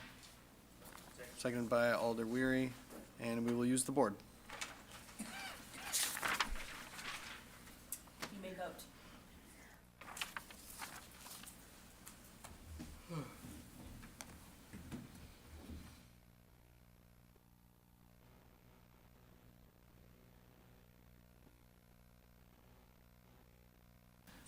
And those are approved unanimously. On to Resolution 10. Alder Hutchison.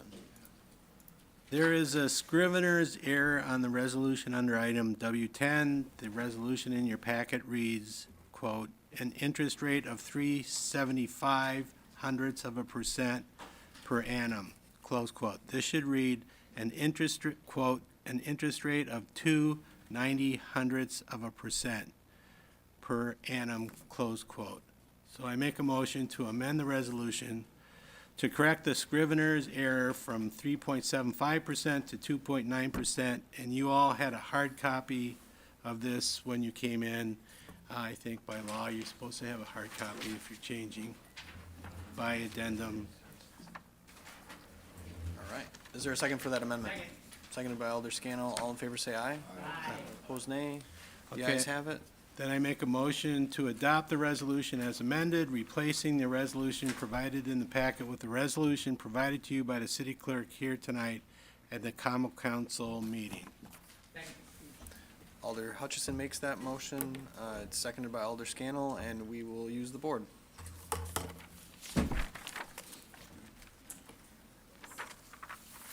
You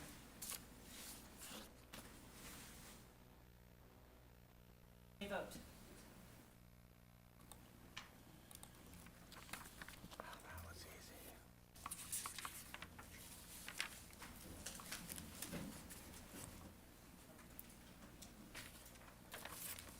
And that is adopted unanimously. Ordinance is first reading. Motion to, suspend the rules for 1 through 7, or 1 through 5.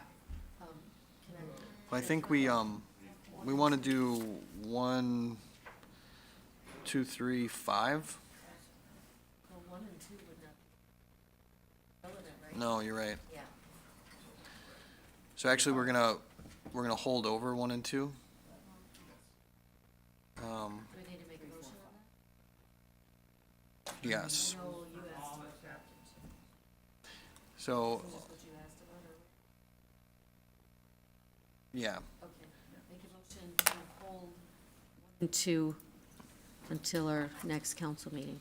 Alder Eck makes a motion to hold ordinances 1 and 2 to our next council meeting, seconded by Johnson. All in favor, say aye. Aye. Opposed, nay. The ayes have it. Motion to suspend the rules, take up items 3 through 5 with one roll call I think we, want we need 3 through 4 6. separately, because that's a first and Oh, we final. do? All right, Yeah. well then, motion to approve 3. Motion to approve, Sorry, I to didn't know if I was advance getting involved. item 3 made by Alder Johnson. Is there a second for Alder Johnson's motion to advance? Seconded by Alder Scannell. All in favor, say aye. Aye. Opposed, nay. The ayes have it. Item 4. So this is one where we are looking, I think, for a first and final, Attorney Bungert. Yes, staff's recommendation is to adopt this for first and final reading, so that it can be implemented, all the changes can be implemented in time for our renewal season for liquor licenses, which is coming up. Just suspend the rules to do the first and final reading. Alder Johnson makes a motion to do a first and final reading for adoption. That was seconded by Alder Stevens. All in favor, say aye. Aye. Opposed, nay. The ayes have it. Motion to approve. Second. Motion to approve made by Alder Johnson, seconded by Alder Stevens, and we will use the board. Easy peasy. You may vote.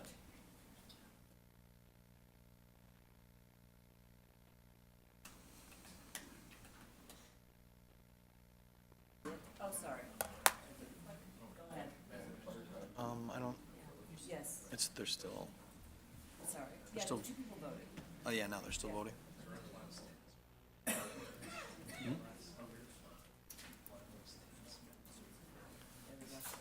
And that is approved unanimously.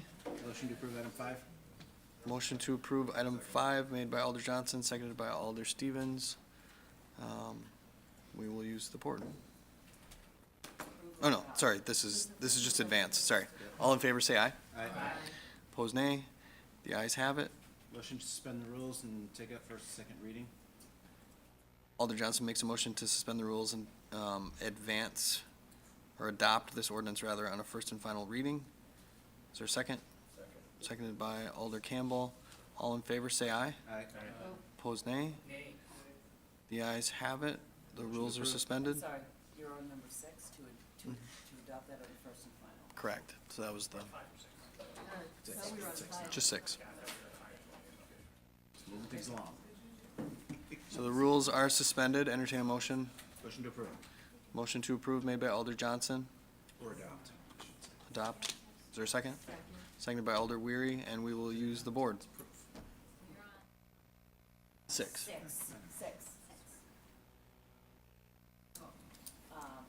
Okay, all of that. Who first and second the adoption? Johnson and Weary. Support? Yeah. Just a moment. Well, we have to. Oh, because of the rules. You may vote. No, it's just because it's an ordinance, so we always have to.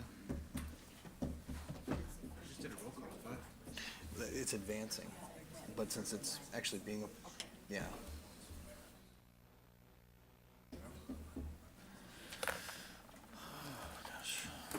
So the second reading is always there? Board vote? That's 9 to 3 and it's adopted. I think it's coming back. There we go. 9 to 3, that is adopted. Petitions and communications. Alder Weary. It's for finance and protection and policy. Request for an independent outside cyber investigation of the audio listening system at City Hall to include who accessed it. Thanks, everybody.